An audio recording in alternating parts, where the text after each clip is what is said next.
Thanks, Jigsaw. All right. How's the second game been? I know you've been streaming that. You're on... Last I checked, you were on case 2, but probably on case 3 now. Here we go. The Adventure of the Clouded Kukuro. Kuroko? Oh, I gotta examine this guy with the chips. Could we trouble you? At first I thought that was a piece of chocolate in his hat, and then you can see it's like a book whenever he tilts his head down. See the pages. Oh, what do you think? Lovely weather, isn't it? I don't know what voice to give this guy yet. What's the weather got to do with anything? Listen to me, you young Japanese upstart. Some frippery about the weather doesn't get every English gent eaten out of your hand, you know? Sasato-san told me it was foolproof. Whoa. Don't think you should be saying that in front of him. Hang on one sec. I'm just moving things around so I can see chat better. Alright, we're good now. You literally had some chai. Wow, that's perfect. You got the end of case 2 now. Oh, okay. So, you're making some progress. Whoa, this man's chomping on them chips. I'm a busy man, very busy man. There's a crime scene to investigate, but I'm here having to give the likes of you a talking to. Oh, I'm ever so sorry. Can you imagine what the other officers there will be saying, Haven't seen Gregson anywhere, have you? No, he's too busy with the bigwigs these days. And all because of some bumpkin who's here on a jaunt from a country I've never even heard of. You're not very educated, are you? Look at him chomping. Hear that ripping sound? That's my reputation up there. Y'all going in tatters. I'm trying to imitate him eating, but I don't know if it's working. There's no need to rip us apart as well. I don't believe we've been introduced. This is Mr. Ryunosuke Naruhodo, a defense lawyer. Hey? It's a pleasure to make your acquaintance. I'm Mr. Naruhodo's judicial assistant. Why do I feel like this older gent's gonna be simping for her? He's speechless. It's lovely weather we're having today, isn't it? Speechless, and sure, indeed. It is unreasonably fine, I grant you. London winters don't see a lot of sunshine. Unbelievable! How did she pull that off? She's got the charm. So, Lord Strongheart has asked me to fill you in on the case. The name's Tobias Gregson. Inspector Gregson to you. I'm from Scotland Yard. Gregson? Inspector Gregson? What's the matter with Sasato-san? She knows him? Does this detective's name mean something to her? Inspector, are you perhaps the Inspector Gregson? Is he supposed to be like Watson? I don't know. You're acting like you know this man, Miss Sasato, but he's a London detective. Oh, I do know him. Very well, in fact. Very well? Yes, he's featured prominently in the Adventures of Sherlock Holmes. Oh, in that publication. What's it called again? Rancid Magazine? That's right! Inspector Gregson and Mr. Sholmes enjoy a wonderful, friendly rivalry. Really? You rival the great Mr. Sholmes? That's incredible. Well, I don't know about that. Mr. Sholmes isn't a professional like myself, of course, but he does come up with the goods from time to time.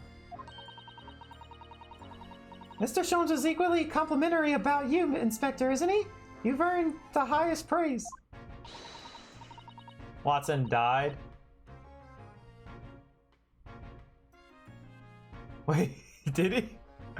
Oh, Wilson. Oh, yeah, Wilson. Yeah. Man, I tell you, Jigsaw, you don't play this game for like 2 weeks straight, and you forget literally every person. I remember now. The guy from the first case. You're right. That's his highest praise? Well, Mr. Sholmes isn't particularly known for giving compliments, you see. That he is not, and thanks to that magazine, my name's known all over London town now. That's great, isn't it? Probably not in a good way. I have to admit that to start with, I was a little, well, flattered by all the attention. Everyone wanted to shake my hand, and my reputation at the yard went through the roof. Oh, maybe he just doesn't like the attention. Oh, that's wonderful. No, it is not. There's nothing more sinister than the man on the street. People are always looking at me now. They're whispering rumors about me under their breath, I'm sure. Rumors? Are you quite sure? He's charged since he started appearing in those stories, or changed. The fame's gone to his head, stuff like that. Gosh, do you really think people are saying such mean-spirited things about you? Like I said, they whisper, so I can't catch exactly what they're saying, but I know what folk are like. I'm sure that's what they're saying, as sure as eggs is eggs. Whoa, eggs is eggs. I didn't know that. I get the feeling this detective could be very hard work. Oh dear, perhaps the sudden rise to fame does change people. Alright, the case. So, about the case that the Lord Chief Justice mentioned before. Nothing to tell, really. As far as we're concerned at the yard, it couldn't be simpler. I like how this man just stuffs like a pocket of chips in his actual like pocket or something. You try going to McDonald's and getting like a little carton of fries. I don't think that's gonna fit in my pockets. My pockets aren't wide enough for that. That's as far as we're concerned as lawyers, it couldn't be more complicated. I wish you were wrong about that, but I have a nasty feeling you're right. A young woman was walking around the pavement on Briar Road when she was stabbed from behind. Fortunately, it wasn't fatal, but she's still laid up in hospital unconscious. Whatever that's supposed to be like a play on like Briar Rose. Curious. That's despicable. What sort of coward would attack the poor woman from behind? I suppose you would have finished whoever it was off with the Sasato takedown, would you? Can we get her in like Smash or Street Fighter or something? That is neither here nor there, Mr. Naruhodo. Brace yourself, Ryunosuke, you've angered her now. Uh-oh. Anyway, after something of a whirlwind investigation, the criminal was arrested. He barely had time for a cup of tea after the incident took place, to be honest. So, there must have been something left at the scene that led you directly to the culprit?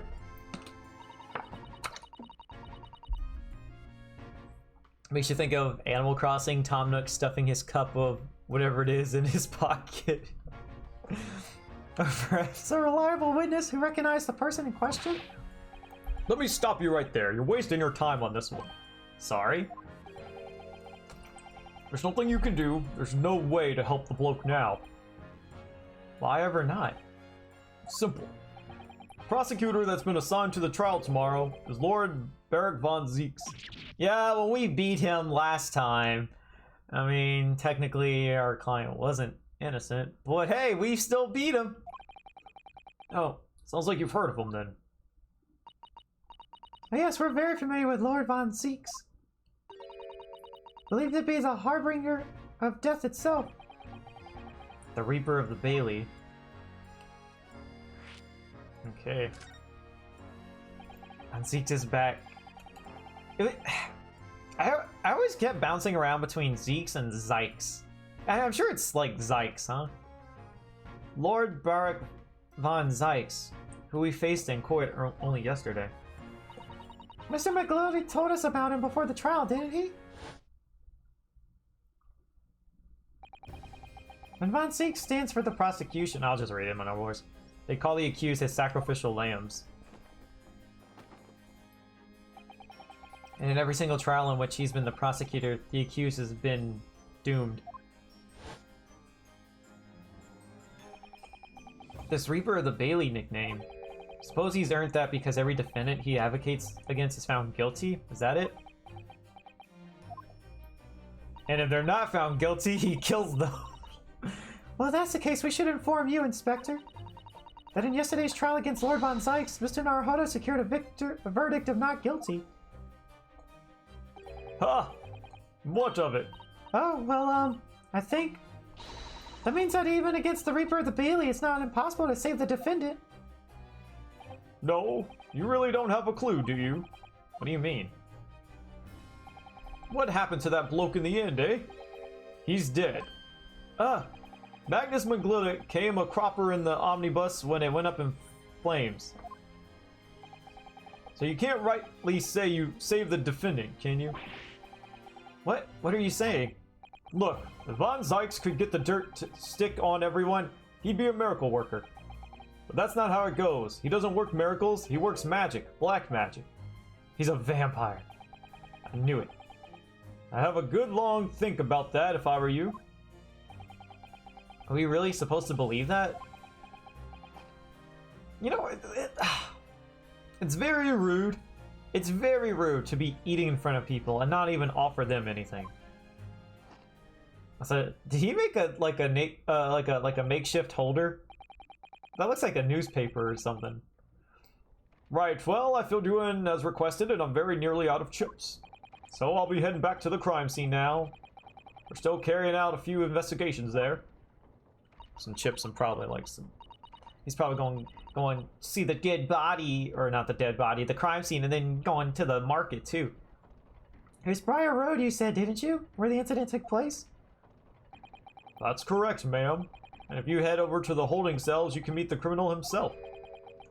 You branded him a criminal already? He's as good as.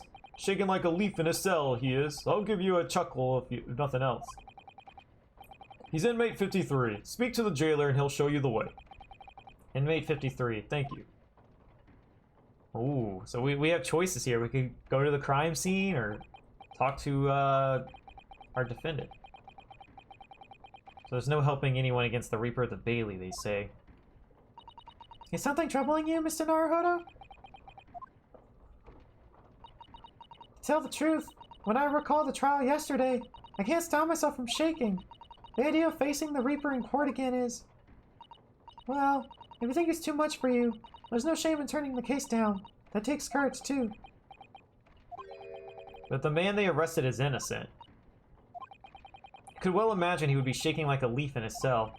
And I, for one, wouldn't find the sight of that funny. So, if I'm honest, I'm still reeling from the shock of yesterday's events myself. And I'm really not sure if I'll be able to help this man, whoever he is. But I like to try, so I think I'm going to make some inquiries. Will you help? Did you really think you had to ask? After all, I am your judicial assistant. Thank you. So then, shall we? You do like the defendant, actually? Yes, let's go. Alright, let's go see the defendant first. Here we go.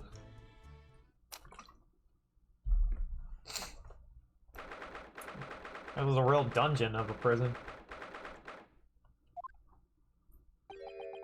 So these are the British prison cells? Oh, they're ghastly. Feels like a dungeon.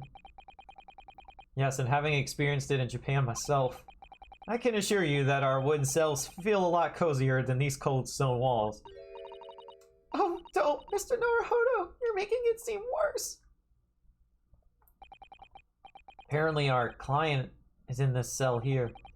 But it's so dark in the back there, I can't make him out. I wonder what he's like. Oh, let's see. Inmate 53, your legal representative is here to see you. Stop by and at the back of the cell and show your face at once. Am I a cat, as yet with no name?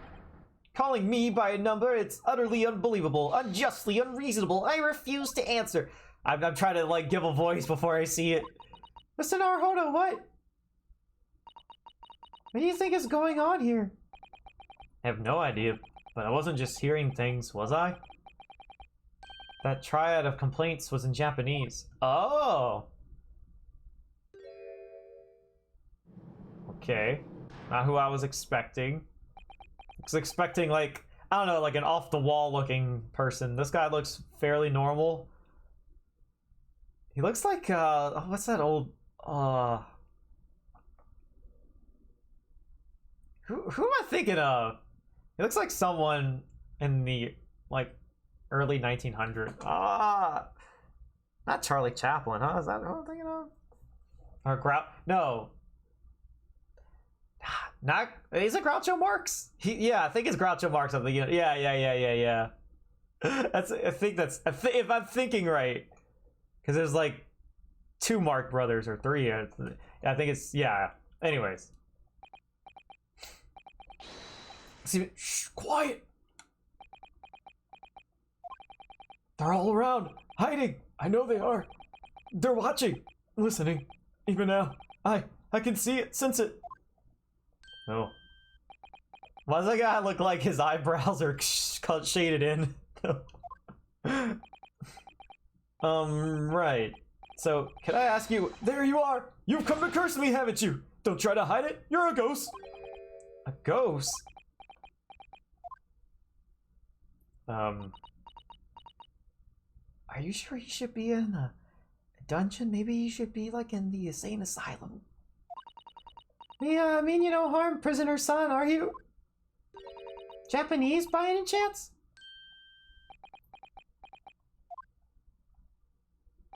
This is beyond my wildest dreams. Oh, okay. Poor guy though, he doesn't look like he slept at all. He's got bags under his eyes for days. I could carry my groceries in those bags. Prisoner son. I was thinking the same thing of like, how are you gonna call this man that? Like, I get we don't know his name, but that's funny. Forgive me for that outburst before. I'm so sorry. Oh, it's fine. I'm just a little surprised, that's all. Oh, imagine it! It's been 12 long months since I left my hometown, and here I am, in a frightful fix in a foreign land! This guy reminds me of Larry Butts. Especially like right here with his eyes. So hearing the sweet, sentimental tones of a compatriot's voice here in this damp, dark hellhole was a most monumentally moving moment. Whoa. Whoa, the poses. Okay, you're a Power Ranger. I got it. Could have guessed that this new client Lord Strongheart assigned to us turned out to be a fellow Japanese. Unless that was intentional. What compassion my fellow countrymen show to dispatch a first-class lawyer all the way from Japan to defend a mere foreign student. You're a student? Like, I'm not trying to judge people. You kind of old, but you know, anyone could be a student. Like, you know, those poses are everything. Noble, nurturing, ever failing, Nippon. The first class lawyer? Yeah, let's not tell him that. let's not even disclose our about us being totally we're first class. Yeah. But yeah, I think there's been something of a misunderstanding here. I wonder, would you be so kind as to tell us what happened? Why you've been detained as a suspect, for example? Yes, I can. I will. Shan't stay sullen and silent. Can you do the YMCA while you're at it? I'm not quite sure I understand what he means, but he seems happy. Yes, he does. I just hope he actually has a good reason to be. Thank you for your cooperation. I'm a lawyer, as you said. My name is Ryunosuke Naruhodo. And I'm Naruhodo-san's judicial assistant, Susato Mikotoba. I am a visiting student sent here by our government. Notoriously named Natsume. Susuke Natsume. Okay. And what we gotta do first? Oh, no! I did it again! I always examine it when I mean to present it. Yes! The symbol of one of our great empire's first-rate lawyers. Which means, of course, you'll stand by my side. You'll defend me. I kind of want to say that while, like, clenching my teeth, because he's doing it, you know? Kind of give it, like, that voice. Oh, no, sorry, that wasn't what I was showing. That wasn't why I was showing it to you. Then why else would you show me that? Oops. In hindsight, probably wasn't the best idea. Yeah, well, I'll hurry up and put that away. Put it away. Alright. Mr. Soseki. Soseki Natsume-san? What an unusual name. Call me Soseki, please. I'm a poet, you see. A writer of haiku. It's something of a nom de plume. A nom de plume. Whoa. Oh. I never knew that's what nom de plume means, and I just remembered in Dual Destinies DLC, I'm pretty sure there was that one witness lady, and her name was Norma de Plume. Ah, okay, wow. did her voice act. Thank you. Yeah, Norman's the plume. I remember her. That's right, Naruhodo-san. No! Don't be so Prozac. It's much more refined than that. And haiku? That really reminds me of home. Did I hear you say you were a visiting student sent here over by the government? Yes, that's right. A year ago, I was told to go and study English. First, I had to suffer that misery, and now this. It's beyond the pale. Suffer that misery? Did you not want to study here? No, I mean, I've had an interest in Great Britain for some years, of course. Oh, that was Ryunosuke, not her. But just because the government tells you to do something, does it... Yo, Colonel? The jury has reached a decision. In the case of Silver vs Twitch streamers, we found Silver JD guilty of being too sexy. Silver 181 love. Oh shoot, I'm guilty. Alright, cuff me now, officer. Take me away to sexy Twitch streamer jail. Colonel coming in here with the 28 months. Whoa, so close to the big 3-0. He's getting old. Can we get some love in the chat for Colonel? How's it going, dude? Thank you for the continued support. what do you mean? If they told me to study English literature, that I could have understand, that's my field. But no, they told me to study the English language. Utterly, unbelievably, unjustly, unreasonable. I see. I mean, you know, this guy does have a point. English is probably a difficult language to learn. we gotta make it confusing for sure. Only the other day I was told to send a report about my first year here. I tendered a blank piece of paper. Wise words on white washi.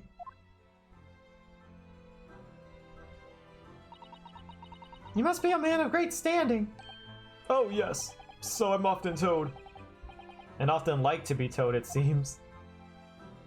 You're finding yourself doing some of the poses when he does it. Yes, Jigsaw, yes. Do him. Go, Jigsaw!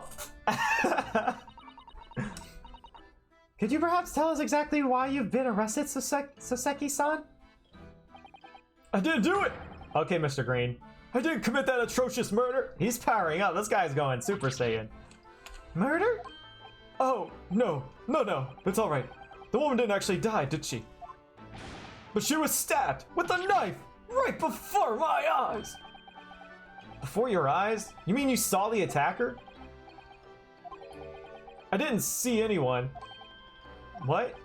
If I seen the person who did it, do you think I'd be locked up in here? Oh dear, it seems that this case is becoming it's becoming rather complicated. Why me? Why me? Why did that silly woman have to be stabbed in front of me?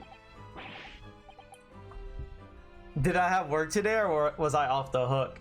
I don't know if you saw or not, Discord or not, but so we got cell service and we lost it an hour after. And I was at work. We're not doing anything this week. This week is so slow. And I was so bored. Because, you know, I was like planning on watching some Revengers. Gonna catch up on that, you know. Just, nope. Couldn't do anything. So I was like, screw it. And I left at lunch. I jinxed it. I know. I was so mad. I was like, gosh darn it. It's the curse. The Curse of London. It's incredibly, inexcusably, irritatingly inconvenient. Man, this guy, he's doing the poses for days. Soseki-san was there at the scene, but he didn't see the attacker. It's vital that we find out more about the case. Dude, you need to watch it. Oh, I think it's episode 15 or 16. 16, I think it is. Ooh. Something messed up really happened. That's all I'm gonna say. I think I'm on like 18 now. I think I'm like 3 or 4 episodes away from catching up. I don't remember. It was an accursed evening just after the snow had started to clear with heavy with fog. I've been to my bookshop to buy some books, and I was on my way back to my accursed lodging. Why is everything a curse for you? Sure, the bookshop wasn't a curse too, right? Think a lot like him. So I was walking along that accursed pavement. I could make out the sole silhouette of another ahead of me.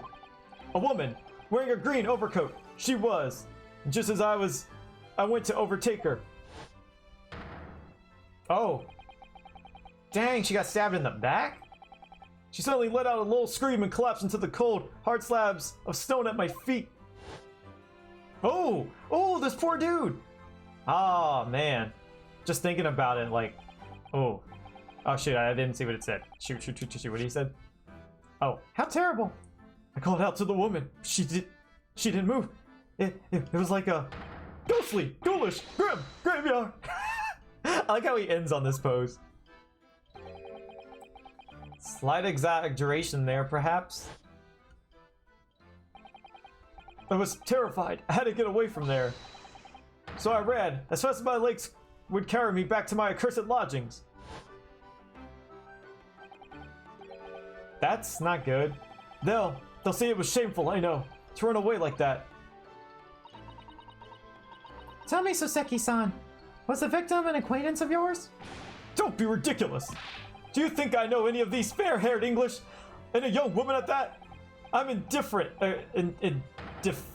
indifferent, shy, timid, unsure. I can't talk to people! He's actually shaking like a leaf now. Yeah, that was that was actually very... Well, who was it? I forgot the other guy that said it. Yeah, this guy really is like... He's something. I see. A young woman unknown to Seki-san. And at the time it happened, what else did you see nearby? Did anybody pass you? Regrettably, apart from myself and the woman, I didn't see a soul. No one? Oh, great. So wait, he saw her get stabbed, but he didn't see anyone stab her? Okay. So the victim was unknown to you and there was nobody else on the street at the time? That creates something of a conundrum, doesn't it? What conundrum? I wonder how long we're going to be spending investigating. Because this is like our first case we're actually investigating and then going to court. That's what's so wild about this game. It's like, so far, like, the whole game's been like different every single case. And I like it. Don't get me wrong, but it just, I'm thrown out of my norm that is Ace Attorney games, you know? And it's a good thing, you know? Because it's like its own spin-off in a way. What do you mean, Sasato-san? What's the conundrum?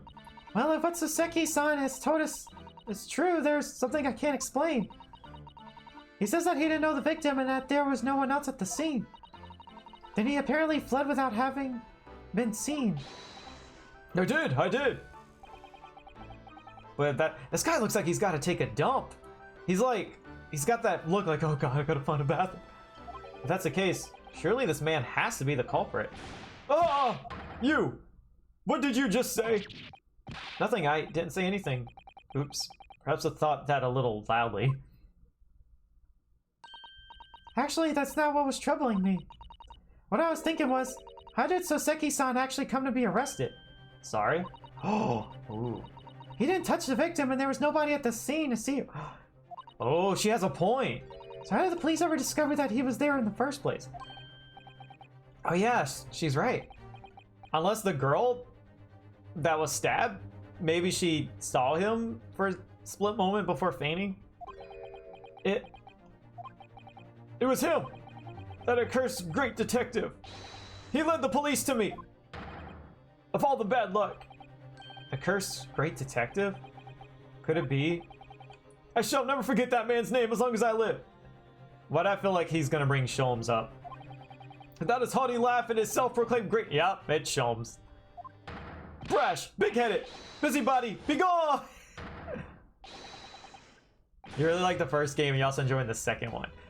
I want to know when you finish the second one, which one's better? Like, does the second one improve a lot? All right, cool. I was hoping we would see Sholmes in this case because we didn't see him in the last case. I thought he was hilarious, so I'm ready to see some more of him. May you be cursed until the end of your days, Herlock Sholmes. I knew it. Mr. Sholmes? We ran out of things that we ran out of slots to have our discussions in. We've got so many topics to address. I didn't expect to hear the name from this man's lips, that's for sure. It was the morning after that nightmare had unfolded on the pavement before me. I was gnawing on a sliver of hard cheese when some men suddenly burst in through the door. They started shouting at me. God, it looks like his head is so big compared to his body right now. I don't know if it's because he's like leaning forward. Whoa, it looks so like disproportionate. They started shouting at me. This is the police. Put the weapon down. Yes, it was a thin sliver, and yes, it was hard, but I wasn't eating a weapon. Disgusting dietary discrimination, devils. I'm gonna run out of energy before this case is over, just from this guy alone. You clearly had a trying morning yesterday. And there he was in the middle of all the policemen, grinning like a Cheshire cat. That Herlock Sholmes! It's actually just Herlock Sholmes. He's English. Wait, what did he say? Oh, yeah, okay, he said. Okay, got it. I've since found out that he's a famous name in detection here in London. Yes, the great detective is really well known. In his overlap, sharp mind managed to deduce my whereabouts apparently. He thinks I'm the knife-wielding madman, me, this weak, stooped kitten of a man. Wonder what great detection process led him to his conclusion this time. Did you mean to say that Mr. Sholmes' deduction was the only reason the police arrested you? That'd be really most unreasonable. Well, the thing is, I was thrown into a panic when they barged their way in. Of course you were, that's only natural. I was terrified and trembling, and they kept throwing question after question at me in impossible English. Fiendish foreign film flammery. Well, we are in England. You can't really blame them for questioning you in English. Good point. But my mind went blank. I knew I had to answer, but I didn't know what to say. So I just kept repeating things like, yes, I do, and I'm fine. The next thing I knew, I was in manacles, and before I knew it, I was thrown in here. Oh dear, I'm afraid that's hardly surprising. I'm fine? He's not fine now. Mr. Naruhodo, Esquire! Oh, you can just call me Naruhodo. And when we're speaking English, a simple Mr. is more than enough. Oh yes, alright, yes, they really got to me. This country is poisoning my mind. But please, I beg you to defend me in court tomorrow. You can tell them what really happened. You'll do it, won't you? Who is he, Apollo Justice? This guy is probably Apollo's ancestor. We don't have the proof, but like it's definitely there, you know? This guy's got the cords of steel. Well, why? Why is it so hard to say yes to me? Well, the thing is, I'm just a student like yourself on a study tour. A student? I've defended a case in the Old Bailey. Only the one, though. But at this moment in time, I really don't know what I'm supposed to believe in. I'm confused about what justice in this country even means. Oh, Naruhodo-san. I'm not even the foreign student who is supposed to be here. I'm sort of locum lawyer, I suppose. But that armed man, that's the mark of a defense lawyer from our great empire. It's a keepsake from the man who should have been here. He was my best friend. A keepsake? I know exactly what they're saying about me. Oh, who do you mean? The lawyers, all the British defense lawyers, they won't defend me. Goodness, why? Why do you say that? Probably because of the prosecutor. For the same reason as you noted before, when it happened. There was only the victim and myself around, and I ran away from the scene of the crime. I'm not a fool. I know it looks as though I must be the culprit. That accursed case. Oh, accused case, my bad. I've been hearing this guy say a curse for so long that everything looks like the word curse to me. It must be very hard for you, Soseki-san. And anyway, I'm a student from overseas. I'm just a foreign nobody to them. Someone not to be trusted. I wonder, though, if this guy was declared guilty, would he get the death penalty or not? I heard them openly laughing about me before. Especially because no one died, you know? In my earshot without any compunction at all. Oh, you did mean to say a curse case. Any trial for this man would be a waste of time, they said, and of course the foreigner did it. It's a bit racist. They even all had the gall to say, the man doesn't understand half of what's being said anyway. That's awful. They're wrong. I've studied more English than half of the policemen out there on the streets. I've traveled halfway around the world to learn about these people's country and its great history. But no one here wants to listen to a man with a strange accent. They all hate me. So at the very least, I'd like to entrust my fate to someone who can listen to me in my native tongue. A bit loud at times, though. Yeah, just a bit. Not a lot. He's the type of guy I wouldn't want to be in my house if I had a child sleeping, you know? He would wake them up in a heartbeat. You could do it, couldn't you? When I look into your eyes, I can see it. I can see what you've been through. Soseki-san, it's just that... Give me a little time, please. I'll do what I can for the time being. What do you mean? We shall investigate the case as thoroughly as possible. If we can find some clues, it'll give us a much better chance, I'm sure. Oh yes, thank you. I'll be here, all alone, waiting for you, locum student Mr. Naruhodo Esquire. Give me a second. Give me a second, guys. Hang on one sec. We should get going then, Naruhodo-san. We have a case to prepare for.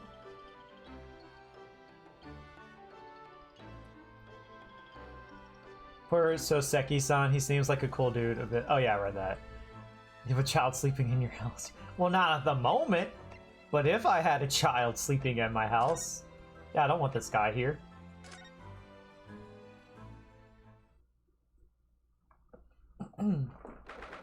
Ooh, look at this. Yeah, we actually never got to see any of London this entire time. Except in that, like, very small cutscene. Hey, how's it going, kid? Thank you. Appreciate that. So this is where it happened, Briar Road. Now look, Mr. Naruhodo! Look at the snowman. Look at that regulation metal Helmet, it's unmistakable. The men of Scotland Yard are here. They're investigating as we speak. You know what would be hilarious if somehow, like, Chelmy from Professor Layton had, like, some ancestor in this game, too. He was also part of Scotland Yard. Showering and eat? Alright, sounds good. It's going good, Krisha. How's it going? That is their job, you know?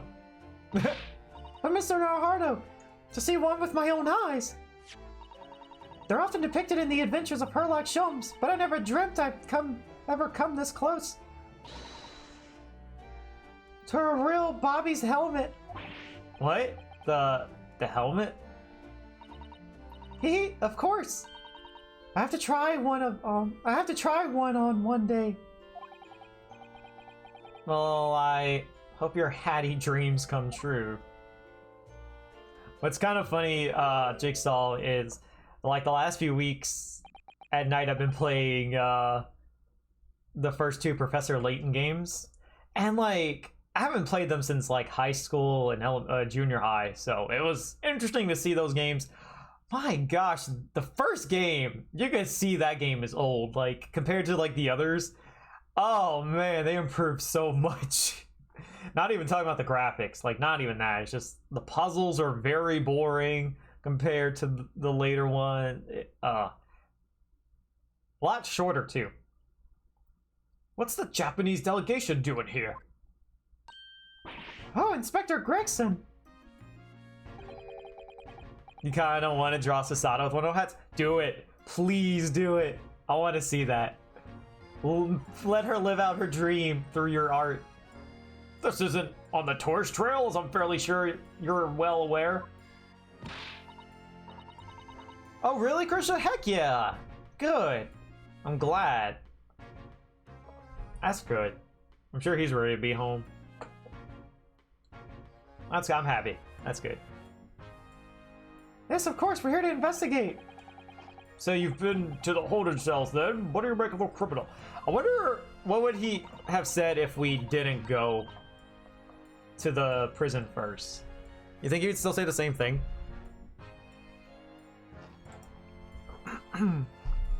Sorry. He's not a criminal as you put it, Inspector. He's a suspect. What we'll say about that? You Japanese like to stick together, I suppose. Well, do what you will. It doesn't bother me.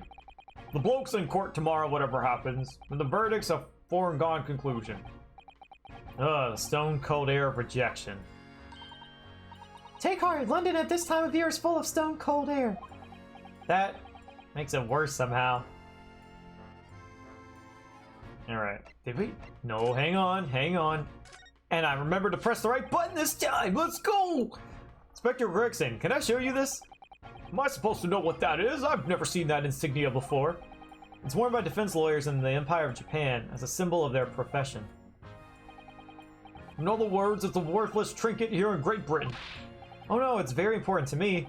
It shows my spirit. An English gentleman keeps things like his spirit very much to himself, I'll have you know. Oh. Don't give up, Mr. Naruhodo. It's too late. He's crushed my spirit already. Alright, let's talk with him, get him out of our face, and then we'll explore. Tell me about Skyline Yard, Inspector.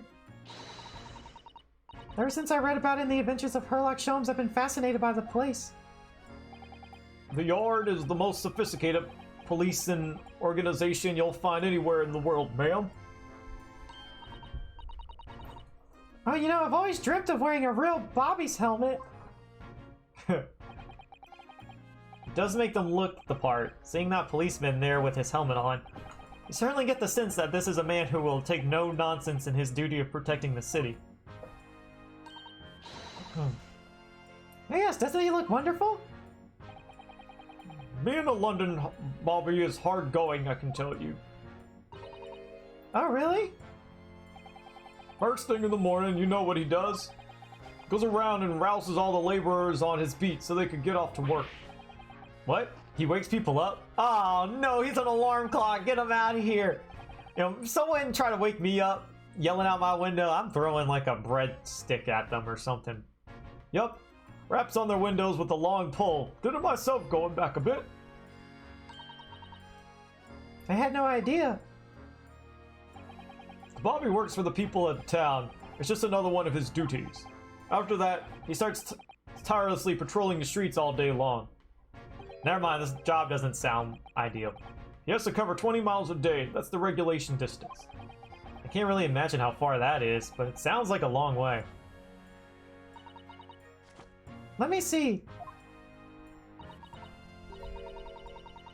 Saw the shirt and the cake. Brett's, look, that was the first thing that came to mind, okay? First rule of comedy is you just say whatever comes to mind. You don't hesitate, you just go with it. And if I have breadsticks right by my bedside, Jigsaw, then I have breadsticks by my bedside, okay? I said what I needed to. 20 miles, that's approximately the distance from Tokyo to Yokohama. On foot, that's definitely taking things a step too far. When it gets dark, of course, he has the important job of lighting all the gas street lamps. Oh man, that seems a lot of work. And that doesn't sound like a lot of detective police business either. I'd rather be like the paper boy or something, you know? Work for the printing press. Extra, extra! Read all about it! And I suppose in between all those duties, Bobbies are expected to investigate cases as well? And chase after criminals trying to evade the law? I'm not sure you could call it in between exactly. More alongside, but yes. They're expected to handle those jobs as well. We do have men keeling over from time to time, I admit. I think you guys are stacking too much duties onto one person. I always dreamt of wearing one of those helmets, as I said. But it's with a heavy heart that I shall have to relinquish that dream to you, Mr. Arnold. I don't want it. Don't throw your dreams on me. Your heavy heart will be my heavy head if you do.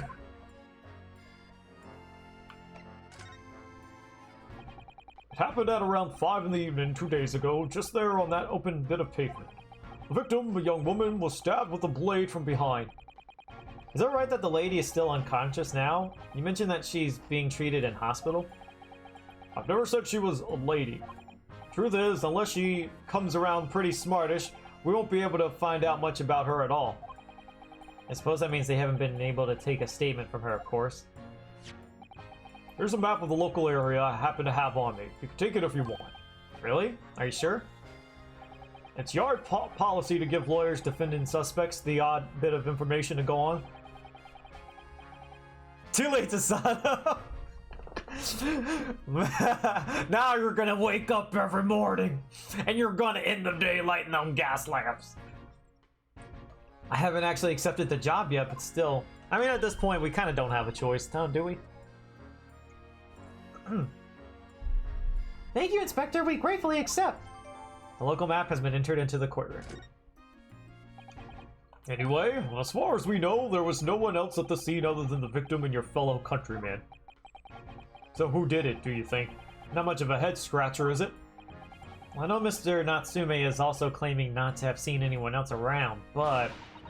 Just because he didn't see anyone, it doesn't mean we can be sure that nobody else was present. I'm sorry to have to tell you, but we most certainly can be sure. How? Because, ma'am, the precise moment of the stabbing didn't go unnoticed. What? We have 2 very reliable witnesses, no less. Ah! It was a typical foggy London day, and your client obviously didn't see them. There are witnesses now? Oh, great. Who are these witnesses, Inspector? Well, if it was foggy, then that means, like, they just saw a silhouette. It could be a man silhouette, and you're gonna claim it's any guy that is, has, suspicion on him. Doesn't mean anything. A fellow and his wife. And the man's one of the most reliable and respected citizens in all of London. Wow, I can't wait to rip this guy a new one then. Let's go to the court already. He's a copper from Scotland Yard. Huh? A policeman? That might change things. And this policeman just happened to be there at the exact moment the woman was attacked? Nothing peculiar about that, ma'am. Part and parcel of being Bobby. Catching them banging the act and all that. Do you think it might be possible for us to ask that policeman a few questions? As if. Be my guest. You can ask him what you... Oh, really? And, oh. There it is. I was waiting for it. Oh. I have no doubt he'll be summoned as a witness. So I'll give you something to look forward to. That's that, then. He's got no intention of letting us meet the man beforehand, it seems. Of course. Man. Also, a reminder, guys, we do have a new redemption for water breaks. We know when I need to drink water. Keep me hydrated. The policeman witnessed the incident? As your judicial assistant, I must warn you that this could make our job very difficult indeed. Yes, as a non-judicial assistant, I could have warned me of that too. Hey, let her have her moment. Oh yes, one more thing, Inspector. What? The person who led you to the suspect. I hear that was Mr. Herlock Sholmes? What are you bringing him up for? Well, he's involved, that's why. Was it something I said? Color is drained from his cheeks. Alright, I guess we'll talk about Sholmes real quick. Who did you hear that name from? Oh, well, it was Mr. Natsume who mentioned it. He said that Mr. Sholmes was with the police when they entered his lodgings. I'm sure it was the result of one of Mr. Sholmes' inspirational great deductions. Fiddle faddle! Huh? The man's an amateur, and I'm getting sick and tired of him showing his mug up. You're jealous, that's what it is. Oh. I don't know where he gets his information from, but he turns up at the scene of the crime, wanders around spotting incomprehensible rubbish, and before you know it, he claims to have solved the case. Yes, he's quite astounding, isn't he? You jealous. That's what it is, you jealous. My boy, Mr. Sholmes. He's a great help of Scotland Yard. Gibble gabble. Huh? Ever seen this before? Oh yes, that Rants magazine. The wonderful publication in which the adventures of Sherlock Sholmes appears. Yes, well, that wonderful publication, as you put it, sees fit to include several of the Yard's detectives in its stories. And the so-called great detective makes a mockery of all of us. If you ask anyone at the Yard, it's a misadventure to be included in any of Sherlock Sholmes' tale at all. Well, I suppose there is an element of that. We work our socks off, every one of us, only be frumped by the public thanks to that obnoxious detective. The man's as dangerous to us at a Scotland Yard as he is to our criminals. That can't really be true, can it, Inspector? Clearly, the great detective and the police have a complex relationship. Alright, let's read this and get you out of my face, please. That twitchy Japanese bloke goes on trial tomorrow. Are you going to defend him or not? Well, makes no difference to me, but I will say just this. No London lawyer worth his salt would touch that case with a barge pole. Well, good thing I'm not London, am I? Because the prosecution is being handled by the Reaper of the Bailey, you mean? Yo!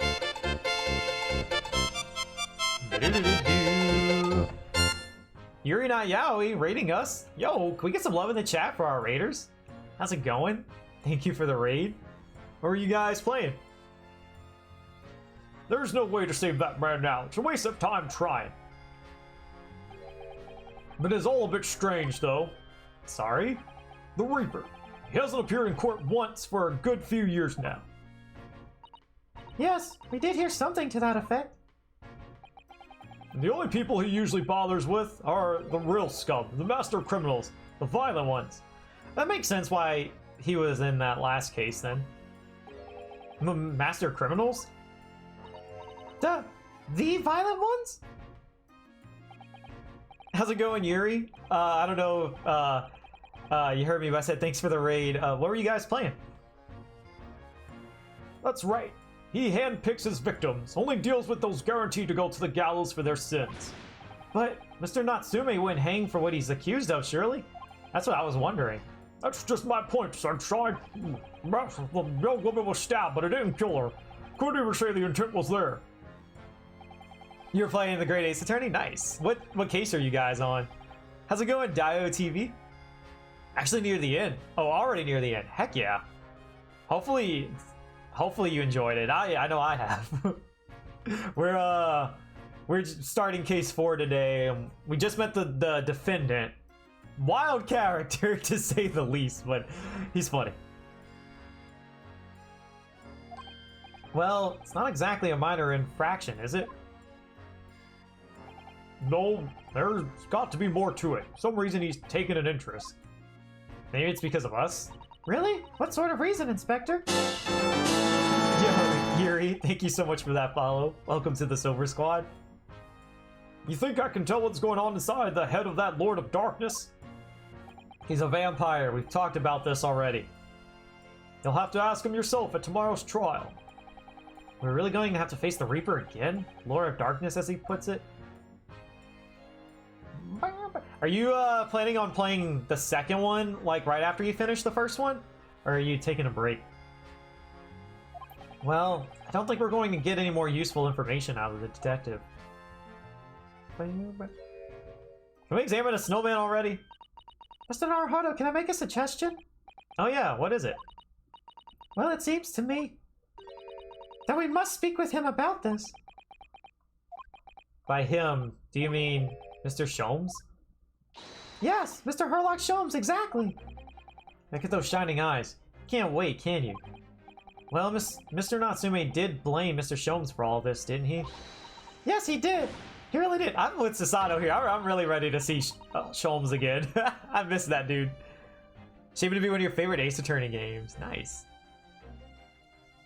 Already at the second end. Wait. Oh,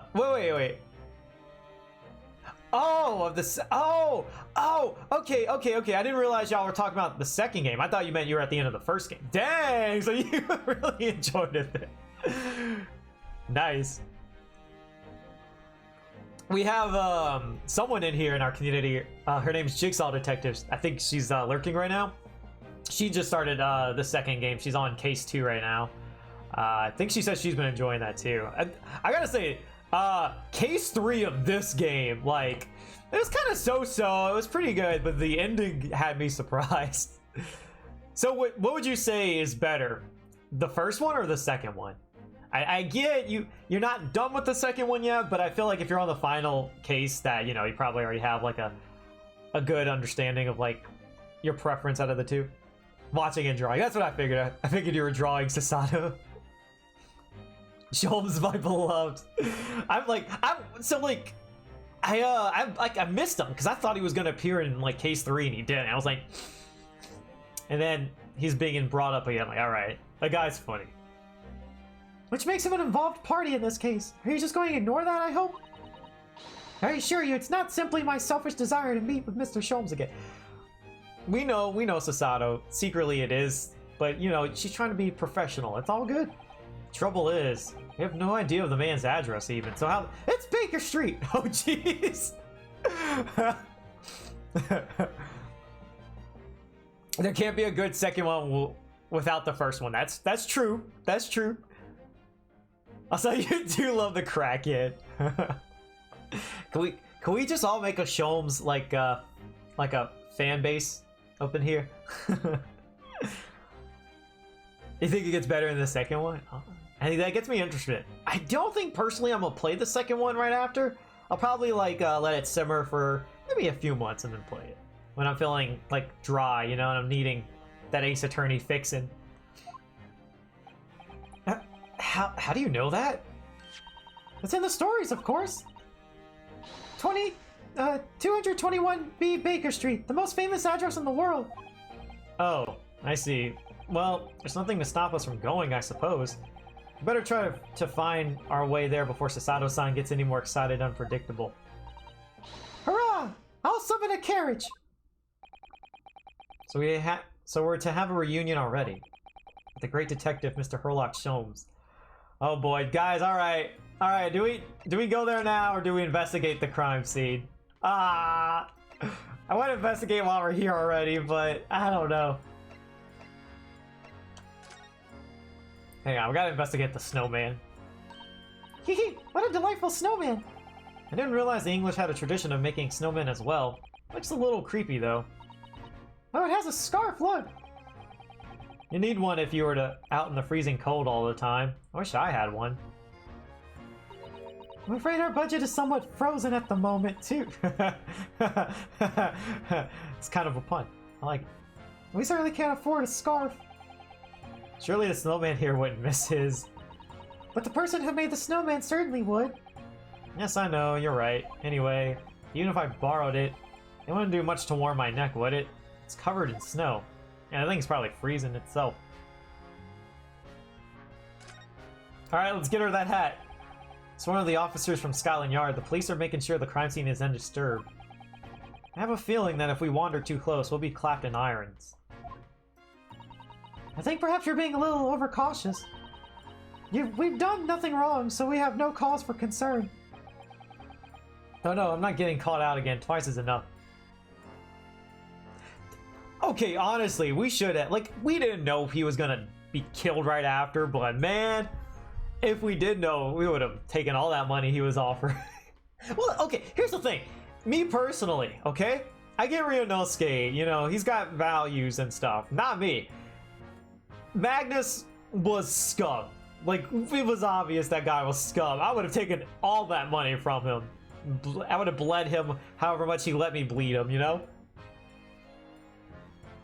He didn't deserve that money. That was all extortion money anyways. Oh no, I'm not getting caught out again. Twice is enough. Twice I found myself in handcuffs despite not knowing a thing about what was going on. Yes, you've had some dreadful experiences. I'm sure it's that wide-eyed look of panic you're so prone to. It does you no favors at all. Wow, that's rude. Ugh.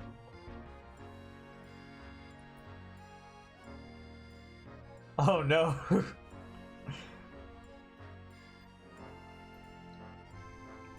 Can we not? Oh, okay, okay. We can like look at this. This patch of pavement must have been where the incident occurred. Yes, it's a very wide open space, isn't it?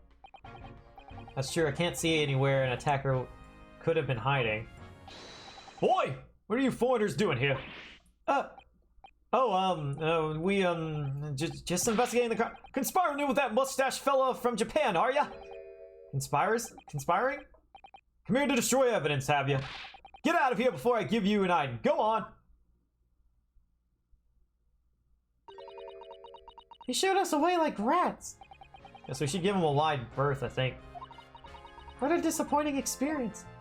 Maybe we gotta come back with Sholmes. Oh, there's more here. Okay, we're doing it. This is terrible. I should finish examining. I want to see Sholmes. We'll come back here. I want to see Sholmes. Oh shoot! Did you need more? Did you get the screenshot? Oh, we get a cutscene. Look at that. Did you have enough time for a screenshot? I could go back. Thank you very much. It's just up there overlooking the street. Good day. Thanks again. I forgot how cool he looks with the sword. This is it. The residence of Mr. Herlock Sholmes. You got the screenshot? Alright, cool. It would be funny if you didn't. I'd be like, hey, Sherlock. Sholmes, how's it going? I always say Sherlock. How's it going, Sholmes? And then we, like, leave immediately to go back. Whoa. Look at this guy's house. It's neato. Just kind of like looking real quick. Huh. I mean, you know what it kind of looks like? It kind of looks like Apollo Justice with the Write Anything Agency. How there's like all kind of stuff laid about. Because like, look, they got like magic cards and all that stuff. You know, it's all magic looking stuff. She's fangirling right now. I gotta say, I don't think I'm a fan of the random shoe, you know, above the mantle and the knife in the wall. But you know what? It's not my house. I can't, you know, bash his interior design. I'm just gonna go with it. They have a knife against the wall. Yeah, like it's a bit weird.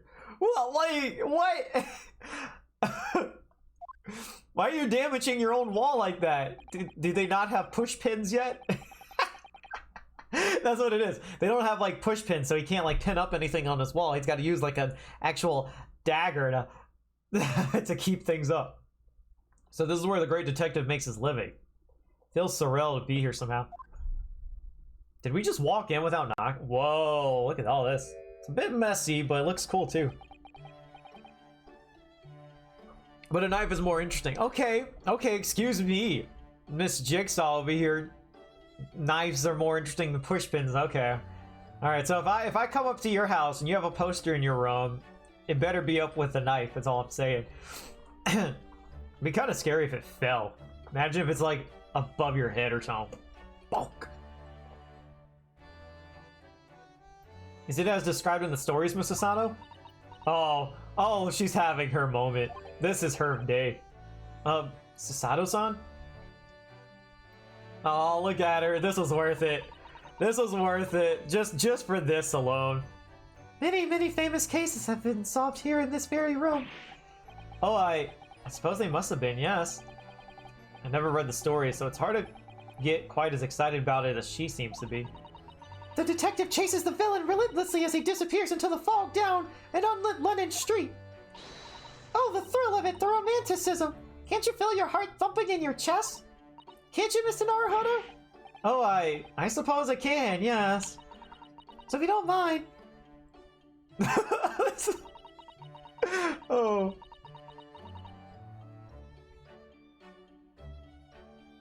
About the knife, you mean? It's canon. She's so happy. It's very endearing for sure. I'll just stand here and soak up the atmosphere for a while longer. Please don't mind me. Ah! Ha! She's obsessed. Where's our boy at, though? Well, it looks like our detective friend isn't home. So we just came in this guy's house without permission. Okay. Yeah, we're gonna be seeing those handcuffs again soon, huh? Excuse me, is anybody home? Does he have a maid or something? Do we have a visitor? Oh, it's Clover. Hello. It is a big new case for Mr. Sholmes. Hello? Wait, aren't you... Oh, how rude of me. I'll go and make some tea at once. Sure it's the same girl. Mr. Sano, did you see the girl who was just here? Yeah. Oh yes, isn't it truly extraordinary? To think that the King of Bohemia came to this very room next Mr. Sholmes to take on his case. The King of Bowaria? King Willem Gottsreich Holmstein, of course. Okay. No one asked me to say that 5 times fast, because that is not happening. Sorry, I'm drawing a blank. Forget the adventure of Sherlock Holmes. Gosh darn it! I always do that. Sherlock Holmes for a moment, and look over there. The tea's brewed, and I have a freshly baked cake as well. Hydrate, you got it. I need it after saying that name.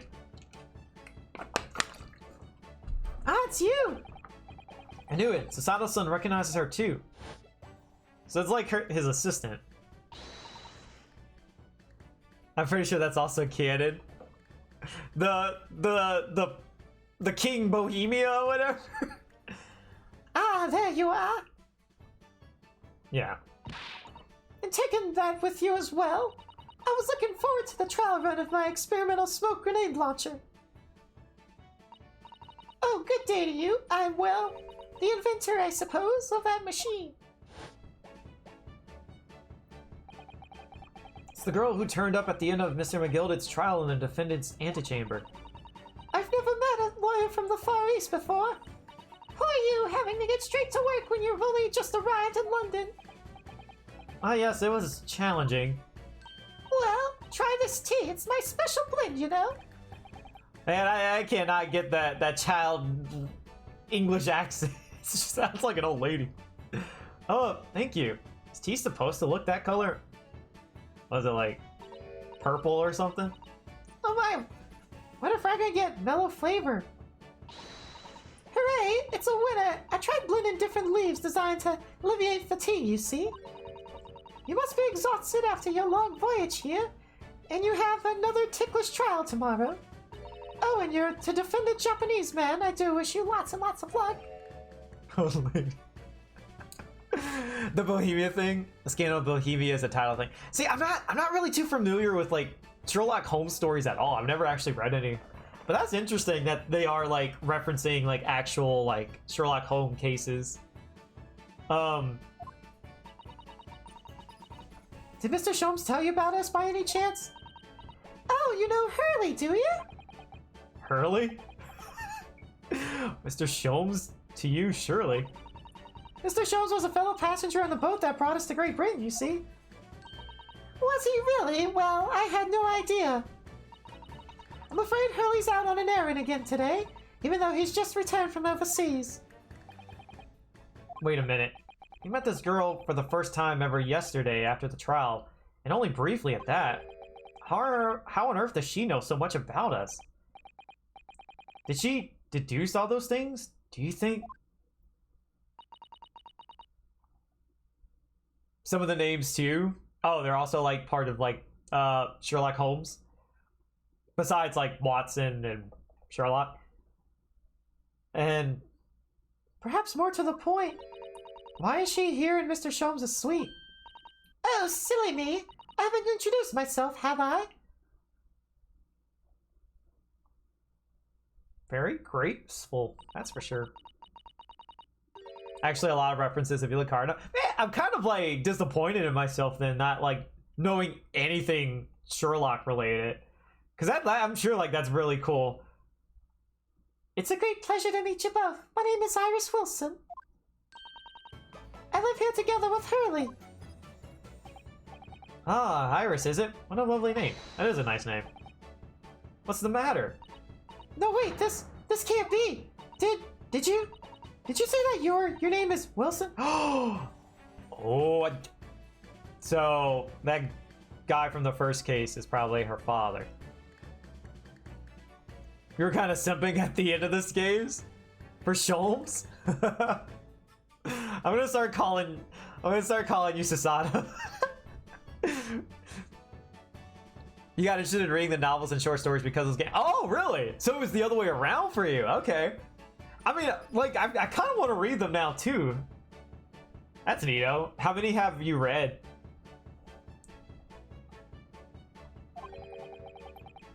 What's the matter with Susato-san? Why is she so flustered all of a sudden? Yes, that's right. And what are your names? Oh, I'm Ryunosuke Naruhodo, a lawyer from Japan. Oh, sorry. I'm Mr. Naruhodo's judicial assistant, Susato Mikotoba. It's wonderful to meet you. Lovely, Susie and Runo. Oh, okay. Got it. Those are some names. Susie? And Bruno? There's more to this girl than meets the eye. I have so many questions for her, I don't know where to start. This is just Sholmes and his assistant. Oh my gosh, they're all very, very like interesting characters. Oh man. Yes, and so do I. Alright, first and foremost, have a look at this. Iris, could I show you this? Oh, how exciting. What is it? Tell me all about it. Actually, I was hoping you might be able to tell me something about it if anything comes to mind. Why would it? Well, oh, I suppose it wouldn't. Tell me. I want to hear everything. This hasn't gone according to plan. Okay. I always get so disappointed when you show off like the badge in games and like just there's some people that have no reaction to it. I want everyone to have a reaction to my badge.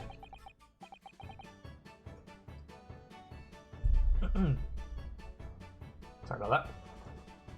It was you that we ran into yesterday, wasn't it? At the Old Bailey? Yes, that's right. You were ever so helpful. Thank you so much. Oh no, not at all. I'm so sorry we couldn't have been more welcoming. Though at the time, we did have a rather large gun pointed at us. Wonder what happened to Gina. Oh, okay, there's the gun. Like this? Oh, look. Ah, thinking back now. You left with Miss Lestrade and Toad, didn't you? Oh yeah, that awkward witness, Gina Lestrade. Oh, Ginny. Yeah, she's a professional pickpocket. So we found out. It was very naughty of her to pinch my invention like that. Are you referring to that trial disrupting gun-like contraption? Exactly. So I followed her, you see, to get it back. Perhaps I should think about fitting a self-destruct mechanism in my inventions. Wait, hang on. How old is this girl anyways? I'm gonna say 9.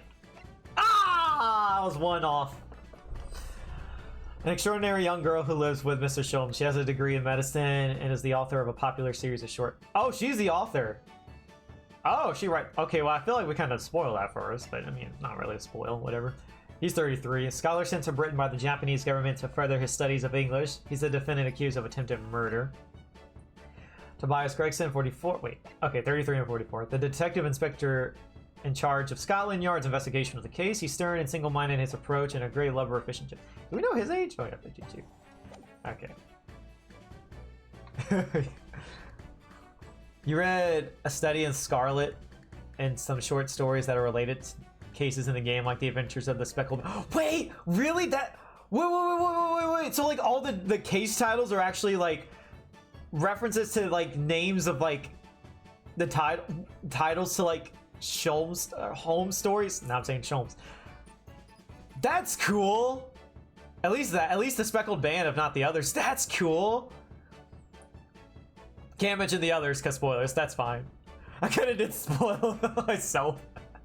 And look. If they're going to show the character profile available to read, then they should have fully introduced the character before putting it in there for me to read. Okay. Only subtitles. I got it. Need to watch the series Sherlock and absolutely loved it. I haven't seen like even like the shows. I haven't seen any of them.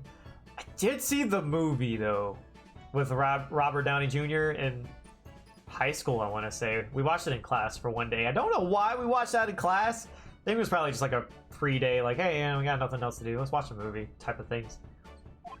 This girl's dangerous. Anyway, I brought Ginny back here after that. Or Jenny, my bad.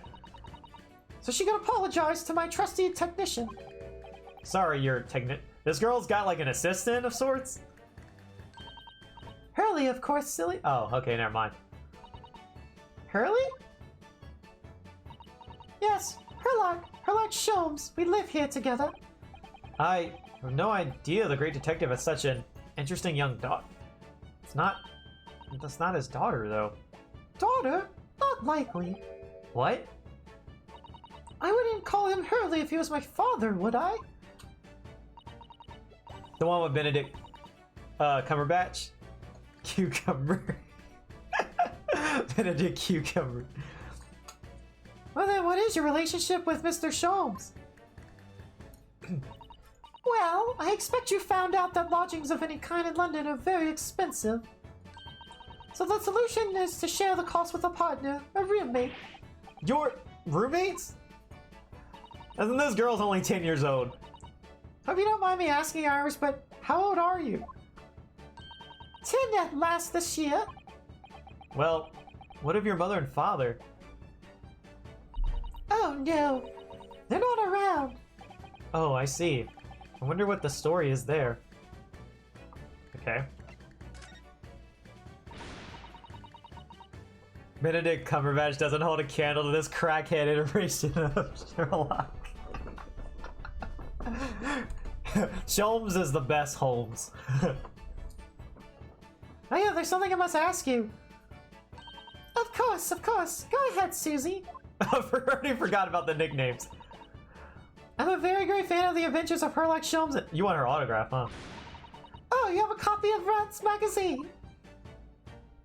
Yes, I read every issue. It's delivered all the way to Japan on a ship. Oh, this is so exciting. My stories are being read on the other side of the world. My stories? Yeah, I really spoiled this for myself. We already knew her age and her, like, well, not profession, but, you know, like, hobbies or whatever you want to call it. That's right. Hurley is always solving such amazing cases, you see, and he tells me all about them. They really are quite fascinating. It would be such a shame if I was the only one who ever heard them, don't you think? Goodness. Last night, he was telling me all about a new case he just solved on a steamship traveling from a faraway land. Yeah, well, let's see if these stories are actually 100% accurate or not, because we were there for this one. So I was just in the middle of typing up the manuscript for the next issue before you came. So you're the author? That sounds like Once Upon a Time. Sorry. I love the show Once Upon a Time, and for like a season they were after the author. Naruto does forget about a lot of things. Yes, I'll let you in on a secret if you like. I'm going to call this latest adventure the Speckled Bond. Speckled Band? That's certainly very familiar. Of course, I always change one or two details in the stories, here and there. This time, I had the idea of making a venomous snake be the cause of all the trouble. Oh, that was Mr. Sholmes' first thought as well, actually. Yes, and of course I know that a snake might not be a credible fit for the facts of the cases exactly, but it's a story. Some poetic license is justified to make it more thrilling, I think, don't you? So, do you mean to say Oh no. Oh, Sasato's learning the truth. Are the stories about Mr. Sholmes that are published in the Rants magazine? All written by me, yes, on my wonderful and very modern typewriter. But all the stories I've ever read are written by a doctor of medicine, Dr. John H. Wilson. Sasato-san's getting more and more worked up. Ah, yes, that's me. I mean, my name really is Wilson. But what about the doctor of medicine part? That's all true, too. I am a doctor of medicine. No, at 10 years old? At 10 years old. Well, that's quite incredible. What? No, Susato. Oh, poor thing. First, her dreams are crushed of being a hatter. Or not a hatter. Of wearing the hat. And now this. She's learning the truth. Iris described the actual story. You still love Sholmes. From the real stories. Dr. Wilson's an English gentleman. Ah, yes. I did alter the setting slightly for the stories to be more compelling. Oh? Well, it sounds a little strange, doesn't it? A great detective with a 10-year-old girl in tow. That sounds a bit weird. She's got a point there. I suppose it does, yes. But then you're rivaling, like, Professor Layton with Luke, you know? I'm just saying. Poor Sasato-san. She looks like her host world has just fallen apart. The deductions just now. Oh, I forgot about this music. Sasato's world came crashing down on this day. Oh, it's so sad. I'm about before. Yes. What's on your mind, Runo? Do tell me. How do you know that I was a lawyer and we just arrived in London, I mean? Yes. Oh, and then we have a difficult trial tomorrow. How did you know all that? Yeah, like, I get them knowing about them arriving and being lawyers, 'cause I'm sure Sholmes probably somehow told her. What about the trial, though? Oh, that's what you mean. Please, tell us how you did it. Explain every detail.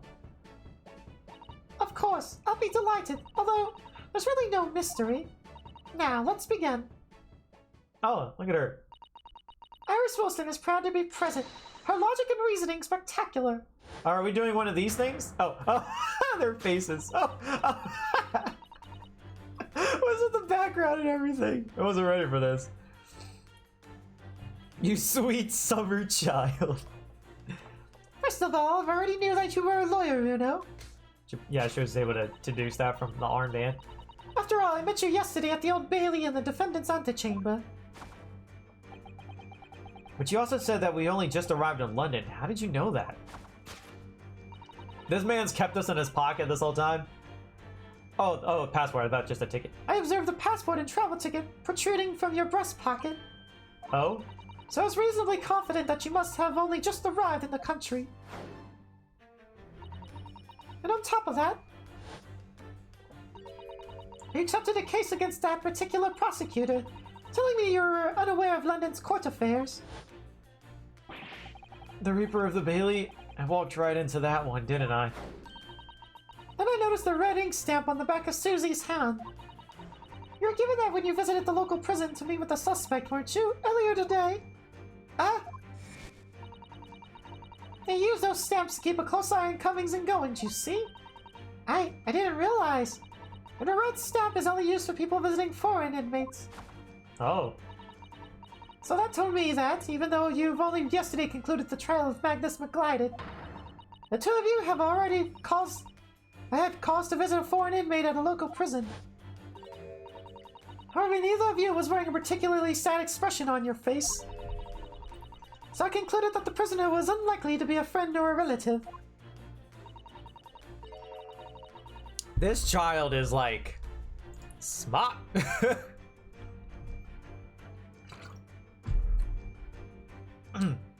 Excuse me. That led me to believe that you must have accepted a new case. I see. And how could you have known that the trial is tomorrow? Well, having barely been home for a few hours yesterday, Hurley solved yet another case. It obviously amused him, He told me he caught a Japanese man who was bawling and trembling. A Japanese man? Well, clearly that must have been Mr. Mr. Natsume! Now, Reno has that fancy Japanese sword. And I think your outfit is called a kimono, isn't it, Susie? Yeah, I agree with that, Diode. Is it Diode or Diode? Well, anyway, it was clear to me that you both come from Japan yourselves. So I put two and two together and decided you must be defending the Japanese man Hurley caught. And there was only one conclusion those facts could lead me to. You can say it however you want. Okay. You both came here to ask Hurley about the case. There's a note on the mantelpiece that says the man's trial will be tomorrow. Hurley is always stabbing his notes with a knife, you know. He is silly. Also, Jigsaw Detective was quite as silly. She does the same at her house, I'm sure. And that's all there really was to it, really. Thank you for listening. I'm Iris Wilson, and that was my TED Talk.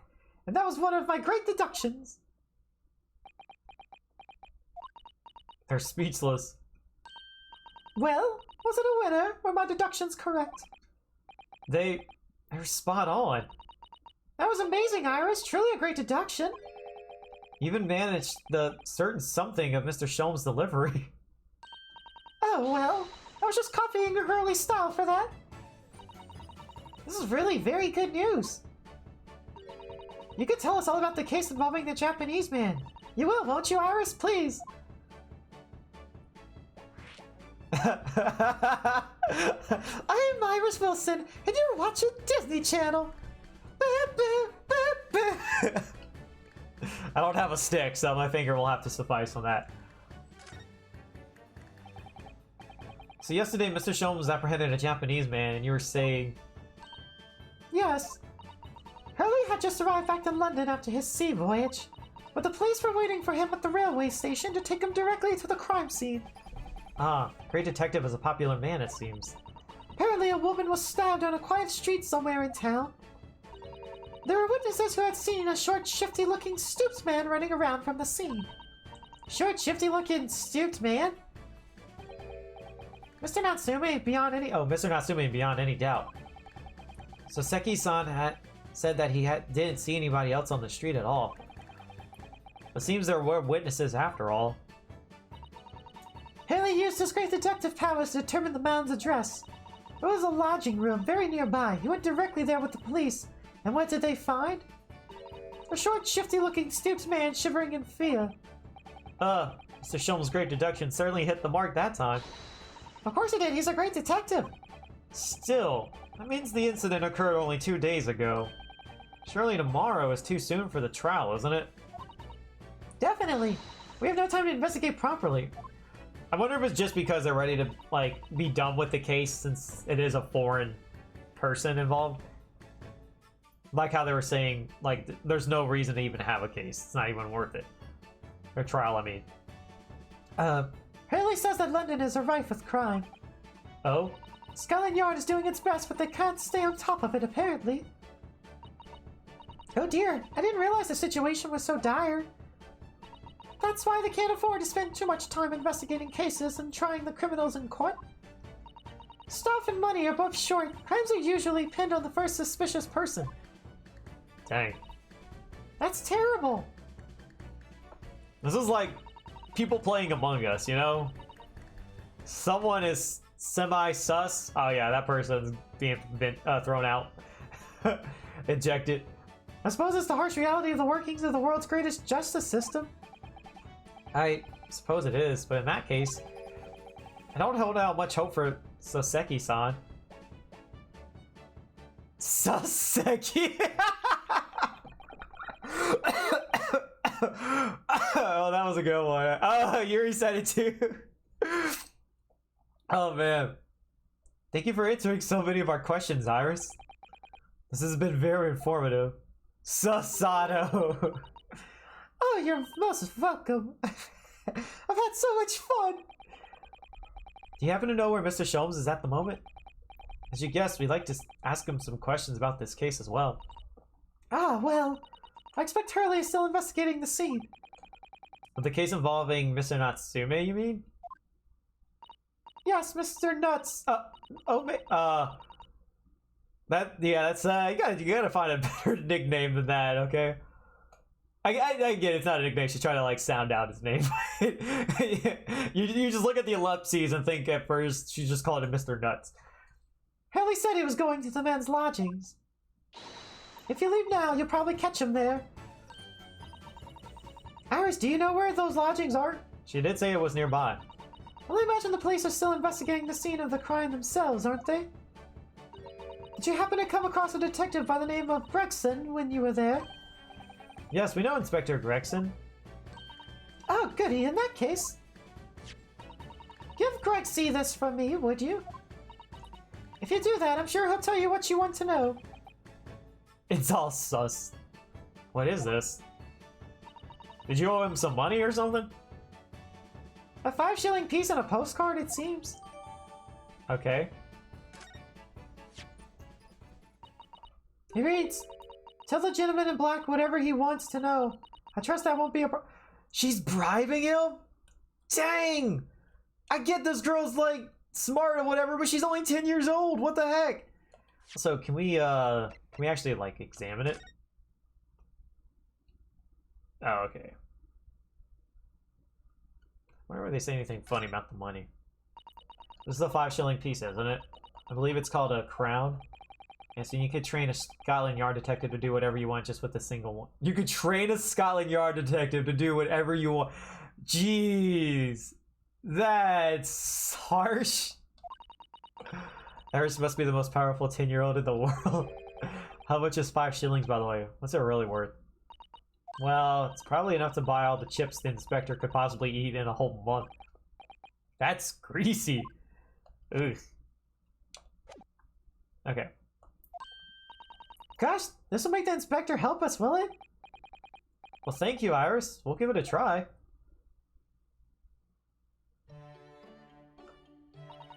Good luck, then. I'm going to return to writing my manuscript, The Speckled Band.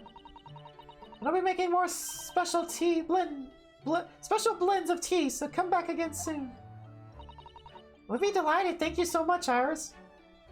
Alright, guys, do we investigate, like, examine this area, or do we just go, straight to, like, trying to see Sholmes? Well, Mr. Naruto, it's back to the scene of the crime. Like, I don't know if, like, we need to see anything in here, but we might see some funny, like dialogue or something. You know what I'm still waiting for? A freaking stepladder. That's what I'm waiting for. I know it's got to be in this game. They would not, like, not have that in the game, right? So somewhere dubious that they would exert any influence over the men of Scotland Yard at all. We headed back to the scene with Iris's curious note and one of the world's heaviest silver coins in hand. Oh, they're gonna force us to leave. No! Oh, man! Oh, shoot, to be continued, okay.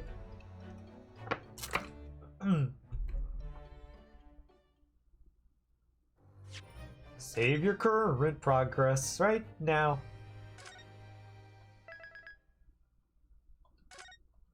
Keep going with this. No, I wanted to investigate his house. Looks as though the police are still here, carrying on with their investigation. You're kicked out. That's not fair. Perfect, so let's find Inspector Gregson as quickly as possible. Yeah, so let's see if he'll take a break from his chips to look at that silver tip Iris gave us for him. Oh, the carriage just left. Should we talk with him? Okay, let's just present it to him. Wait, no. Haha, I'm going back. I'm going back. You can't force me to leave. I'm like a boomerang, baby. I'll just come right back. Oops, I meant to go right. Can't find anything out of place. What do you mean you can't find anything out of place? This whole house has stuff out of place. Alright, let's look around real quick. Mystery shoe, a curious hammer, some mysterious dancing men, a bust of Napoleon. Ah, what an interesting collection. This is the first time in my life that I've seen a lonely old shoe displayed as an ornament. Oh, those are all mementos that Hurley has collected from his past cases. Really? Even the bust? Yes, that's right. When the mood takes him, he likes to throw it on the floor and smash it to But that would be a one-time thing. You can't, unless you have like backup bus and like the storage or something. You make it sound like this is like a common thing he does. The poor defenseless emperor? Mr. Sholmes destroys it? That's silver tip. Yes, and then he buys a new one. Oh, okay. Make it sound like he has the temperament of an insane sculptor. Ah, how interesting, bohemian of him. Oops. Y'all, I forgot how do I move to the right. Oh, okay, there we go. Oh, hey, look, you can see her. That's neat. All right, she's just typing away. Looks like she's playing a piano. She's just going so fast. Let's look at this. Did Einstein, did you guys know Einstein? Did he write this? Oh, that's my blackboard when I write note down ideas. Black Peter, what does that mean? Oh, how intriguing! It must be the title of Iris's latest work. Oh my, I wonder what fantastical tale awaits us. So Saddleson looks like an angel, but I bet she's dreaming of the most grisly crime you can imagine. It's a case that Hurley solved just recently. A black cat called Peter went missing in the neighborhood. Hurley tracked it down at that fishmonger's in the... Yeah, you kind of spoiled the story there. Well, I can't wait for the story to be published. Gonna get some tea. What a beautiful English tea set, and so neatly arranged. I like the thought of the idea that like Iris is going back to typing, and every time we like look at something in here and we're talking about it, she gets up from her chair and just like conversates with us for just like 10 seconds, sits back down and just keeps typing, like rinse and repeat while we're here. It's a favorite pastime of mine. Cup of herbal tea in the afternoon.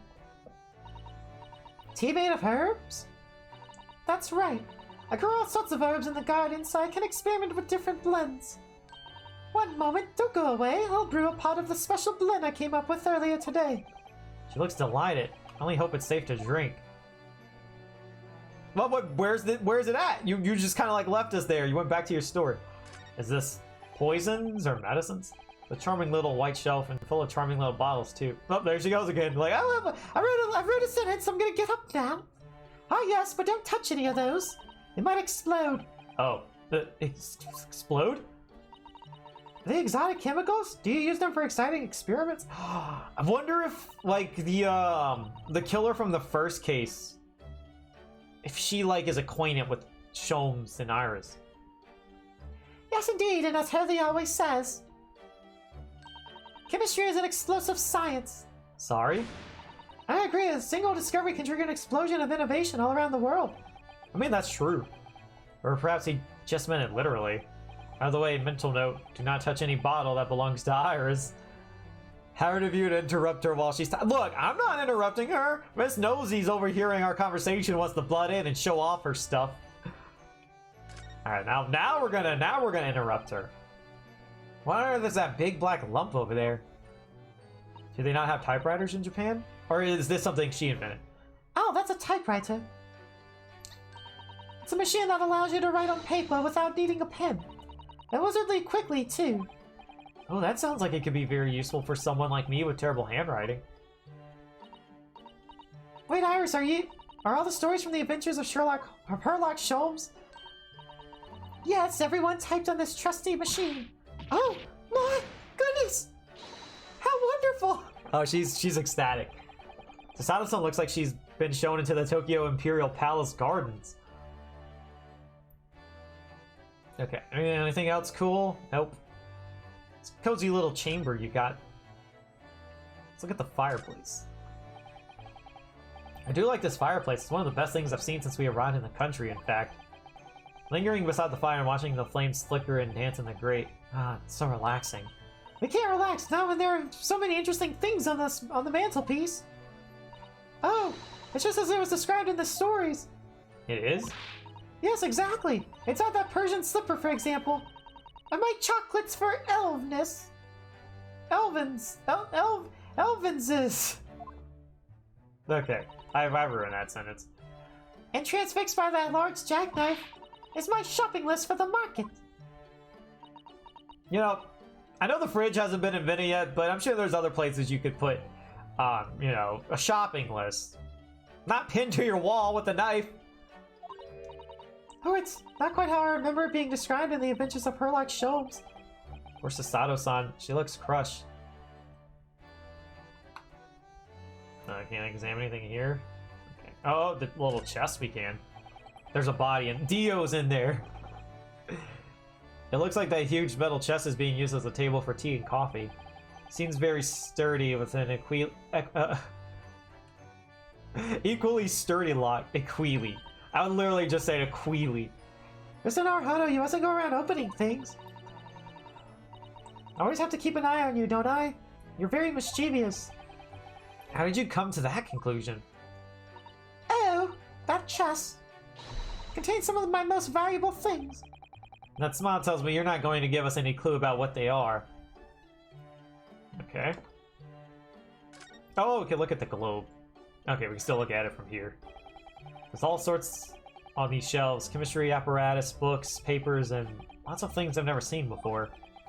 It's all heaped up so high I can't help feeling that the whole lot is going to topple at any moment. I keep telling Hurley not to cram so much on those shelves. Good advice. He wanted to look something up in one of these books a while ago. But it was so tightly wedged in, he couldn't get it out. So he went and bought a new copy instead. Wow. Okay. Can we examine this?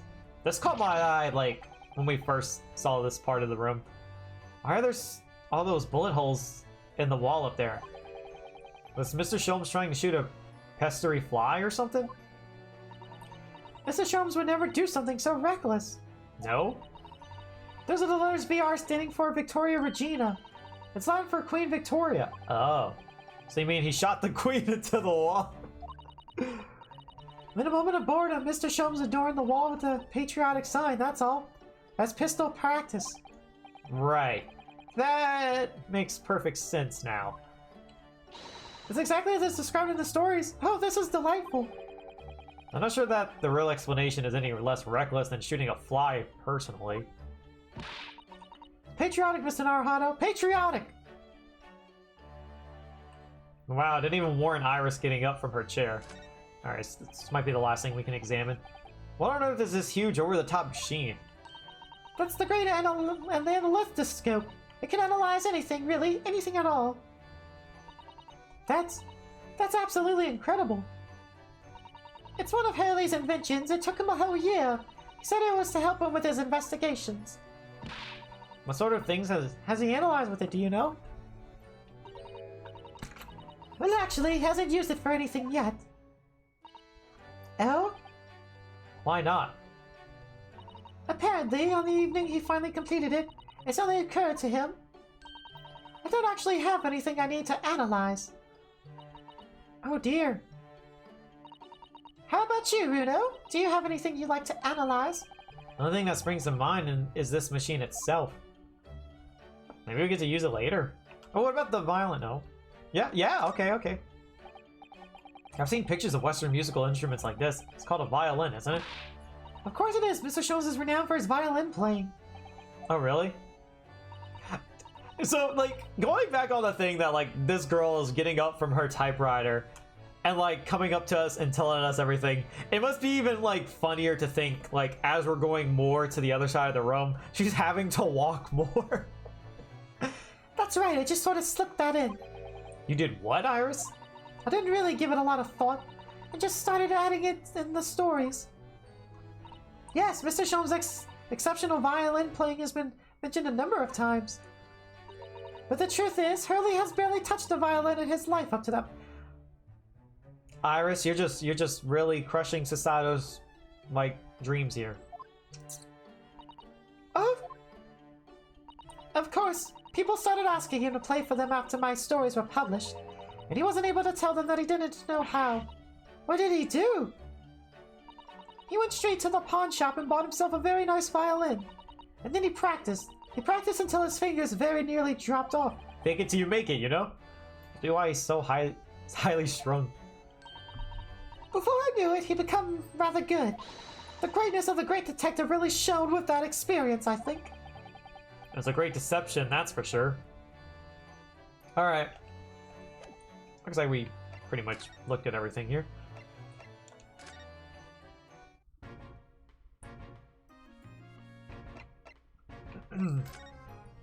Here's a bribe, sir.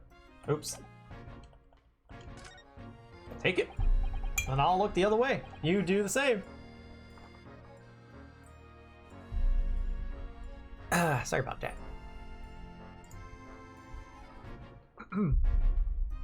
Inspector Gregson, do you have a moment? Sorry to say I don't. I'm a very busy man. Much too busy to talk to a pair of foreign gadabouts, that's for sure. We have these for you. A present from Miss Iris Wilson. What? For me? From her ladyship? Her ladyship? Give that here at once. Come on, hand it over. That's for me. Oh, it's only for me to give it to you, will you? What was that coin exactly? It's a silver crown, obviously, but it's a lot more than that. It's, well, it's an appearance fee. That's what it is. An appearance fee?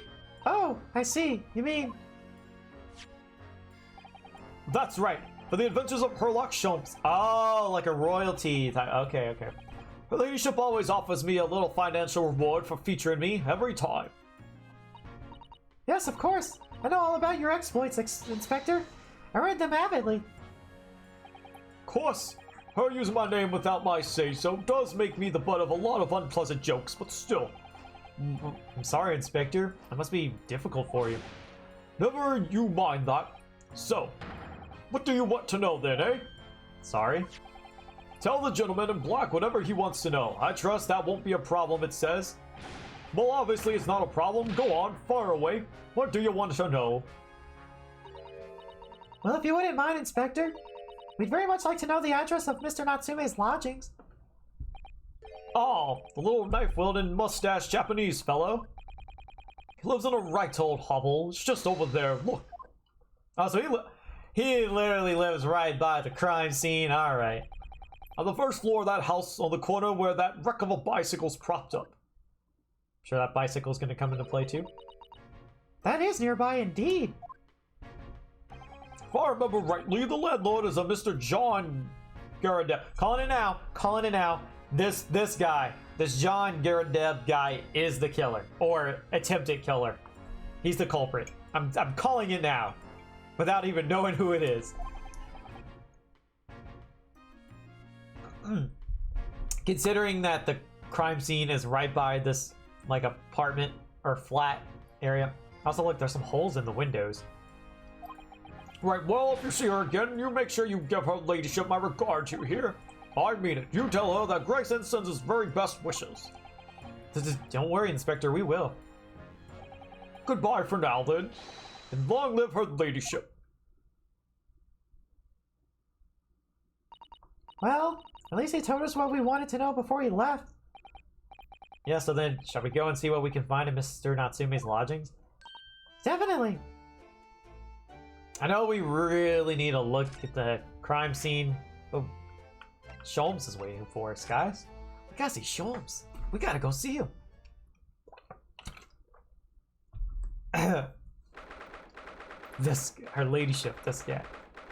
What the? I was not expecting this man's place to look like this. Okay. Oh! Hi. May I help you? Oh yes, would this be the residence of Mr. John Garrett? Oh, okay. My bad. I didn't realize this was John Garadeb's place. I thought this was, Natsume's place. I had a blank on his name. Indeed it would, sir. Who may I say is calling? My name is Ryunosuke Naruhodo. Justin Naruhodo is representing Mr. Soseki Natsume. I believe he takes lodgings here. Oh. You like Mr. Natsume, ma'am? Her face kind of like lit up when we said his name. We'd very much like to ask him some questions about our client. Oh, look at her. She's like getting so happy. One moment, please. I shall convey the message to Mr. Garadeb. What's that on the ground? Is that a candle? Did you see that, Mr. Sato? That was a real-life English maid. I know, as I understand it, anyone of standing in English society employs a number of household staff. But one of the jury members was a maid from the last case. Oh, well, I guess they didn't really get to, like, talk with her, though, so maybe they're just not counting that. That was the first time I've ever seen one in the flesh. Okay, yeah, well, no, it wasn't. Yesterday was the first time. Whatever. I guess they're just gonna, like, not count that, okay? Oh, the snake keeps getting better. Yeah, this is like Sasato's having like a really fantastic day, but also like heart crushing like moments at the same time. Like, certainly feels like we've really arrived now, doesn't it? Only need to meet a butler, and the experience will be complete. Well, I'm not sure if I go that far, but maybe they're trying to forget that case. That makes sense. Especially after their client like died right after.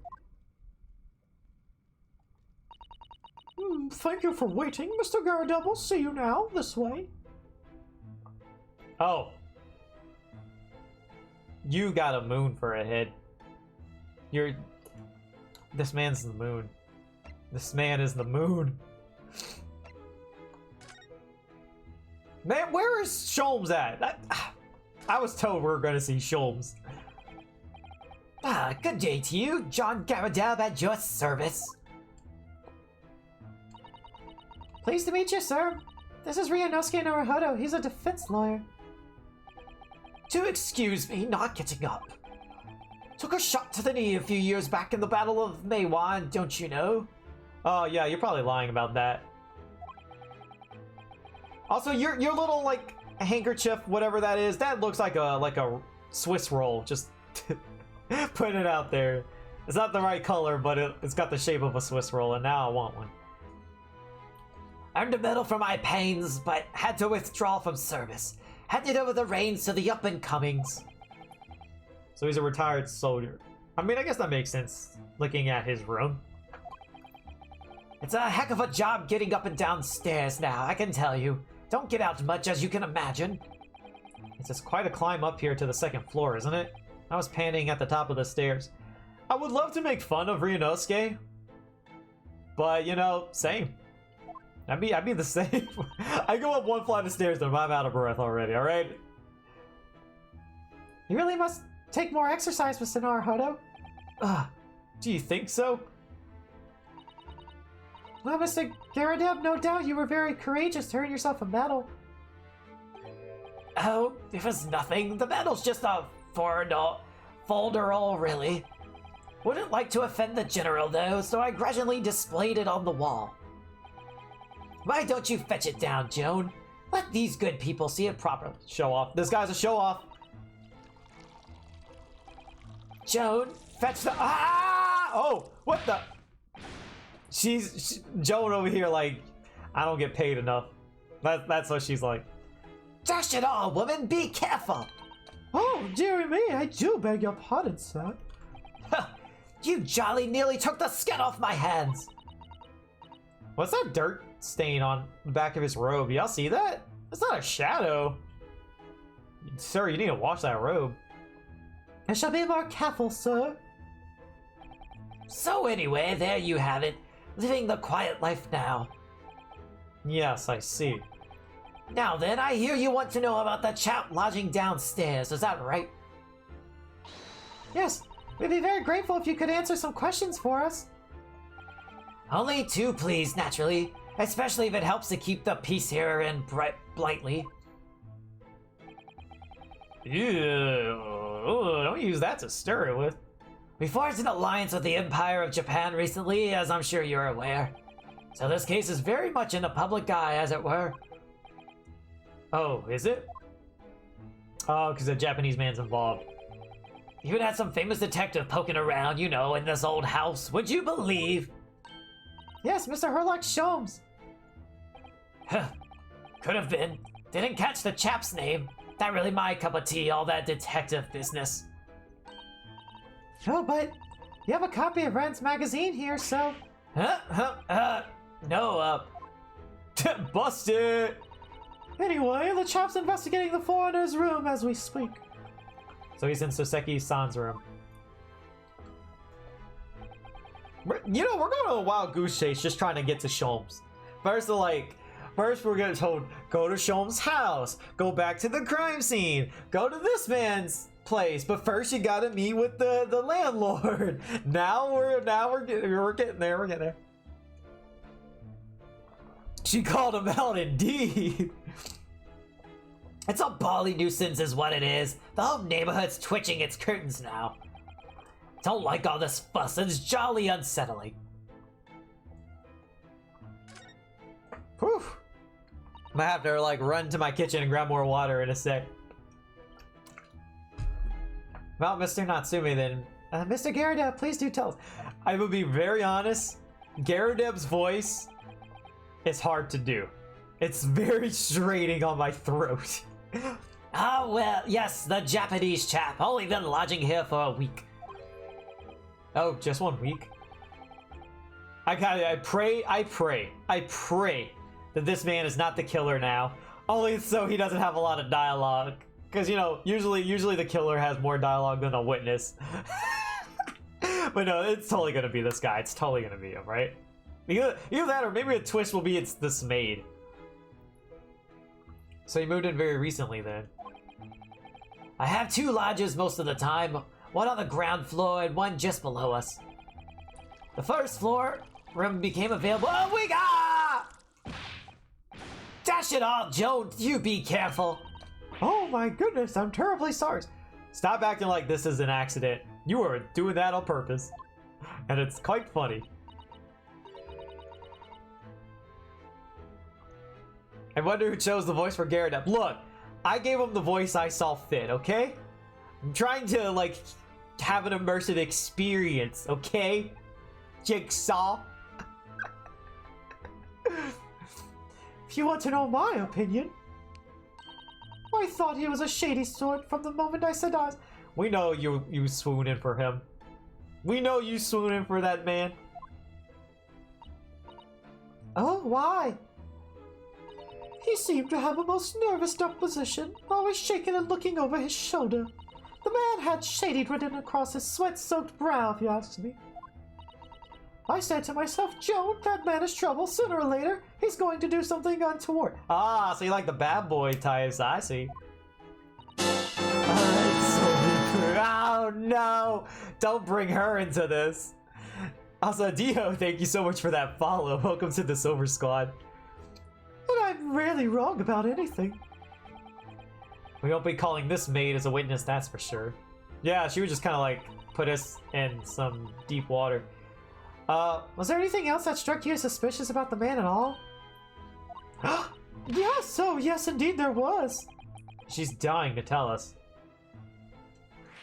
Okay, before we go on, let's alright, I'm gonna say she is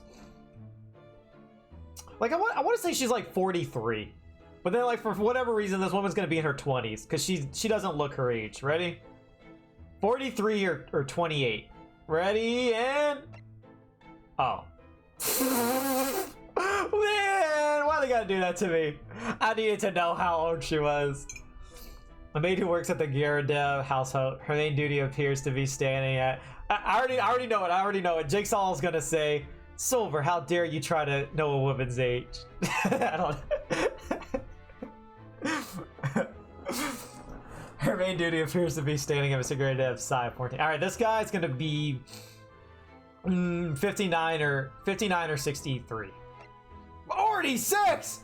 Wow, you did not age nicely, did you? Man. Wait, what isn't... Well, this guy didn't really either.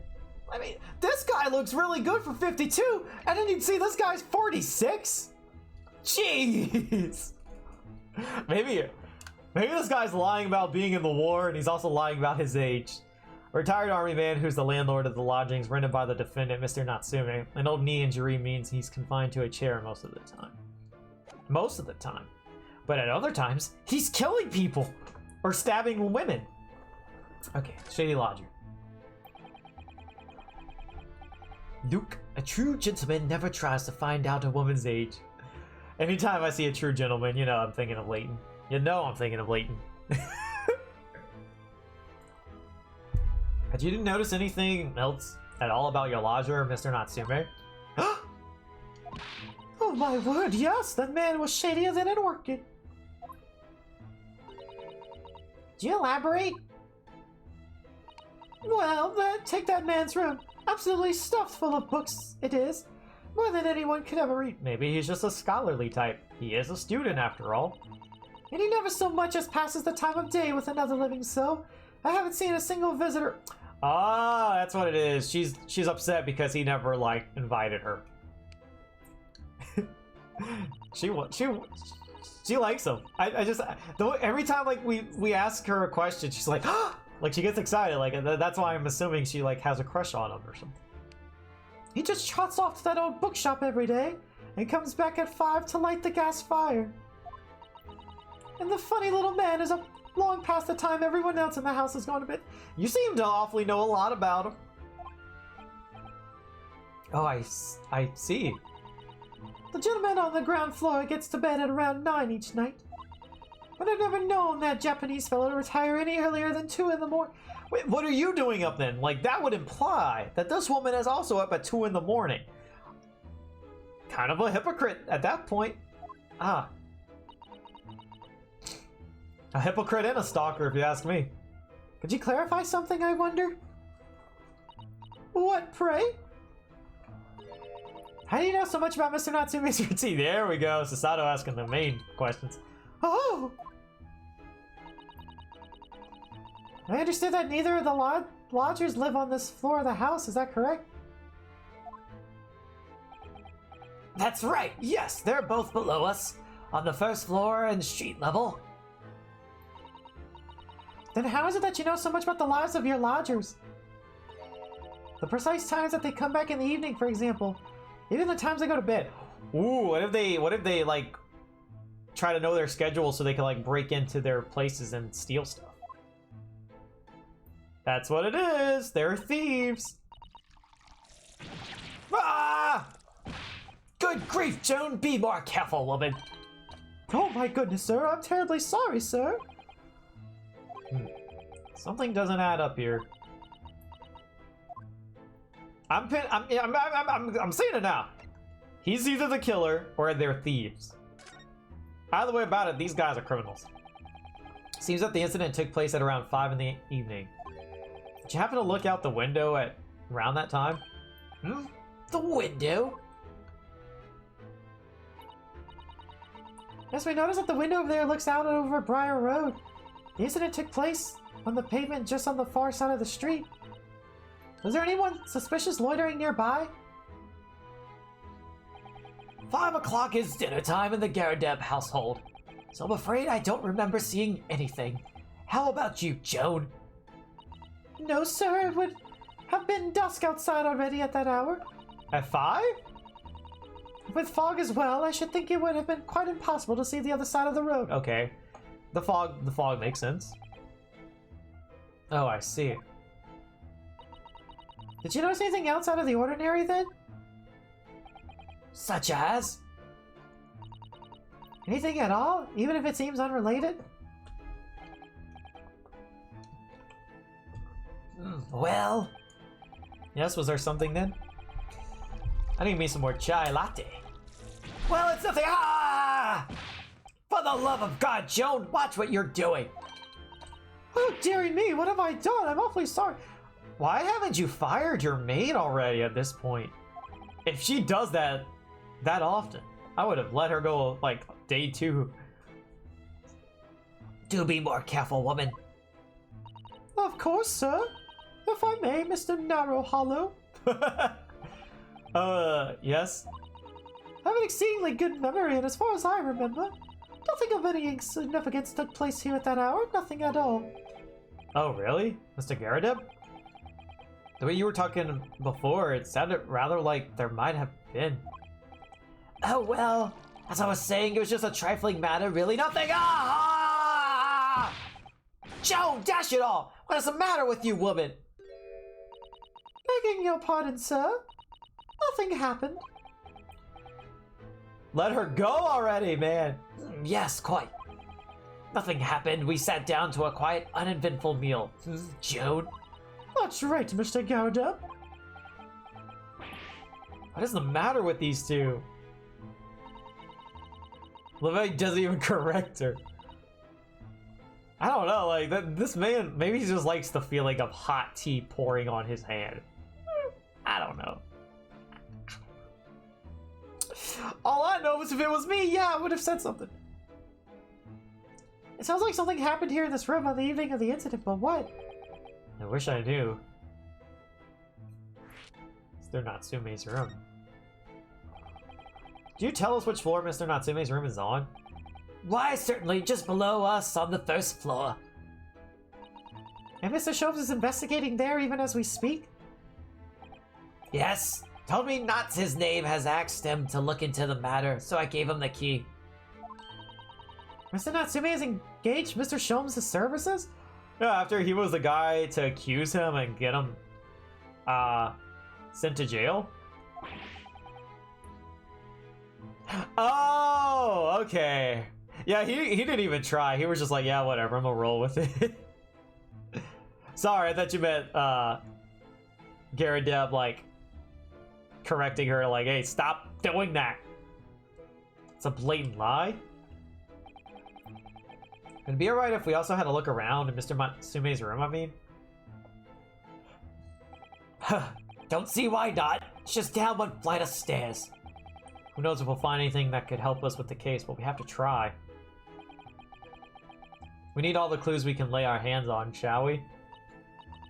Yes, and while we're there, we can speak with Mr. Sholmes again. Perhaps he'll be able to tell us more.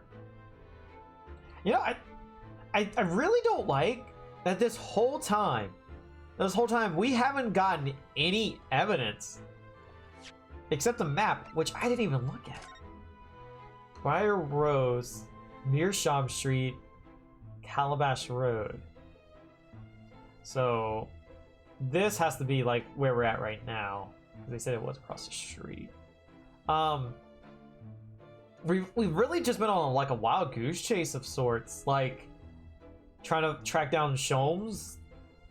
And like, as far as investigating goes, we haven't discovered much, like no evidence at all, but then like no like testimony or anything much, like except these people just now. But yeah, because everything else, like we're talking with Iris, wasn't anything really giving us vital information about the case. It was just about like surrounding it. The quest for Herlock Sholmes. That's what this case should have been called. Okay. Alright, we're gonna look around the house first. That's a full-size cannon. What's it doing in here? Oh my, it's real! I thought it might be a replica. That old thing? Bah! That's little more than a toy. Sorry? The army was selling it off when I retired, so I decided to give it a new home. Never knew when the enemy might attack next. Jolly useful to have a cannon about the house. Really? It isn't overkill? This reminds me of that older admiral guy in Mary Poppins. A guy that was always like ringing the bells on the rooftop. Because he always had like a cannon and everything. He was always like ready for like an attack. Be prepared, I say. I always say. You never know what this twisted world is going to throw at you next, boy. Do you think there might be trouble brewing, Mr. Garadeb? Always is. Take Joan here. Never fails to have a clean apron in reserve. Dries them over the barrel, you'll see. They dry very well in the cannon there, Joan tells me. Which rather proves my point, I feel. It's been reduced to a drying rack. No wonder the huge cannon looks like it's hanging its head in shame. Some books. I know you have a pile of books here, Mr. Garadeb. Do you enjoy reading? Have you experienced the London winter, boy? The nights are long. No better way to pass the time than in front of the fire with a jolly good book. Oh, there's a copy of the Rance magazine here, I see. No doubt Mr. Garadeb enjoys the adventures of Herlock Sholmes too. The great detective has a great many followers, it would seem. Imagine if Sholmes was on Twitter. I'm sure he would have a lot of followers. Okay, look at his outfit. The uniform looks fairly ancient, doesn't it? It's clearly been well looked after, though. That old thing? Pah! Not much better than rags, really. Oh? Wore that ceremonial garb at my retirement bash, you know. But I'm not one for dwelling on the past, me. Would have gladly thrown it out, but you know how it is. Anyway, it doesn't hurt to have the odd piece of memorabilia lying around, does it? But you have a lot of memorabilia lying around. Oh, I see. Perhaps we should leave the past in the past. You know what? Speaking of, I just noticed stuff. His paintings are all like caca. They're all cockeyed. Like, look at this. None of them are like straight. Let's look at this portrait of him. The portrait of Mr. Gyaradev is glaring at me, I swear. Have you noticed that all the little frames contain photographic prints of Mr. Gyaradev as well? Yes, and there seems to be a statue of a lion on the mantelpiece as well. Ah, yes, seems to come back from the local pawnbroker with that little trinket. Seem to come back? What do you mean? The chap who runs the place is a bally wizard. Went in to sell him something and came out with that thing. In point of fact, now I think about it, I rather often find myself leaving the place with something I don't need. The lion ornament certainly does seem surplus to requirements. Sada-san doesn't pull her punches, or her throws for that matter. If you look at the medal. It looks like a Medal of Honor, and it's showcased on a very grand banner. Yes, it's displayed with some pride, I would say. Though it bothers me that it's not straight. What? That old thing. What, is everything here old? Sorry? I should be glad to see the back of it, but the general would turn in his grave if I disposed of it. The wall's the best place for it, keeps the bally thing out of my way. So it's just been polished to shine by accident, I suppose? There appears to be an inscription of the medal itself. Look! Let me see. It says, "For distinguished participation." Oh, participation award, cute. Sounds like the kind of honors even I could be in line for. He is also, he's only like 42 or something, right? I mean, I get he is older, but I don't know. Well, one doesn't like to blow one's own trumpet, but I was given that for my time in the army. I mean, I guess that would, assuming he did retire at like early 20s, that would put things, everything in here to be at least 20 years old, I guess, or close to it. Can't measure an officer by the number of medals to his name, of course. Common knowledge in military circles. Okay, what about this on the floor? What is this? Oh, are you for real? The one thing that's caught my attention this entire time is the one thing I can't examine. Look at that enormous screen. It must have been put there deliberately, surely. This certainly seems like someone's trying to hide something from view. What could be behind it, I wonder? It looks, from the looks of it, looks like he burnt that part of the rug and he's just trying to hide it. I'm gonna have a very quick look. Just a little peek. Maybe let's not, Miss Sato. I think the maid is going to head us off with a cup of tea. Yeah, let's not get on their wrong. Ooh! Excuse me, when were you guys, oh shoot. When were you guys planning on offering us some of these delights? Oh, look! What a wonderful collection of cakes lined up on that gleaming silver cake stand. Lined up? Looks more like someone has half demolished them to me. Afternoon tea is a time of indulgence, you know. It is quite the English way. It is Mr. Gyarados' custom to take 2 cakes with his tea. That sounds delightful. Oh, wait a minute though. There are at least 10 cakes on this cake stand. Well, naturally, and it would never do to waste the leftovers. So whatever Mr. Gyarados doesn't eat, I say to myself, Joan, you should have to tidy up. How magnanimous of you. What's with the broken china over here? Oh, everything's broken up here. It's weird. Look at this crockery on display here. It's rather unusual, isn't it? Oh my, a genuine London dresser. Isn't it delightful?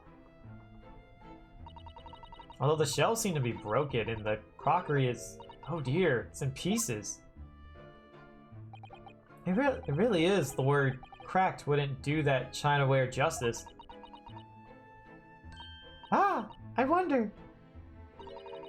Perhaps the cannon was fired at it?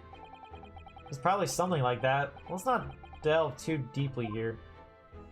Okay, so just gonna... whatever. Okay, let's take a look at the window.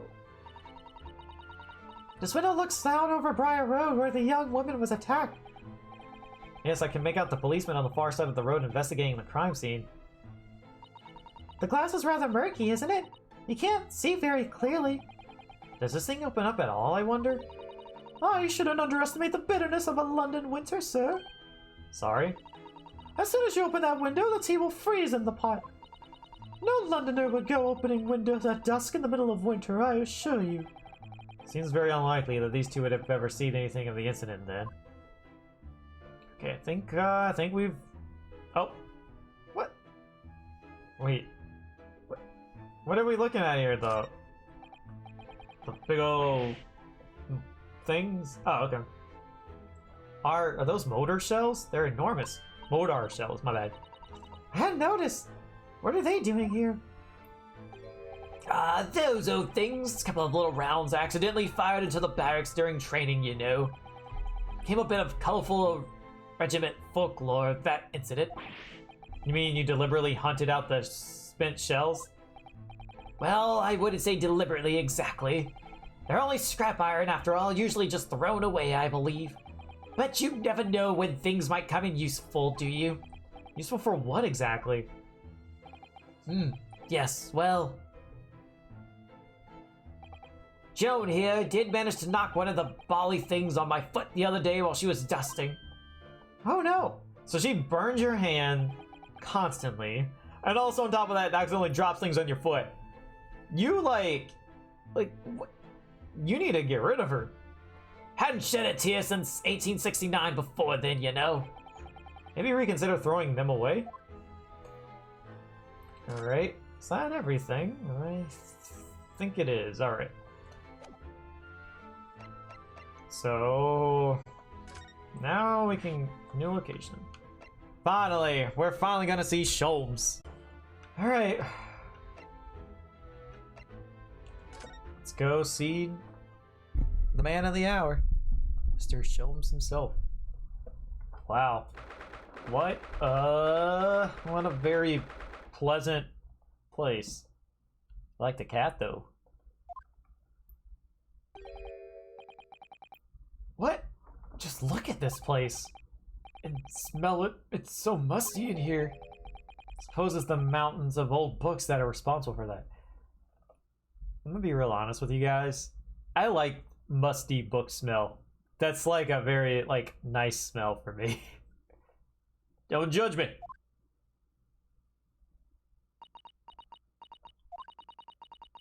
I don't think I've ever seen so many books in all my life. No, me neither. It's so dark in here too. He doesn't even have an actual window. Poor dude. Is that the window over there? What if like it was actually not a window but a painting of a brick wall? Or does he sleep? That's a good question. I guess just on the floor. At least it looks like this cat is very comfortable. Well, it was the window, I think, yes. Once upon a time. For some reason, it's been closed up with bricks and mortar. Yeah, at least that cat is very comfortable. So this is where Mr. Natsume lives. By the way, I haven't spotted Mr. Sholmes anywhere, have you? Now that's true, but according to what Mr. Garadev told us, the great detective should be around here somewhere investigating. In before, I look to the right, and he's like hanging off of something. Ah! Oh.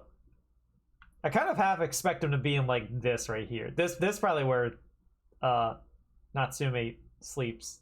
He probably like sleeps like his cat. Okay, well, let's go ahead and let's look at the cat. Oh. Look at the little kitty. Oh, it's got a little hiding spot or something. Oh my, what an adorable little cat. Perhaps he's looking after all the books while his master is away. I don't know about that. He disappeared into that pile of books as quick as a flash. It was a tricolor Miki, wasn't it? Do they even have that sort of cat here in Great Britain? Perhaps Mr. Natsume brought that little creature with him from Japan. It's made me feel homesick now. Already? We've only been in the country for 2 days. But you've also been overseas for like a few months. Okay, what's with this open journal looking thing or whatever? That desk seems to be wedged into a crevice between the mountains of books on either side. Suppose Mr. Natsume would sit there and read while stroking his cat. Hopefully he didn't bring the cat on a ship. That's true. Can't have pets around on the boats. He must have, though. Hope the cat didn't get seasick or anything. Surrounded on all sides of these towering old tomes, surely he dreamt of books every night as well. Yes, he must have done, mustn't he? Oh, what's this? It's a receipt from a secondhand bookshop. Your books. Oh yes, Mr. Natsume's name is on it. Look, and the day of the purchase, 2 days ago at 4:45 p.m. That's the day of the incident. So it was like right before? That's just a short while before he was embroiled in the terrible attack. He must have been on his way back from buying some old books.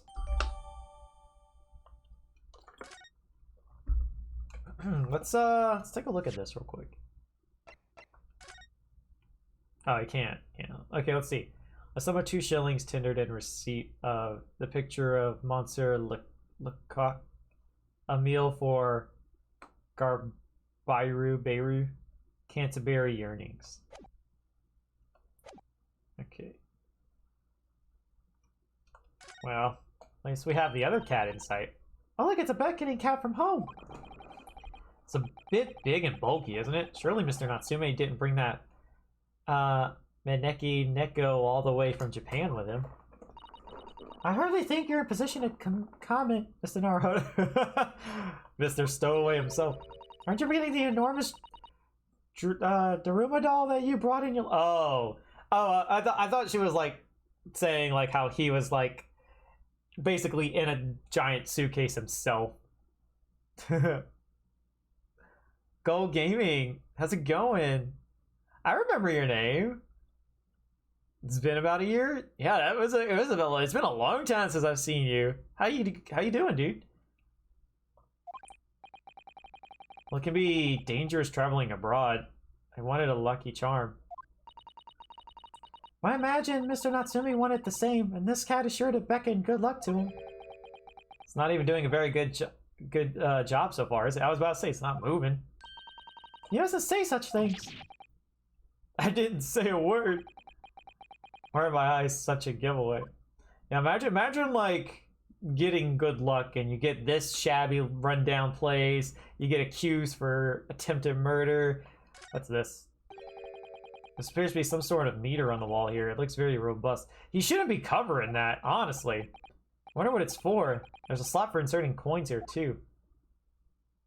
What is that?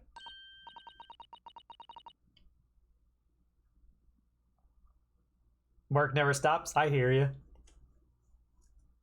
Hey, that sounds good though. Have something good, something good and chill to watch. I believe that is a gas meter, Mr. Naruhodo. A gas meter? Yes, it seems there's a piped gas in this district which consumers pay for by putting coins in the meter. So if we're gonna put a coin in the slot, you gotta pay for all this anytime you want to use it? Oh. I like the idea of monthly bills instead. I don't like monthly bills in general, but you know, it's better than thinking, do I want to pay to use gas right now? I don't know. That would be enough gas to use lights and gas fire for the whole night. So if you're too poor to have a coin, you have to spend the night in the dark and freezing cold? That's right. As would a rich man who only carried crisp white notes. Ugh, London is a scary place. Alright, let's examine the books. Look at all those books stacked up there, and they almost reached the ceiling. They're all works of English literature, and they all smell so musty. This volume of books to hand, you'd never be short of reading material, would you? Man, I really do like the smell of like going into a library. Oh, it's a good smell. No, what a dreamy idea. A bad dream, maybe. For me, at least. Mind you, I don't imagine the books that's at the bottom of the pile now will ever be read again. Ah, so reading it is an experience that comes but once in a lifetime, just as the tea ceremony teaches us.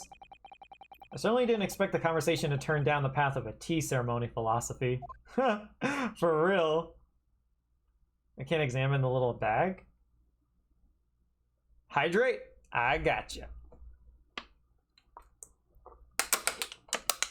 Hang on. Finishing this bad boy up and getting another one. Lord knows I need some H2O in my life.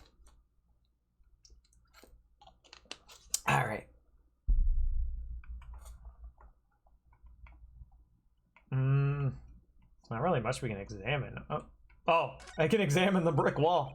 Oh, it's a brick wall. Did you even call this a window? I think so. It was a window at one time, after all. Although all that remains is a frame around some bricks now. So really it's just a wall then, isn't it? But why would anyone deliberately brick it up like that? I'm afraid I have no idea. Ah! Perhaps Mr. Natsume painted the brick design on in a fit of whimsy. That's alarmingly feasible. Anyway, whatever the reason, the lack of ventilation in here makes the place very oppressive. It does. Imagine being cooped up in a room like this would be extremely trying. Yeah, I wouldn't want to be in here. Oh, hello! Hello! Ah! That got me. There he is. Just look at the man. Look at the lad just reading his little book. That's funny. Oh, look, Mr. Naruhodo! Ah, there he is. Where did he appear from? He seems to be engrossed in the pages of an old book. Hope you won't mind if we disturb him. Hello, Mr. Sholmes! Oh boy, here we go. Here we go. Ah, you two, good day. Now, let me see you. Where was it that we met?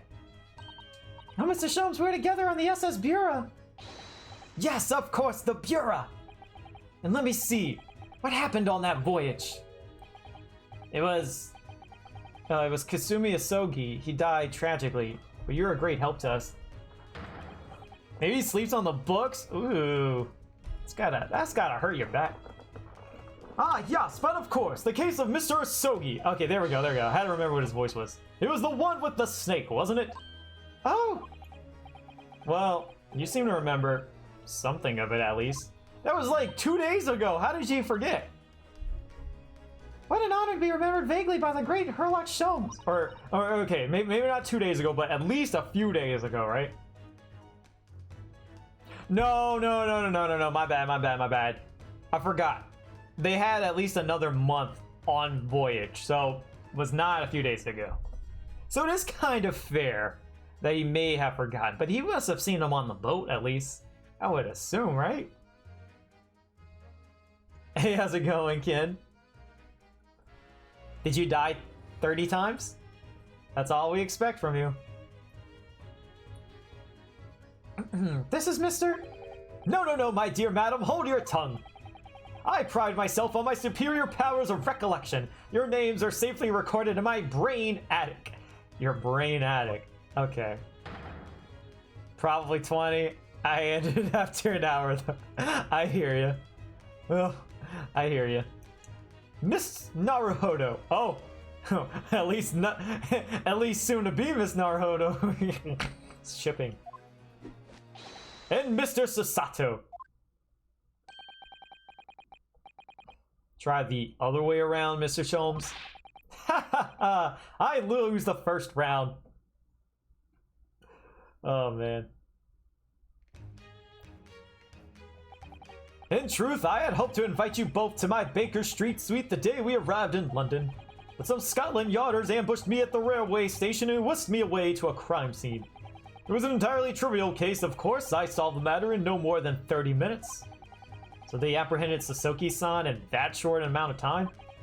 I'm afraid the pursuance of a new case has dulled my recollection of my past involvements a little. A little? It is a mistake to think that one's brain attic has elastic walls and can distend to any extent. I do my best to forget useless facts, lest they should elbow out of the useful ones. After studying in martial arts, you're just mentally and physically fatigued, so playing games probably wasn't a good idea. I mean, that makes sense, Ken, but it could also be like a nice way to relax. Maybe not Neo. Neo's probably one of the worst games to relax with. But I mean, I do that a lot. Like, if I'm tired, sometimes, like, you know, just chilling. Usually watching something chills me, but, you know, playing games too. Oh, you're feeling nauseous playing it. Oh, yeah, I mean, probably not a good idea. Probably should get some food and chill. Assuming you know, like, maybe nauseous from, like, all the martial arts and not eating. Those are my own words of imitable wisdom, you know, from an adventure entitled A Study in Scarlet. Hey, that's the one Yuri was reading. Please, there's no need to quote yourself. I don't always remember my pearls of wisdom, but fortunately my associate pins them beautifully. He means Iris, I suppose. Mr. Sholmes, we have some extremely important questions to ask you about the trivial case you just mentioned.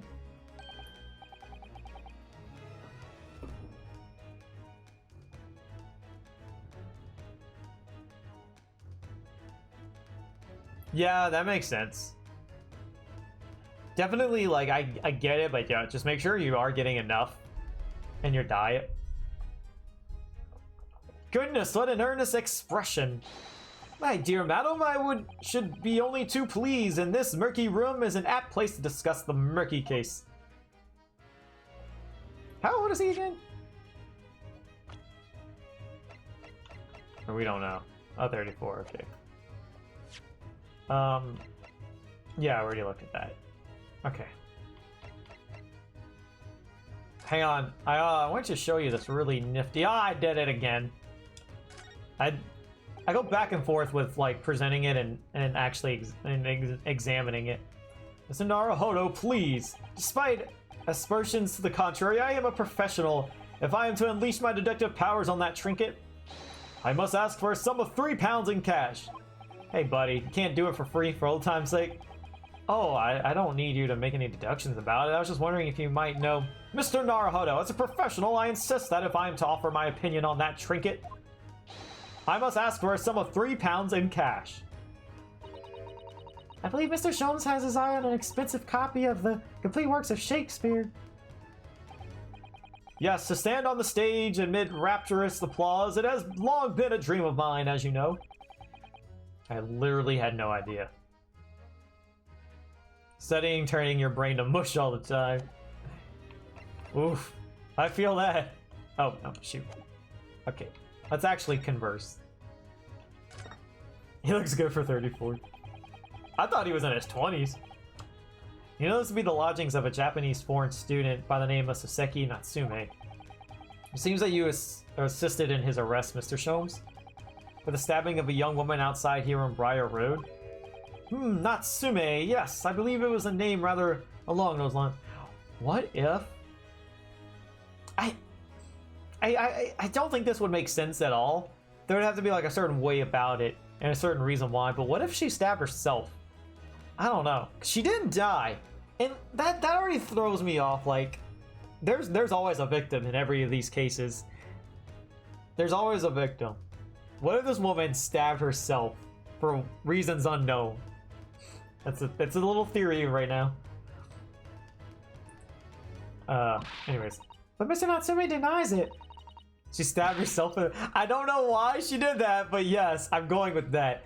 She so obviously she can't do this. Well, I mean, well, okay, you kind of can't. Like, you can see me doing that, right? Depends where out in the back, but you can kind of do it, and I think you have enough force to stab yourself. But even if you didn't, she could just prop it up against anything and then just run to the back of it. Just saying. Wait. Yes. Jigsaw, you have played Spirit of Justice. I think it's Zam who hasn't played it yet. Right? I want to say you played Spirit of Justice. If you have, minor Spirit of Justice spoilers for anyone in here. You think he played it too? I thought he hasn't. So you have played it. Remember in one of those cases, the victim did something very similar? I just remembered that. So, if he did it, then maybe this lady, you know, was capable of doing it. I don't know. That is very far-fetched. I don't know if I read that or not, but whatever. I'm sorry, Mr. Sato, but I have not the slightest idea what you mean. What?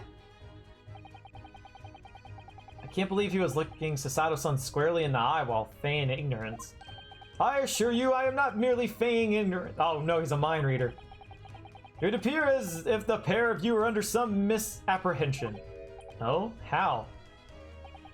I assure you have no recollection of accusing your stooped compatriot of the crime. That doesn't make sense. The good detective of Scotland Yard made the following request of me, I quote verbatim. We need you to ascertain the identity and whereabouts of a man seen fleeing the crime scene. So he just needs to... He was just asked to find them. No, it was the third case. The one when you're defending Maya for the millionth time. A man seen fleeing? There were a number of books scattered on the pavement at the scene. From the book plates, I was quickly able to determine the bookshop from which they had been purchased. On speaking with the proprietor, I was immediately led to this address. Elementary, wouldn't you say? I believe there is a receipt around here somewhere from the establishment in question. So you don't think Mr. Natsume is the culprit then? But they still thought he was. Again, they probably just wanted to pin it on him because he's a foreigner and they just don't have time to actually look for an actual culprit. Which is terrible. That is terrible. I think I could not tell you. But it was aggravating my faculties, hence why I returned here. However, this place is such a trove of fascinating books, I found myself quite lost in bibliophilia. Do not be deceived into believing that I am a man of leisure. No, no, no. Oh dear. Alright. Tell me. Have you encountered the landlord of these lodgings? Yes, Mr. Garadeb, retired military man. It was the first time I've ever met a soldier from the Great British Institution, that is, the services. It was the first time I've ever met a maid from the Great British Institution, that is, service. I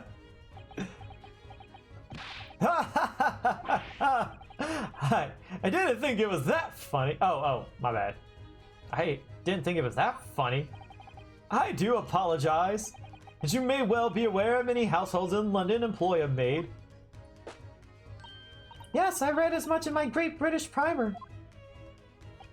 And so, conversely, whether or not a household employs a maid has come to betoken the social standings of those dwelling therein. Betoken their social standing? Sorry? Put simply, my dear fellow, those who employ at least a single maid are considered middle class. Those who do not are beneath that. In the upper echelons of society, of course, households employ enough staff to constitute a large family. Goodness, how extraordinary. As you can appreciate, for those on the precarious boundary between the middle and lower classes, being able to afford just one maid is of the first importance. I had no idea. And it is for precisely that reason that I find great stimulation in the situation upstairs.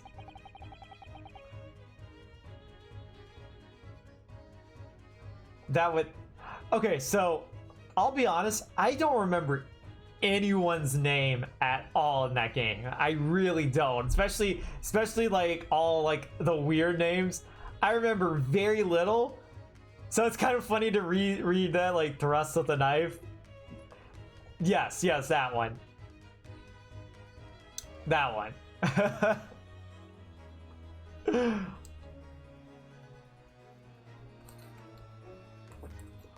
You just finished eating. I'm pretty sure you saw the Ari Tokyo Avengers you were talking about. Ooh, ooh, oh, Colonel. Ah, crap. I kind of want to talk about it. Can we? Is it bad if we talk about anime up in here, guys? Unless there was someone who was planning on watching that. Colonel, are you gonna be down to like watch Saturday? If so, I'm gonna need like if we're still watching them together, like if we're both caught up, which I'll try to catch up tonight or tomorrow, probably tomorrow. I'm gonna have to get you to like stream it because I can't watch the other episode that was released because I don't have the premium. Well, worst comes to worst, I could buy the premium. Yeah, the victim in the third case. Thrust with a knife. Yeah, I thought it was kind of like screwed up that I know who was thinking who's being in. Okay, you talk just so we're clear because I want to make sure I didn't spoil anything for you. And the flashback when they were stealing the bike, right? You've seen that, like that's what we're talking about, right? Okay. Yeah, like I was like, ooh, it's screwed up. And then that one guy wants to like kill Mikey now, and I'm like, how did this guy only get like a year sentence? I get he's a juvie, but like a juvenile and all that, but like, how is he only arrested for a single year? What the heck? Why'd you stab yourself in the back though? Why not in the front? Well, like the way I'm thinking about it though is that like it's easier. Like I mean, you could easily stab yourself in the back, right? Unless it's like right here. It's like right at the top. You can't really like get that, right? You could easily stab yourself in the front. So if you want to make it look like someone assaulted you, then you would want to go in the back to make it more believable, right?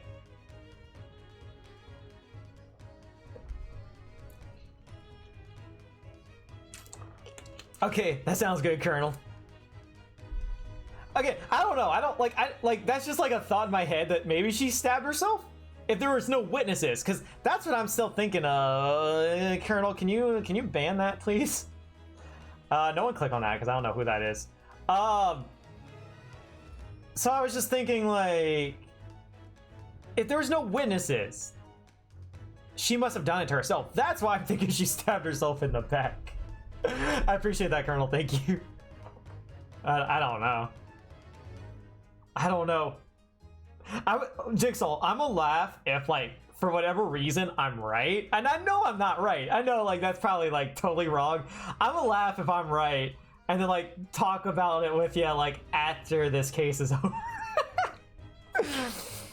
And when I'm not right, when I prove to be wrong, you can, like, make fun of me.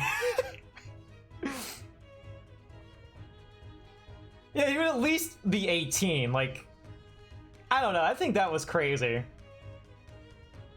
And like, they like not only like trespassed, they were attempting to steal and commit a murder all at once.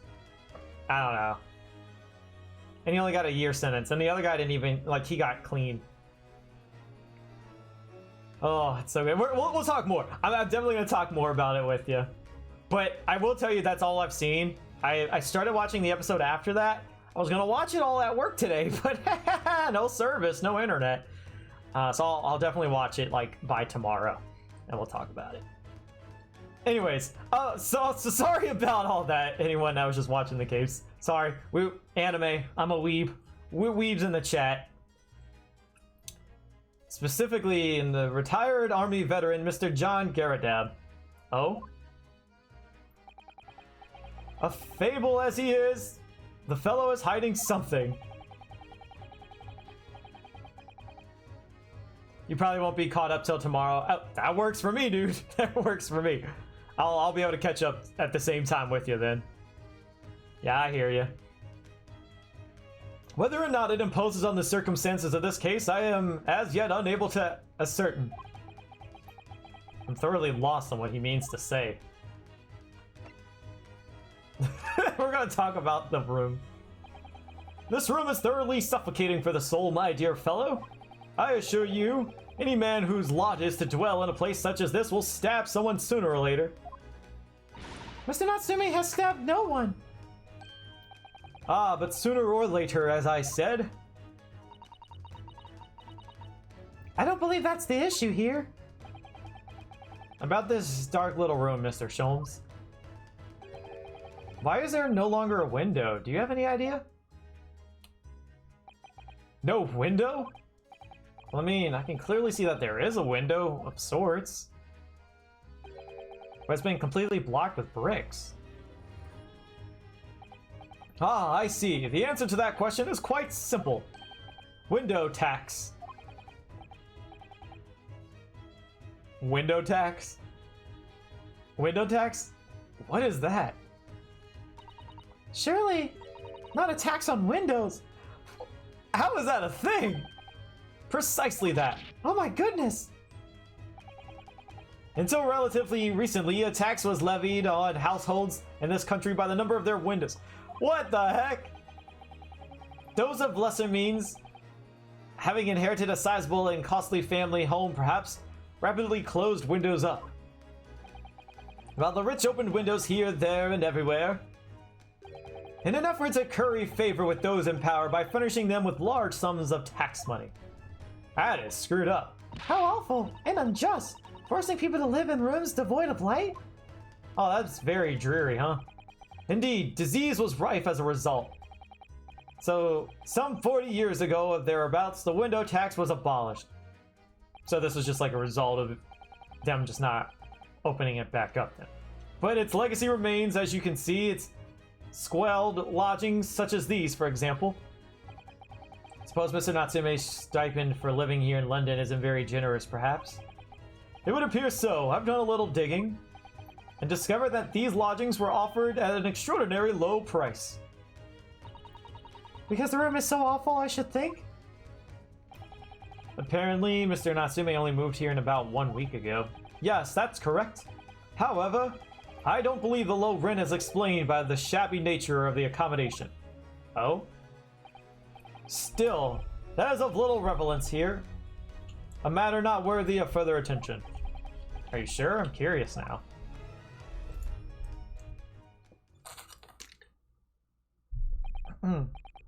Well, I believe I told you all I can now. Thank you, Mr. Sholmes. Ah, yes, Mr. Naruhodo. Was it not your intention to become a practitioner of law? You remember that, did you? Will you perhaps be offering your services in this very matter, I wonder? To the occupant of this room, Mr. Natsume, was it? I'm not sure. Not sure? On what grounds? I actually defended someone in court here only yesterday. Really? Well then, I congratulate you, sir, on an ambition realized, and so promptly, too. Thing is, it's really made me question things. Am I right to believe in my clients? To trust in their innocence? Yes, trust. Mr. Sholmes? Mr. Natsume didn't do it, did he? My dear fellow, I haven't the first idea. Oh, but I thought that's why you're here. Didn't you come back to investigate? Ah, yes, that was indeed my initial intention. But there are simply too many fascinating books here. I couldn't possibly ignore them. Oh, okay, yeah, just throw away a man's life, chance of freeing him to read his books. Oh, I see. Nevertheless, there are two facts that I can state quite unequivocally. The man who fled the scene of the crime 2 days ago was the Japanese occupant of this room, and there are witnesses who swear to having seen the same man commit the crime. That is all I can say. And one more thing. Ooh, my neck is hurting. What is it, Mr. Sholmes? Tell us. I cannot say without any certainty whether or not it was of relevance to this case, but I'm quite sure that the retired army man who owns this property is hiding something. Oh yeah, definitely. Mr. Garadeb is? Mr. Sholmes said as much before, actually, didn't he? Anyway, at present, that is really all that plays on my mind in relation to this case. Mr. Naruhodo? As yet, our investigations have uncovered nothing that could help establish Mr. Natsume's innocence. No, you're right. Perhaps it's time we probed a little deeper into Mr. Garadeb's secret. Just remember, I cannot be sure whether the landlord's secret will prove to be of relevance or not. But I wish you every success, of course, Mr. Naruhodo. A busy man indeed. He's going back to his book in the corner of the room. Okay. See, is he really still there? Yep, he's still there. Excuse me, Mr. Sholmes? Yes, so true. To be or not to be? That is indeed the question, Mr. Naruhodo. Why are you quoting Shakespeare over there? To be or not to be brushed off, that is the question, and the answer is all too clear. Let's leave Mr. Sholmes in peace, shall we? I think it's time we finally go investigate crime scene. What did y'all say? Oh, hang on. Look at all these balls of papers on the floor. There are notes scrawled all over them, in English. Looks like the waste paper basket is so full they've just fallen out. I think Mr. Natsume must have been deeply immersed in his research, don't you? Or deeply averse to tidying up his mess. I wouldn't like to speculate which is closer to the truth.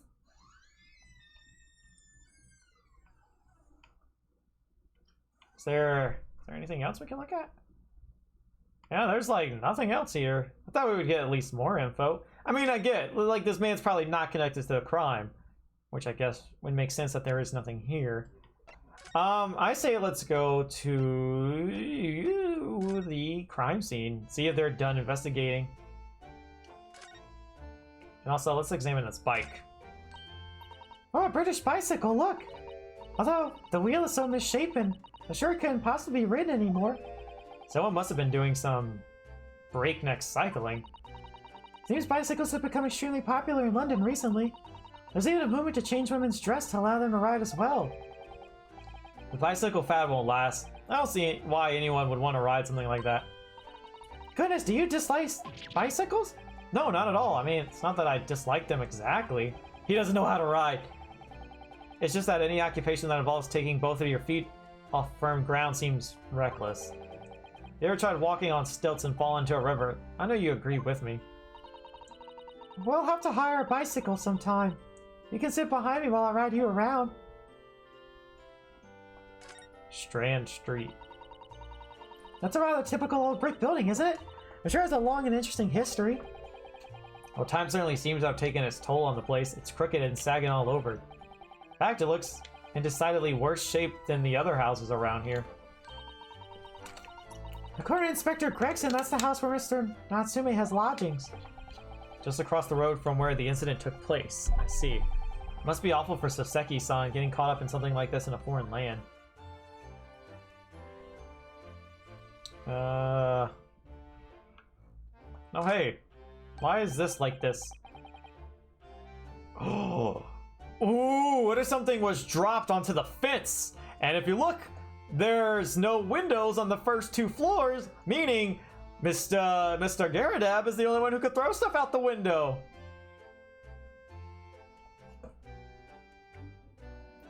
Yeah, Jigsaw? I'll look at the windows of that building there. Are you sure they're windows? Yes, but they're all filled in with bricks.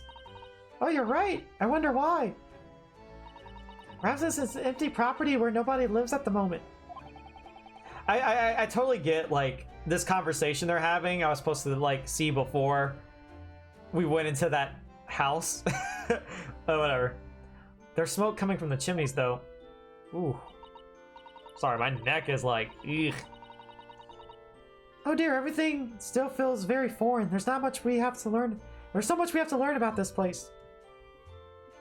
I thought we were going to examine the fence, but I guess not. Oh! Oh, okay, that's neat. They're in Strand magazine. Okay, that's cool. So they just swap the letters around. That's neat. A lot of detail for sure. Oh.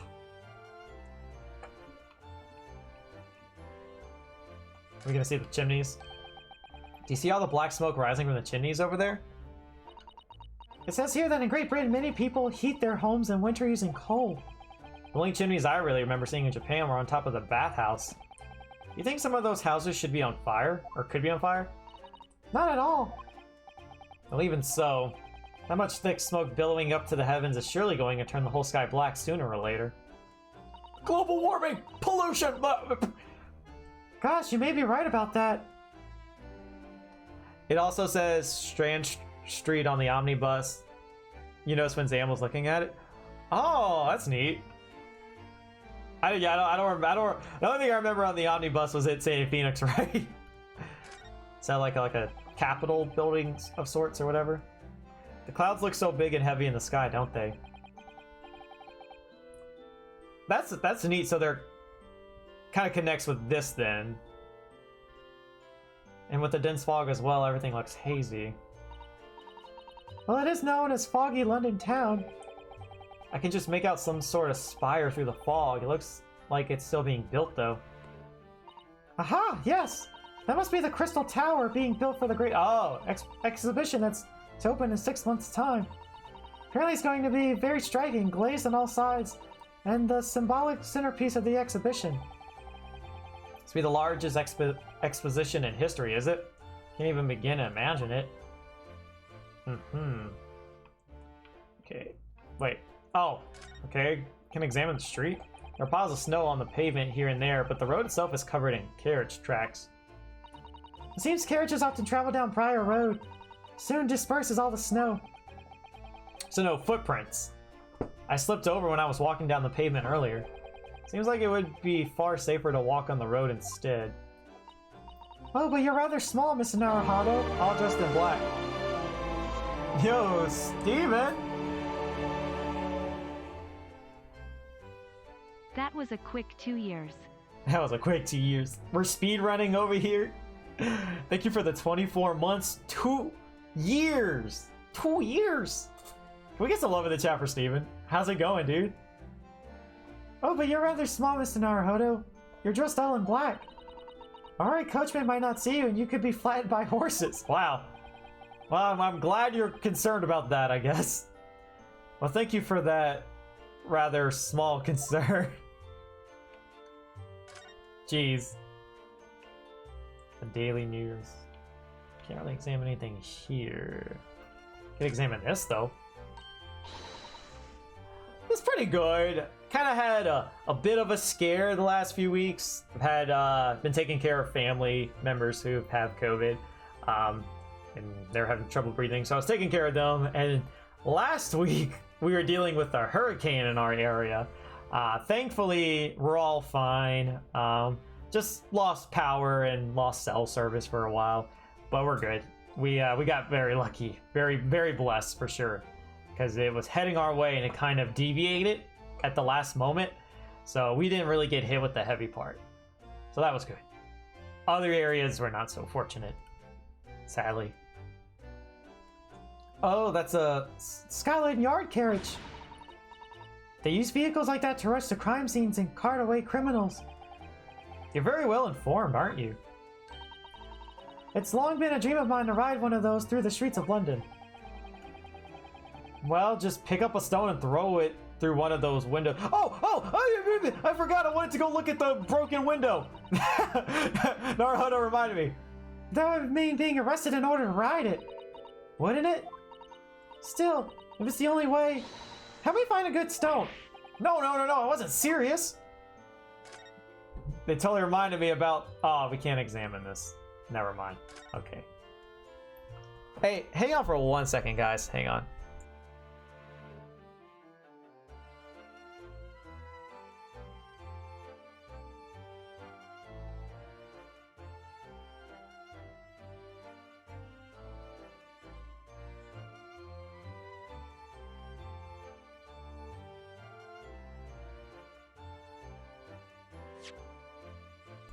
Alright, sorry about that.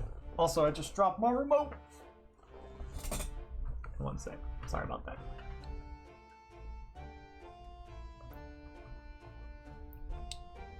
Yeah. I can tell you, I know a lot of places still don't have power. Our city, we were without power for about 2 days or so. But one of the bigger issues is nobody has cell service. Thankfully, I've had access to Wi-Fi, so I was able to contact people through online. but we couldn't call or text people since Sunday, was it? Yeah, since Sunday. And earlier today we finally got cell service again, and we only had it for like 2 hours and then it went away. I think now, as of right now, I think it did come back. It looks like it on my phone. But yeah, so it's been crazy. Just because I guess a lot of cell towers got damaged or something. So a lot of people haven't been able to contact anyone. So hopefully that's all it is they're just unable to communicate at the moment. Yeah. Oops. I didn't mean to click on this. Sir, can we please look at the crime scene now? I don't see anything we can look at.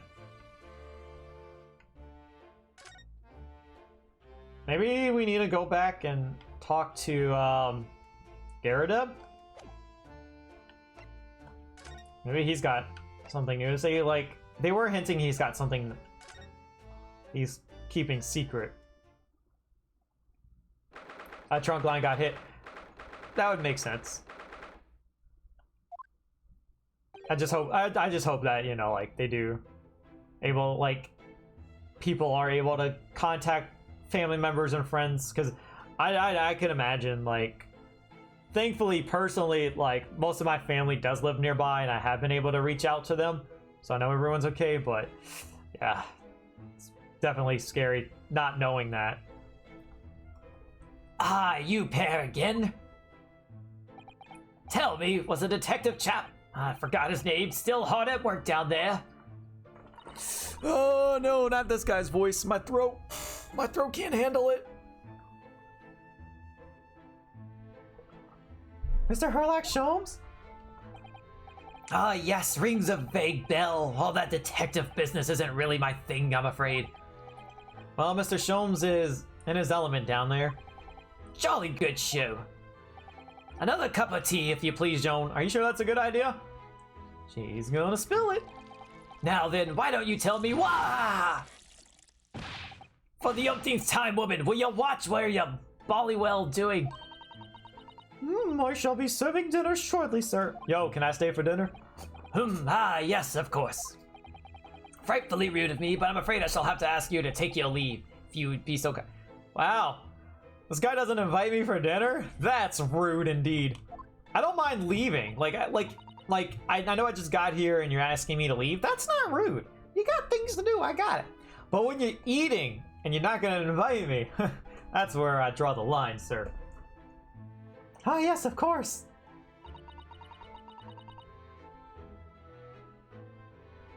If you would have done a different voice and said you forgot what voice you originally did for him, I wouldn't even be mad. Like, I gotta commit to it now. I can't. I should. I really should. But I gotta commit. Even if it means I won't be able to talk tomorrow. We're deeply grateful for all your assistance. Not at all, not at all. Don't get much chance to talk with young foreigners like yourself. It's been a pleasure. Best of luck and all that. Perhaps you could see yourselves out. I'm doing great with the different voices, thanks. His voice is the only one that's hard to do because it's very straight. But it's fine. According to Mr. Sholmes, Mr. Garrideb is hiding something. And since no other avenues of investigation seem open to us at the moment, perhaps we should do some digging. What's the chest sticking out there? That wasn't there before. Hang on, what is that? Oh.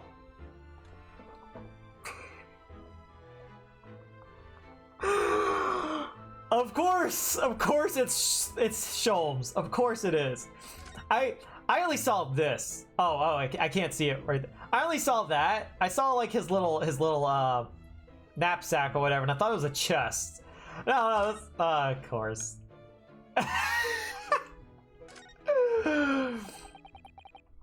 What's he doing over there? This is why we love him, indeed. Mr. Sholmes? Aha, we meet again, my dear fellows. Good gracious, when did you sneak in here? Herlock Sholmes, sir, at your service. Whatever are you doing over by the window? I am giving to watching the evening sky as the sun sets, madam. Yet sadly cheerful as the room downstairs undoubtedly is, it lacks an aperture for such observation. So I took the liberty of borrowing a small corner of space by the window up here. Oh, well.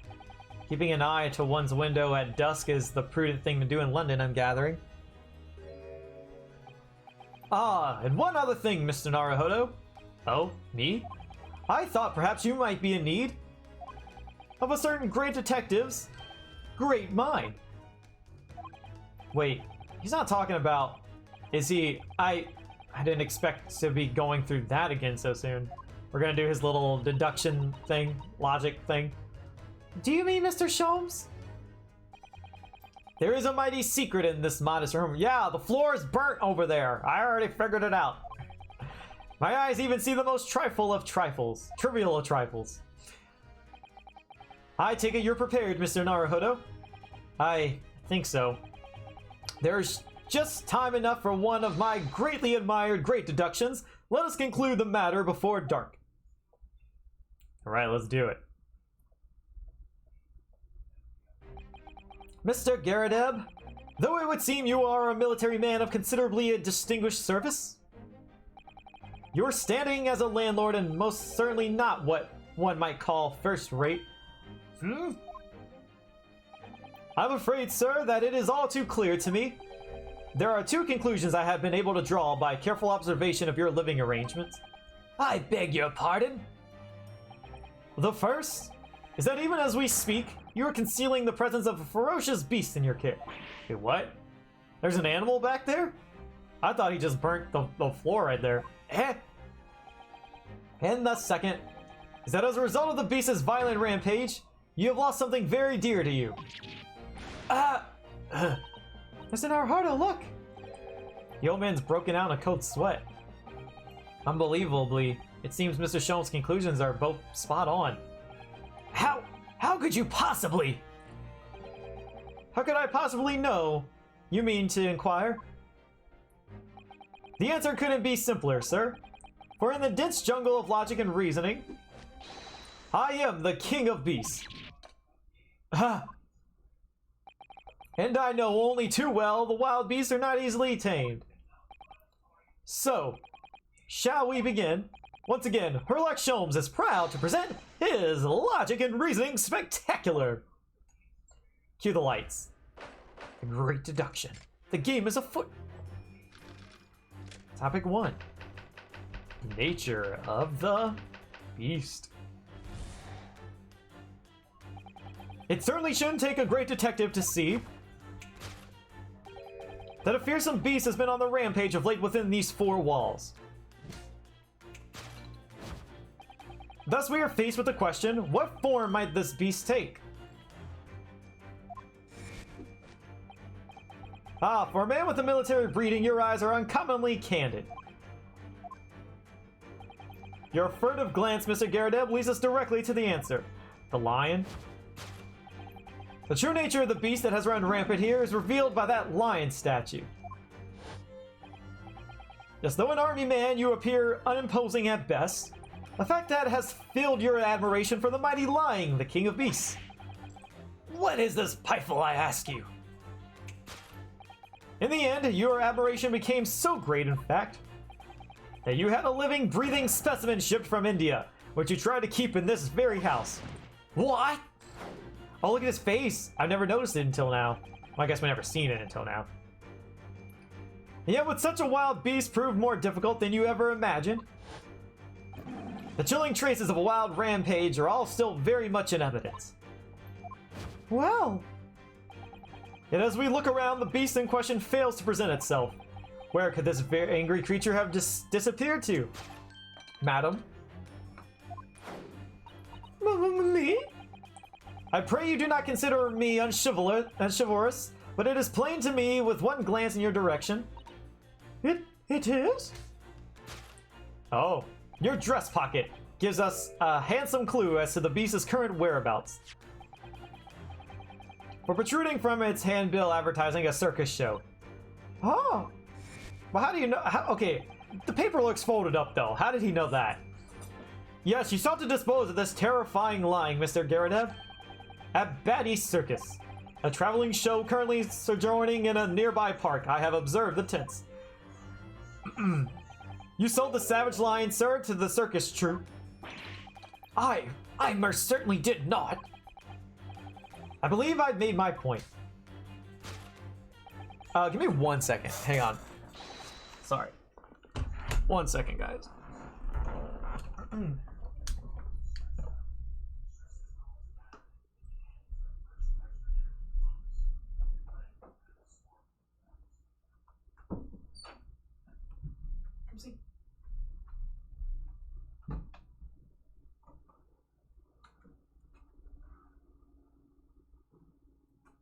Okay. Sorry about that. Oops. Whoa, whoa, whoa. I'm pushing things I should not be pushing.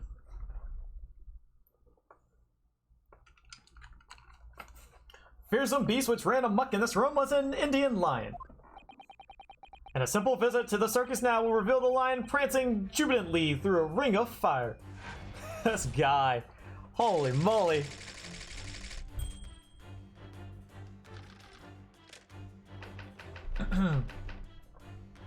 Aftermath. Now, Mr. Garadeb, it is plainly clear that you still have deep feelings for this formidable beast. Indeed, in that blithe pose, the distress has lost its cause. You is veritably tangible. Your head weighs heavy on your shoulders, the pain you feel being revealed by that supporting arm. I wonder if he broke his pipe too. Amid fits of tears, you let your beloved beast go. The strand of losing something so dear to you is clearly visible in your visage. Assuming his pipe did break from this beast or whatever, it looks like Sholmes is kind of like showing off his pipe. Like, hey, look, mine's better and is fully intact. Nonsense, man. I simply... But what we must now ask ourselves is the true cause of this pain. And we need only follow the direction of your gaze to find the answer. Oh, a letter. Yes! It is this pile of bills that has given rise to the pain you suffer. Every envelope contains another demand for payment. oh, For cartloads of meat, potatoes, wheat, and tea. Indeed, feeding your beloved has had a devastating impact on the financial circumstances of your household. And so you have no choice but to let it go. Yes, well, Now, in a final fit of rage, the ferocious beast carried out one last unimaginable attack. oh, unimaginable? The aftermath of which can be clearly seen by observing the carpet over there. A very expensive woolen carpet, if I'm not mistaken. Oh, dearie me. What could have caused such a destructive outburst? Huh? This time, madam, I'm afraid it is you who has inadvertently revealed the truth to me. Your wandering eye has settled upon the answer very neatly indeed. Yes, to explain the dire state of the carpet, we need only look at the Tower of Cakes. Or how about the candelabra? You love how over the top all the animations are. It is really good, especially the posing. Oh, the posing he does is so good. Ah, There is no creature more dangerous on Earth than a beast with an unsated appetite. Was it or was it not once said by a certain noblewoman, if they have no bread, let them eat cake? Oh, your pipe broke? What a shame. Let me just casually whip out my beautiful pipe while deducing. Food is at the heart of all tragedy, in fact. whatever do you mean? Having tired of the taste of cake, the beast began to stalk its next prey. I'm sure I need not spell out the nature of the final act of destruction carried out by the beast. There's only one logical conclusion. Worked into a frenzy by hunger, the lion attacked and ate the carpet. The teeth marks in the carpet are a perfect match with those of a lion I once saw in India. Yeah, I'm pretty sure that that carpet was just burnt. But sure.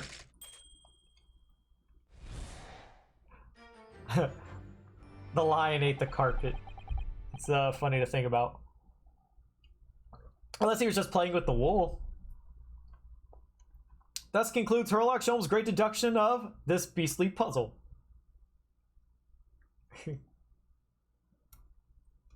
Their faces. Ah! What is the matter with you, Joan? You're pouring scalding hot tea all over me.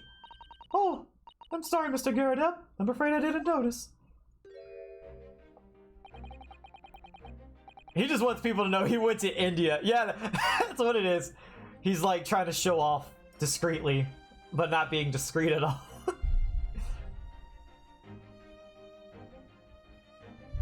Oh. Our deductions can be startlingly sharp. It stands to reason that your cup runneth over. Indeed, my revelations can make people spill tears at times, too. Sholmes, I get they're probably shocked, but I'm gonna just be honest with you. Nah, she always does that. She always be spilling that tea. Sherlock Holmes was a show-off, too. Oh, like the original Sherlock Holmes? We were talking about this, so I've never actually read any of the Sherlock Holmes stories. And we had some people in here saying that apparently a lot of like things in these games are nods to like some of like the titles or like stories of Sherlock Holmes, which I think is really neat. And it makes me really want to read some of the stories now. Mr. Sholmes, sorry to butt in again, but can I make an observation? Why, certainly, Miss Naruhodo. What is it, again? Well, your deductions just now. Do you really think a lion could have fit inside a room of this size? Indeed, it is the only explanation for the facts. The terrifying truth all too often lies beyond the realms of common sense. But wouldn't it be an idea to consider what lies inside the realms of common sense as well? But if an uncaged lion had run amok in this very room, surely Mr. Garrett and his maid would have been hurt, or worse. Ah, that's where you are stuck.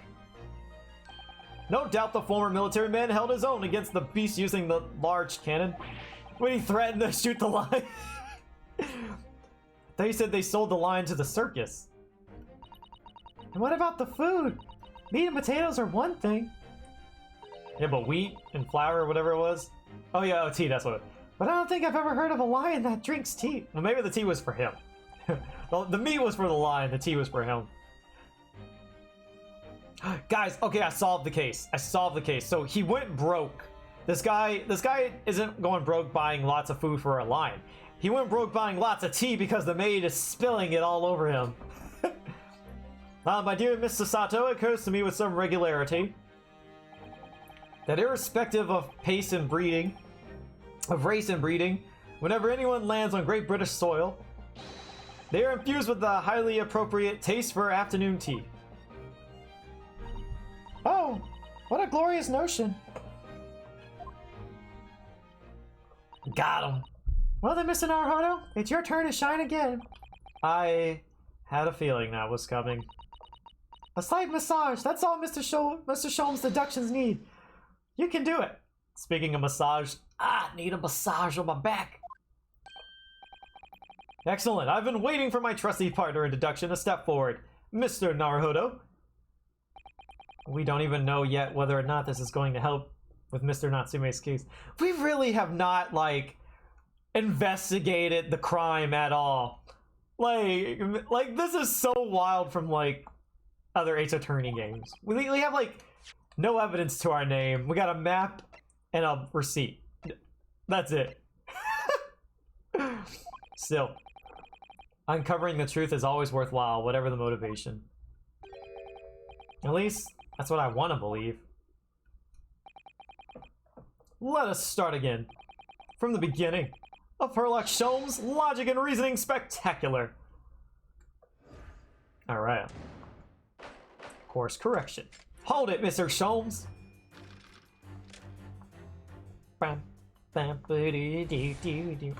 Alright. Oh,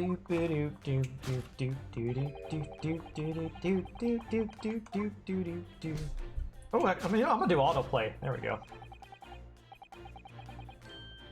My autoplay not working though. There we go. I thought I clicked it. Gives me time to drink.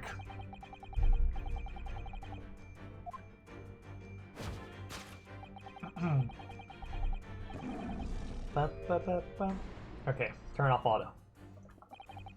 I really didn't see the lion thing coming. No, but if you observe Mr. Gyarados' reaction, rather seems as though some beast did indeed run amok here in this room. Yeah, something with a very fierce nature. Oh, it's the cat!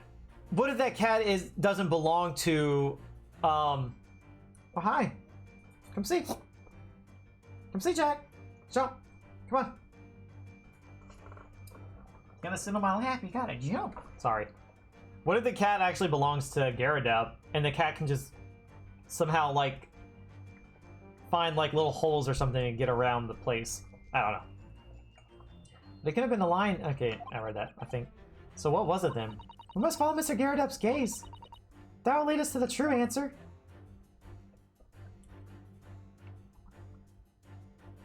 Oh, okay. Look at this. Well, this is the lion statue Mr. Sholmes picked out. Yes, I wonder. Perhaps if you did live with the lion, it would prove to be a rather sweet companion. I think. It's like a mouse trying to tell its family that the cat around the house is sweet. Suppose it is a bit of a flight of fancy, isn't it? Anyway, the beast we're looking for is something else. Let's have a good look around. I'm trying to look around this. There we go. Okay. Oh, the maid's his wife. What's this photograph? It appears to be for Mr. Gyarados' wedding. He looks very happy, doesn't he? He does, but you can't make out his bride. No, how unfortunate. Something must have struck the glass directly over the woman's face.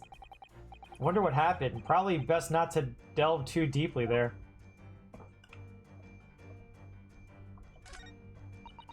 The glass is broken, so you can't see the bride's face at all. No, but the amount of cracks could hide the woman's plump form. I think powerful would be kinder than plump, Mr. Naruhodo. Yeah, she certainly looks that. There's a lot of horsepower there. Jeez. That's someone you want to upset, that's for sure. The ring. Oh, look. Have you noticed her wedding ring? It's very large, isn't it? Yes, that's an unusual design. Looks like some sort of embellished sunflower.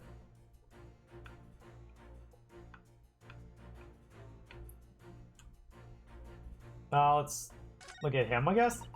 This must have been when Mr. Gyarados was still in the army. He seems to be carrying his rather stout bride, effortlessly and beaming a smile at the same time. I suppose he was very strong in his younger years. Hard to imagine now, he's as thin as a rake. Okay. I'm just gonna examine everything, I guess, because I'm not really sure yet. These are the shells for the cannon, are they? What a strange place to keep them. I imagine they have some significance to Mr. Gyarados from his time in the army. Ah, of course. He mentioned a battle to us before, didn't he? Do you remember he said that he'd been shot in the knee? Perhaps it was one of these that hit him? If rounds that size had hit his knee, there'd be nothing left of it. Or Mr. Gyarados for that matter. Mr. Sholmes has a Persian slipper. This man has spent shells. Perhaps it's customary in Britain to display, well, rubbish on the mantelpiece? Dang.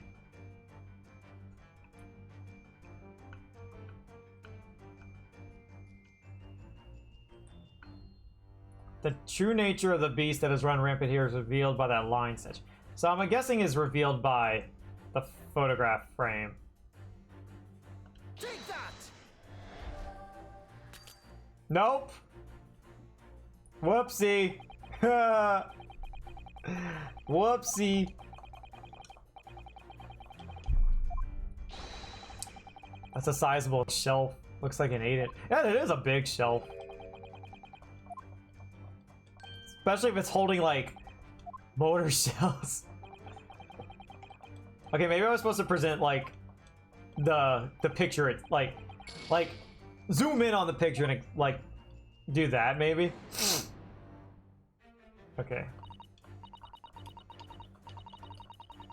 Da da da da da da da. So is his wife just like ferocious or something? Okay.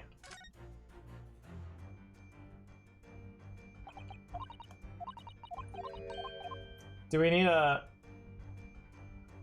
Like, here's the thing. I want to present this. Is it gonna not work because it's presenting the bride instead of the cracked glass? Because it's not saying cracked frame or anything. It's just saying newlywed bride. We're just gonna do it. Probably gonna lose a thingy here. Oh, okay.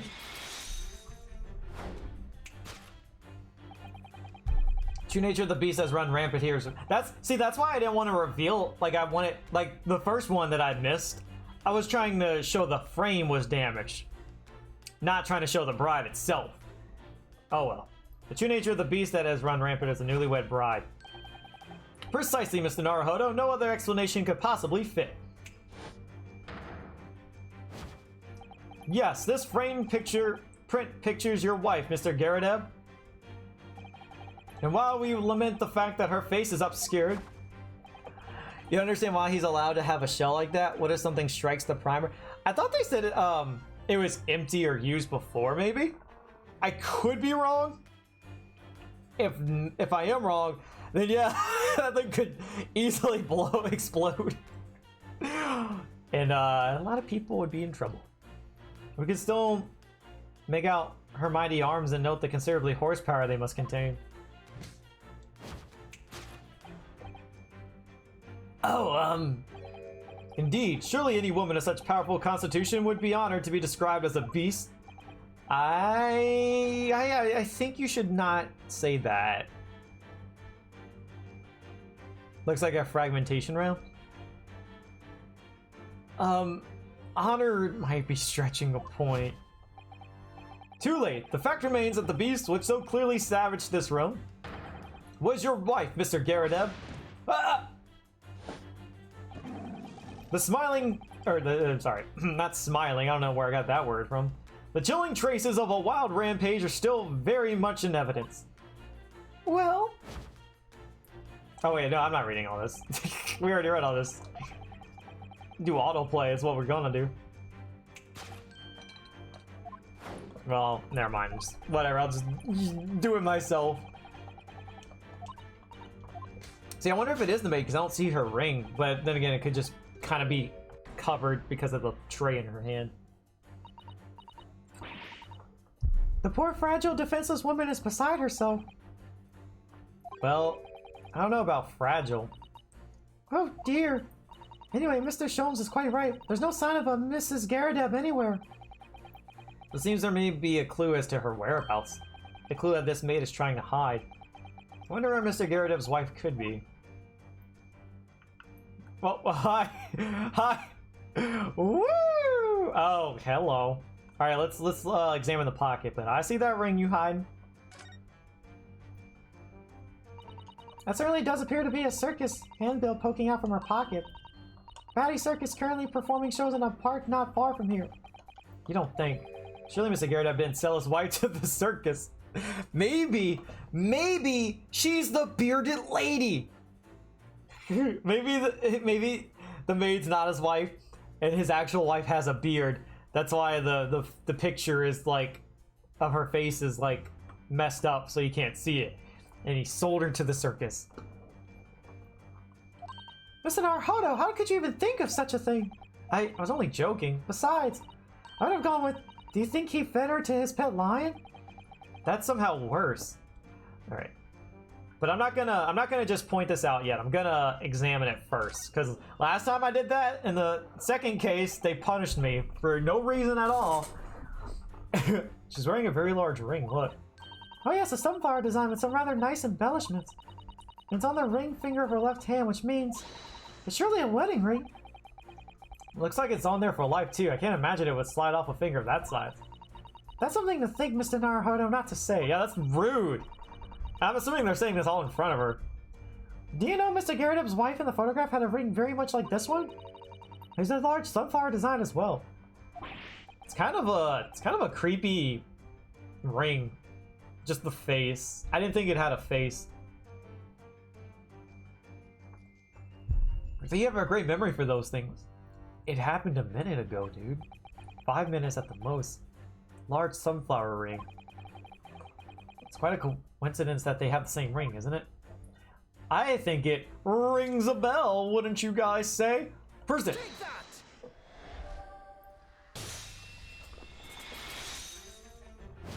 Like, be-do-do-do. Your wedding ring gives us a handsome clue as to the beast's current whereabouts. Oh! Indeed it does. That flowery band gleaming on your finger gives you away. Has an interesting wedding. I think it's interesting, like the whole sunflower design. The face is just creepy for me, but I think that is pretty neat. Whereas identical to the one shown on the hand of Mr. Garrett's bride in this photographic print. In other words, you are no ordinary household maid.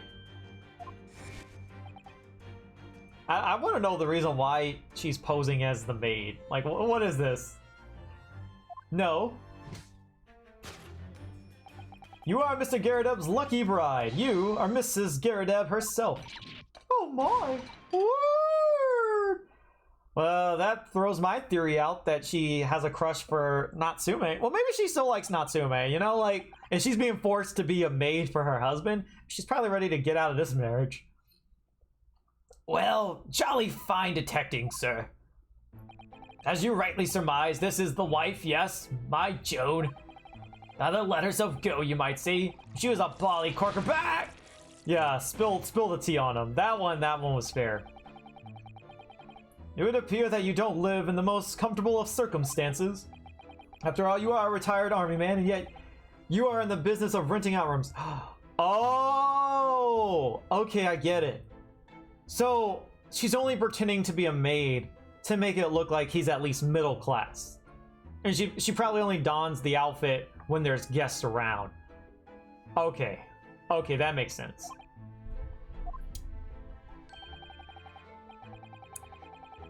Because they're poor. I would assume, therefore, you have an insufficient means to employ a maid. Would that be correct? It's not right, I tell you. I was second lieutenant of the 3rd Regiment. A man has pride, don't you know? By golly, it's a sorry thing when a chap can't even afford to have a single maid in his employ. Yes, here in London, one is rather judged. A household cannot be considered worthy of society if it employs no staff at all. Though in my considered opinion, such concerns about appearances are a folly. You mean Mr. Garrett has his wife work as his maid? Precisely, am I right, Mr. Garrett? Yeah, you guys need to work on your marriage. Ollie and company, obviously, but listen here. This must remain a secret. Tip-top secret, please. Alright. The Raging Wife of Mr. Garrett. Is that a Sherlock Holmes title? Can we read that one?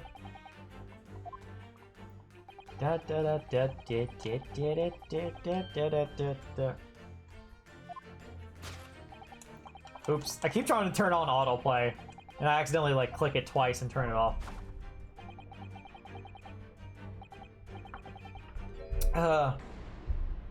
Turn it off. Mr. Sholmes is quite something. He's still calling Mr. Garrett's wife a beast. Yes, as a woman, that feels rather uncomfortable. And Mrs. Garrett is standing beside her husband as we speak. In other words, he hasn't lost his beloved at all, has he?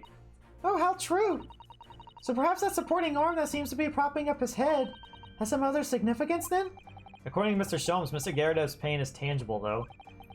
What could that pose of his really signify? She slaps him! Oh, sorry. Slapped cheek. Let's examine that. Oh my, look at that bright red mark. Gosh, that's quite something, and clearly made by somebody's hand. Yes, Mr. Gyarados has been slapped on the face, it seems hard. I've never seen such a clearly defined mark. Whoever could have done such a thing? Well, there's a very limited number of candidates, I'd say. Take that! Take that! Slapped cheek!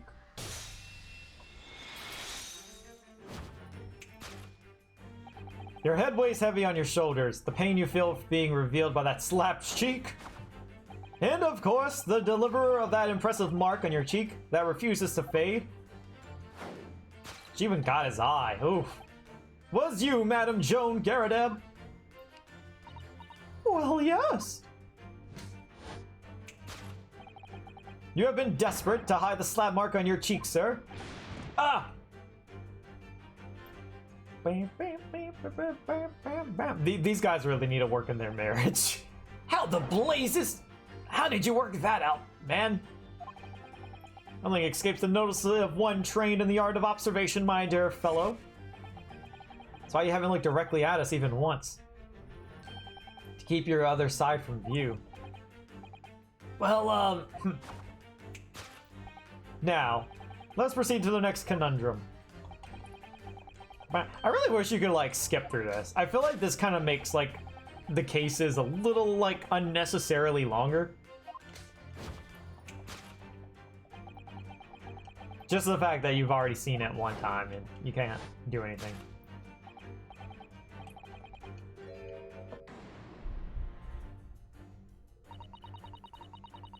Didn't Mr. Shom say that the bills were all for the lion fodder?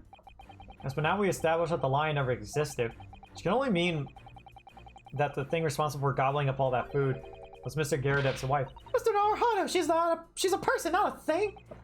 Yes, well, she's also a person who gave her husband a mighty slap around the face. One so hard that it left a perfect hand mark, in fact. Yes, why would a woman want to hit her husband with such force, I wonder? I'd love to know the answer to that in question.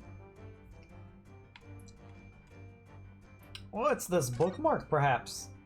Oh, he's got like a little lady on the side. So I must be reading this book at the moment. There's a bookmark here, look. Mr. Garadeb is clearly an avid reader. Oh, wait a minute. I don't think this is a book. Oh, no. What if this secret lady is the woman that was stabbed and Garadeb's wife was jealous and in a fit of rage stabbed her and they're blaming it on their tenant? Oh. He be cheating. Oh no, so it isn't. It's a note written in a woman's hand. Oh, James, I love you. Yours, Mary. Wait. I can't look at the court record. Is this his first name, James? Do we even know his first name? Unless they're talking about James Bond. We are in London. Oh, Garadeb is secretly James Bond. I solved it all, guys. That means Mrs. Garadeb is probably like Moneypenny or something. Look next to the signature here. Lip marks made with lipstick. If he's gonna hide that from his wife, using it as a bookmark is probably a terrible idea. Oh, what a passionate and romantic gesture. Don't get any ideas, Sasato-san. Oh dear, I'm sorry. I don't think she needs to wear makeup. I think she's very pretty without it. Well, this bookmark is actually a love note then, A love note. Whoa. Broken plate. It's not gonna be the broken plate. It's gotta be this. I'm just gonna go ahead and do this. Take that!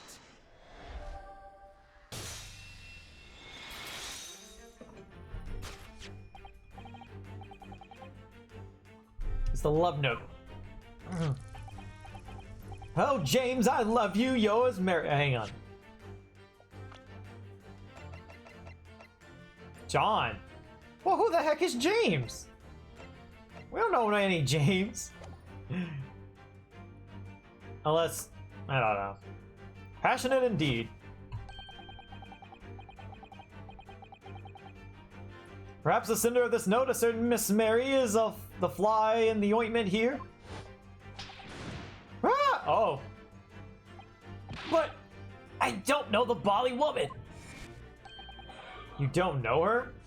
Well, it's addressed to a James. And that's not your name. Unless your middle name is James. Must be his brother. Ooh, that could make sense. That note wasn't written to me. That note wasn't written to me. It was just in the book. I don't know how I got. Wait, what's the book you're reading? It was just in there, you say? That's right. That's what I've been saying. Oh, yeah. Now it makes sense why she's always pouring that tea over him too. Like, that just clicked. Like that should have clicked a lot sooner than later. But whatever.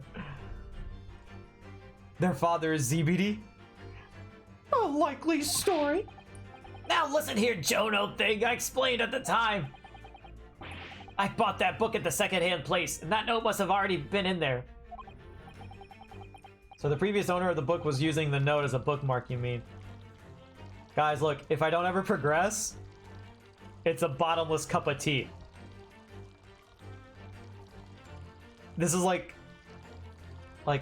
an illusion or magic. It's the Mary Popping bag book, cup of tea up in here. It's just going. It's just going. It's a lot of tea. That's right. That's what I've been. Ah. Okay, now it's limit. Now it's got a limit. It was unlimited. It was limitless space. Now there's a limit.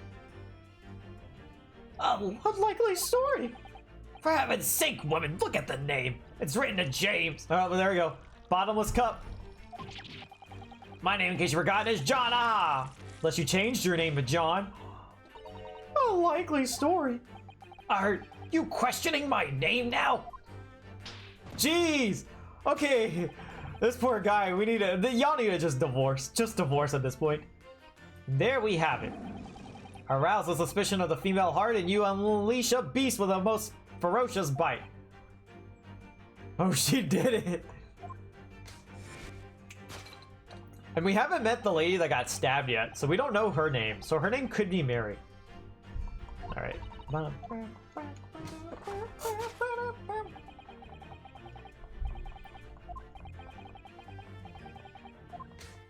I still think it's quite humorous, the thought of selling your wife to the circus.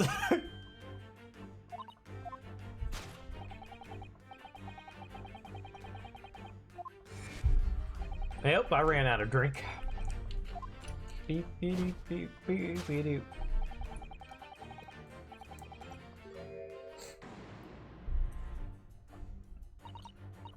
But surely Mrs. Garrett didn't eat the carpet. Oh, of course not. There don't seem to be any doubt. But the state of disarray that this room is in is a result of her wild temper. No, that's true. So this is the last part of Mr. Sholmes' seduction that we need to fix. We need to only follow Mr. Garrett's gaze, and that will tell us the real answer. Alright, let's see what we can see. Yes. How about the candlestick? A candlestick? What's this for? Bum bum bum! This looks like a very old candlestick, doesn't it? The space looks too small. Surely it's very unstable. Looks to me like even the slightest knock would make it topple over. Oh dear, that would be dangerous. Wait, take a closer look at this. There's one candle missing. Yes, I didn't notice that before. Why is that, I wonder? Why is one candle of the three missing from its holder? You know what's funny? Is when we very first came into this room for the first time in this whole case, the first thing I noticed was the candlestick.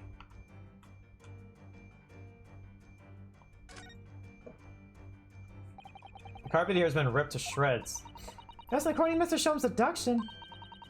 The tears match those made by an Indian lion's teeth exactly. Oh, look here. What is it? You look closely at the edge, you can see scorch marks. Oh yeah, so you can. In that case, perhaps the carpet wasn't eaten in the normal sense at all? How could you not notice one candle being missing? That's what I'm saying. Let's rethink that. Let's rethink this with that in mind. Okay. The candlestick. Let me just make sure I can't examine the candle. Okay. They haven't even made note of the candle lying right there on the floor either. All right. Take that! Pew. Just to explain the dire state of the carpet, we need only look at the candlestick. Most illuminating, my dear fellow, and of course the only possible way of this logical labyrinth. Yes, the remnants of the ferocious attack in which the carpet was devoured are clearly visible. Indeed they are. Indeed they are. The scorch marks at the edge clearly give the truth away. I love the glass breaking thing. It is like satisfying. I like it too. Scorch marks. It appears that this room was the scene of a little marital altercation. Mrs. Garadeb's mighty arm muscle left an impression not only on her husband's face, that's a funny sentence, but on the entire room. The force of her strike caused a candle to fall from the holder. It was a wool carpet? Wait, is that true? Wool doesn't burn? Yeah, they did say it was a wool carpet. It only smolders. Oh, I didn't know that. And in seconds, the culprit was all alight. Not culprit. And in seconds, the carpet was alight, and the whole corner of the room in flames. Yes, well... For the most ferocious beast in this world is neither a violent lion nor a vengeful woman, but fire. As an Aussie, I should know. We need you in this game, Steven, and to like be like, actually, Sholmes, you're wrong. It's impossible. If that's the case, I want to see Steven with some cool poses like they do in this game. Our firefighters are always clad in wool. Really? That's interesting. So it's a good thing. That's interesting. So it's like kind of like a protection to almost wear then, like safe to wear then. Well, it would have to make sense. Again, I didn't know that. I did not know wool cannot burn.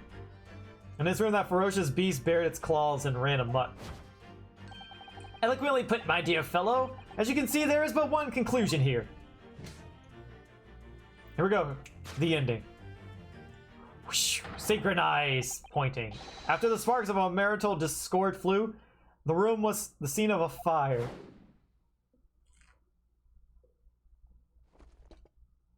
Is he gonna stand?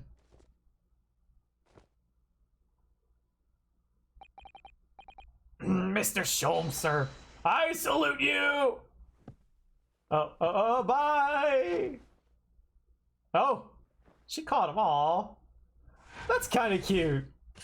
Like, you know, even though she's like been slapping him in front of us, she still wanted to like catch him from falling. Maybe there is still hope for this marriage. Deduction complete. Elementary. Dealing with bushfires for the last 200 years as a nation, we figured out a lot of things. I would hope so. It's these dash-long winter nights, you know, nothing to do but read in front of the fire. Luckily, there's a jolly good secondhand bookshop just around the corner. Buy all my novels there. And in the pages of one particular novel, you discovered some rather illicit material. For which your wife admonished you harshly, it seems. Don't know about admonished. Demolished might be rather closer to the mark. And beast is most certainly an Yeah, you kind of deserve that one. Here we go again. In the carpet? Was that destroyed by fire when a candle fell on the floor? Afraid to say it was. Happened in the blink of an eye, you know. The whole place filled with smoke. Couldn't see a bally thing. I was caught between the old stick's rage and the raging flames. Okay, so I guess she didn't murder that lady, or attempted murder. You paint a torrid picture, sir. One of that would have been most entertaining. That's sympathy for you. Didn't take long for the fire to spread. Of course, the bally furniture started going up as well. We had to hide the mess behind the screen for the time being.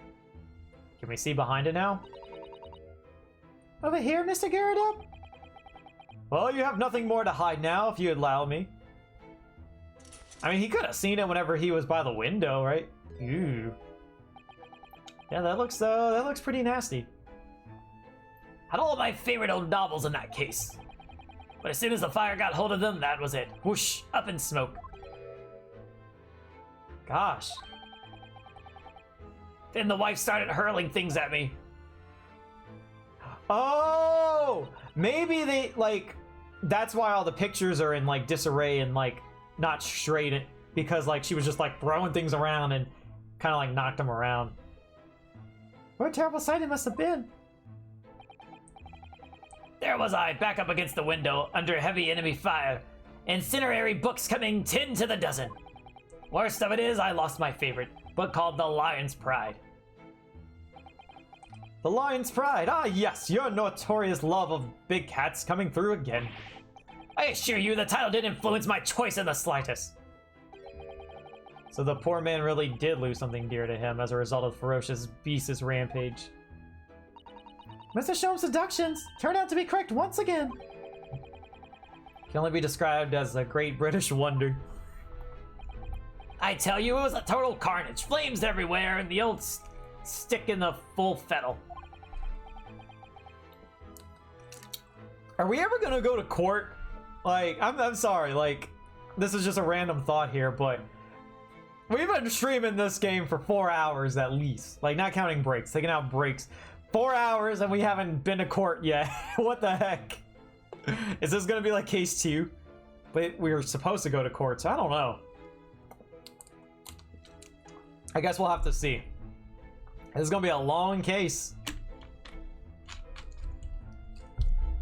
But I'm also assuming that if we do go to court, we're gonna just not investigate ever again. That's gonna be one court day, one investigating day, and that's it. Out of interest, what time of day was that? Not sure I can remember. It was 2 days ago now. Let's see. Around 5 o'clock, I think. So at exactly the same time, as a terrifying incident was unfolding outside your window on the street below. Even more terrifying on the inside, I can assure you. The whole of Blightly could have been flattened outside my window at that moment. And I wouldn't have noticed a dash thing. Oh, really?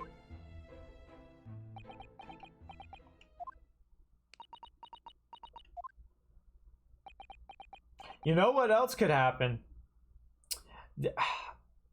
I doubt it. I highly doubt it. But what if this case, like, is like part of, like, this the trial was like case 5 in a sense. I think that's, I don't know.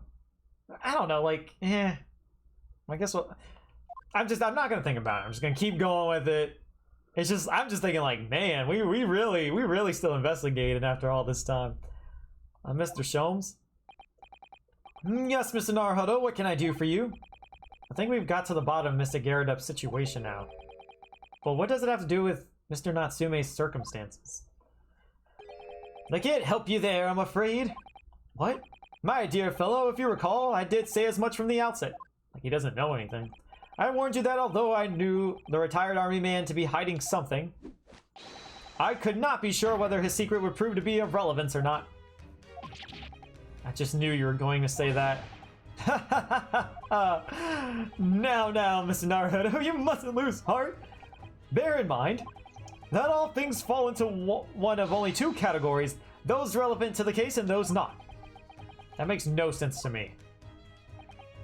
Well, no matter. It is of far greater importance that you make up your mind now. Sorry. Visiting hours at the prison will soon be over. Oh no, is it that time already? To predict Mr. Natsume's case, we have official paperwork to attend to. So that's it? No more time to think. Perhaps you'd like to take yourselves to bidding us farewell now. I must prepare supper for Mr. Garuda. Oh yes, I'm so sorry. Thank you both very much for your time. So Seki-san will be waiting for us, and I'm going to have to give him an answer. But hang on, can we examine this real quick? What a miserable sight. Oh dear, but at least the whole room wasn't engulfed in flames. I suppose so. My whole collection went up in smoke, you know. All those novels I adored so much. Well, John, whose fault is that? Not mine, that's for sure. Well, whoever may or may not be to blame, I'm quite sure you could buy some new books to replace them, can't you? New old books? Bally nonsense. It does sound like a contradiction in terms, but then these two are full of contradictions. Hehe, that's couples for you, Mr. Naruhodo, or so I've been led to believe. Alright. I think we're done here.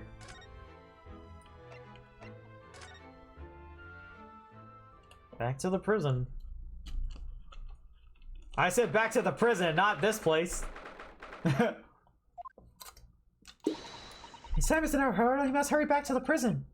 Yes, I know. Let's hail a cat. Oh, What's the matter? it looks like something's going on over there in front of the Garadeb's house.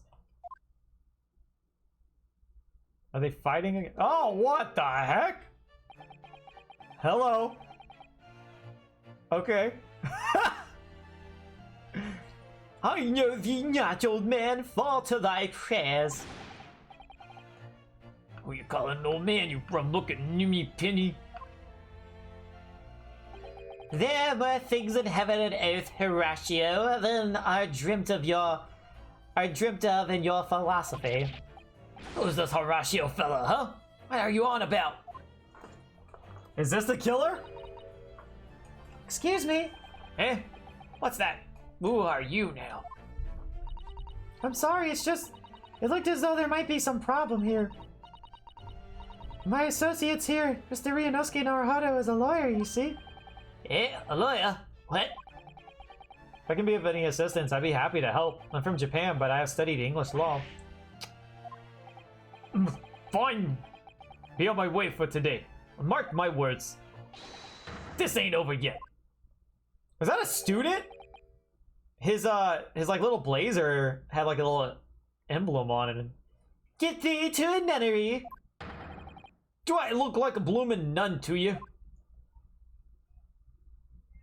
Alright, Steven. Enjoy the lurk. Forgot these guys were in here. I do hope you're not injured.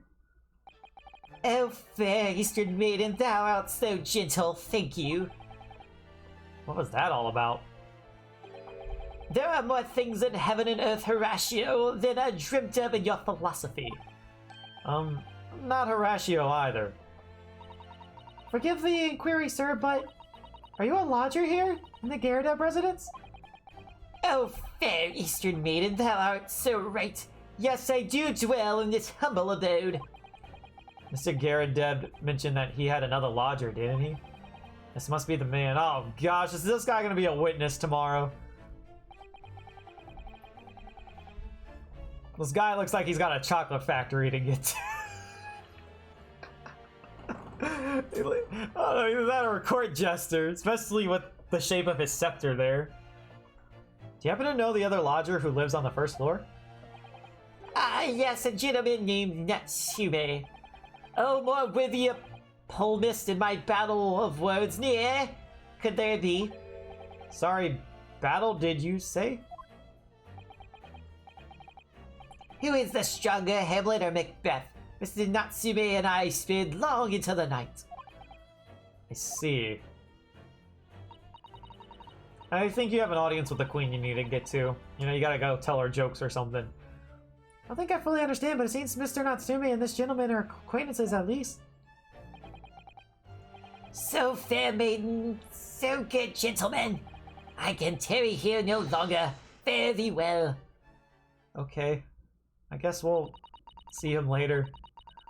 I didn't really understand him, but I think he's returning his... I'm kind of glad. I'll be honest. I'm kind of glad. Like we're not really doing anything with them right now. I am not ready to handle whatever those two guys were. There's just too much going on right now for me to handle that.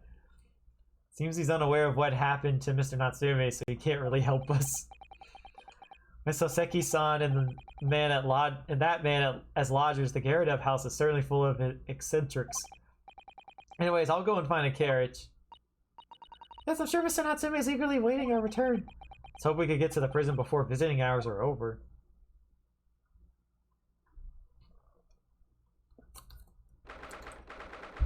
Ugh.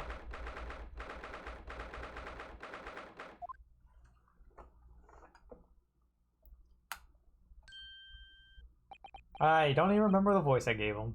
He kind of just had like a normal voice, just very very energetic. Oh, it's you! You're here! You came! Locum student Mr. Naruhodo Esquire! I can't believe you came back! I'm so touched! We're so sorry to have kept you waiting, Mr. Natsume. Oh no! Think nothing of it! Relax! If I were a cat, I would purr with pleasure at the company of such fine compatriots. Noble, nurturing, never failing, Nipponese! Oh, now, let's not get carried away.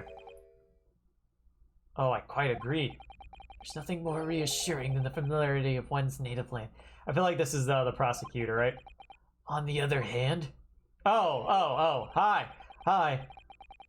It is through friendship transcending international borders that one truly appreciates the fact, oh my gosh, this is gonna be amazing to have these two men in the same room together. Oh, here we go. Such is my belief, at least.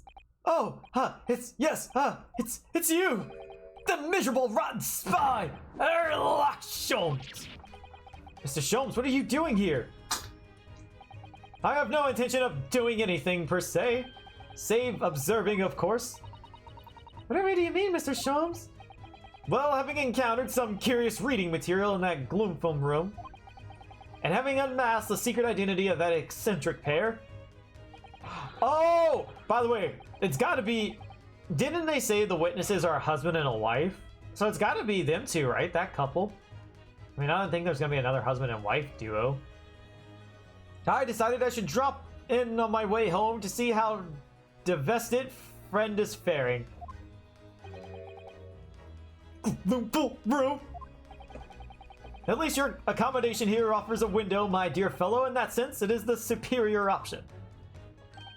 Anyway, I must commend you on your taste in books. My day has been a delight and costs me not a penny. Ah, you! How dare you hurt what jumps? I've had it. I'm through. I'm at the end of my rope. I should never have come to Great Britain. It was a terrible mistake. Haunted by spirits in those accursed lodgings. No doubt, my luck will be cursed in tomorrow's trial as well. My whole life is... cursed. What are you thinking, Mr. Naruhodo? He mentioned that once before, didn't he? That his lodgings were cursed, I mean? What does that mean? There is much truth in Mr. Mustache's words. What? Curse is a wholly appropriate description, I would say, for the man's lodgings, and indeed are for tomorrow's trial. What's that supposed to mean? Alright.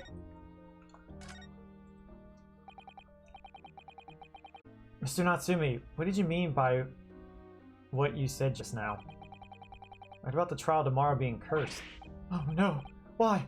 Why are you looking so grave? You're making me nervous. I was just getting carried away, that's all. I didn't mean anything by it. Oh, I see. That's really agitated him.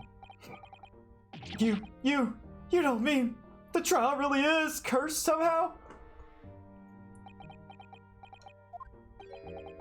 Are you referring to the prosecutor? The Reaper of the Bailey? Oh, okay. The Reaper. Oh no. What do you mean? Please, tell me. Surmise it sufficiently in 16 salient words. Yeah, I'm not doing that. No defendant has ever survived a trial in which the Reaper stands for the prosecution ever. Was that really 16 words? Let's see. 1, 2, 3, 4, 5, 6, 7, 8, 9, 10, 11, 12, 13, 14, 15, 16. Nice. Nice. Oh my goodness! Can it really be true? That was 16 words exactly! Yes, I don't think you need to worry about that right now. Yesterday, Mr. Naruhodo successfully defended someone against the Reaper. But then, after... Don't say that, Sasato! After the trial was over, the defendant passed away in unusual circumstances. Mr. McGilded. What? Man, he was guilty anyways, though. You're different, though, right? You didn't do it. Please tell me you didn't do it. I can't go through that again. I am impressed, Mr. Sato. You have an eye for detail.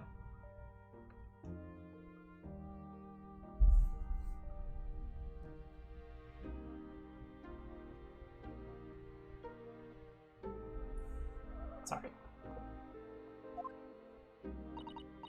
Actually, the Lord Chief Justice told us. Mr. Sholmes? Surely it can't be that, having failed to have the accused convicted, Lord Von Zykes killed the man himself? Oh no, he couldn't have, surely. Ha ha ha ha ha! You have some wonderful notions. Sorry? We really shouldn't be saying this in front of this poor dude. He's already freaking out already. The man isn't a mass murderer, he's a court prosecutor, my dear fellow. Oh, yes. Why, of course he is. Ah, of course he is! Then why are you trying to scare me? Oh my gosh! Okay. Remember how I said this guy kind of like reminds me of Larry Butts whenever he does like the eye sobbing thing? I just realized whenever he's doing that expression where he's like, ah, like this, that's just like Larry too. This has to be Larry's like ancestor. It could be said, however, that the real truth behind the man is even more terrifying than your hypothesis. What on earth do you mean by that? Great. Alright. Well, let's just get into it. Von Sykes is quite an exceptional man, however, in London courts of law, exceptional does not equate to winning every case without exception. Ah, that's good. So Seki-san looks like he's going to cry tears of joy. When something smells, it's usually the jigsaw. Sorry, I couldn't help it. It's usually the butts. As you're no doubt aware, in a British criminal trial, there is both a judge and a jury. Yo, okay, I just realized something. Jigsaw. Like, someone needs to make a story of you with Sherlock, or I'm sorry, Hermlock. Because you're both detectives.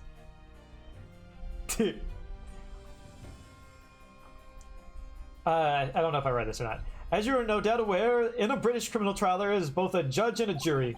The judge officiates based on the letter of the law, whilst the jury offers public opinion and common sense. In an excellent system, whereby the defendant's guilt is considered from several points of view.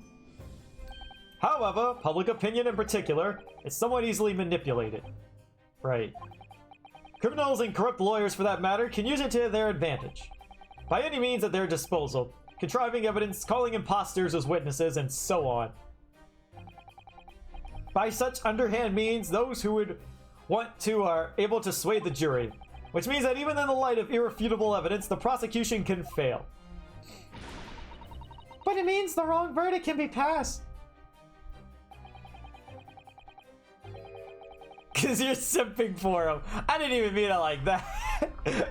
We're turning this like duo detective novel into a romance novel.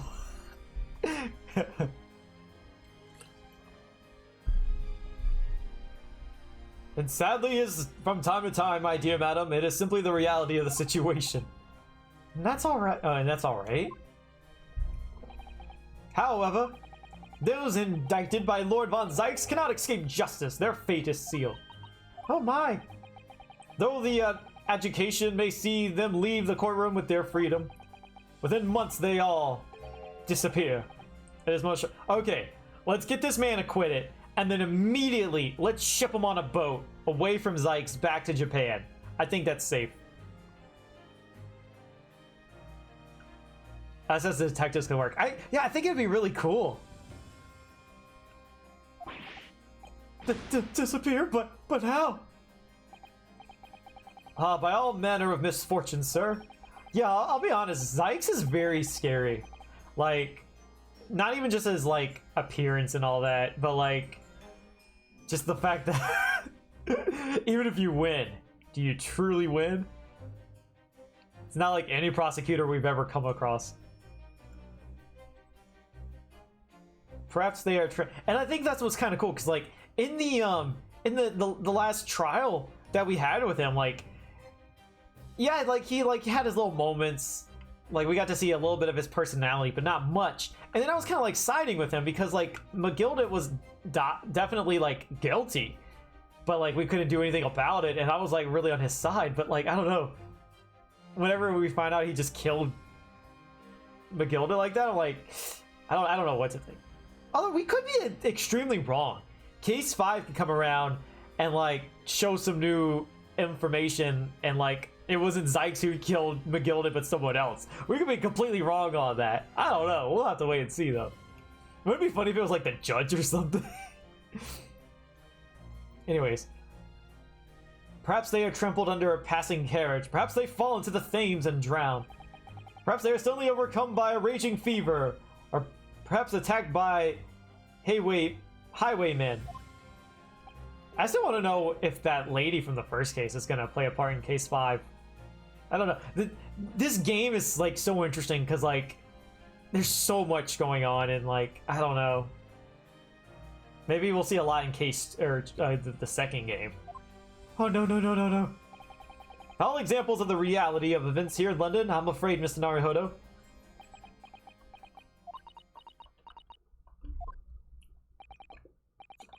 I knew it. I'm a dead dodo, done for, doomed.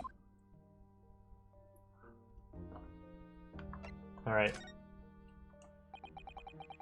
When you say accursed lodgings before, you're referring to your room at Mr. Garadeb's house, I assume?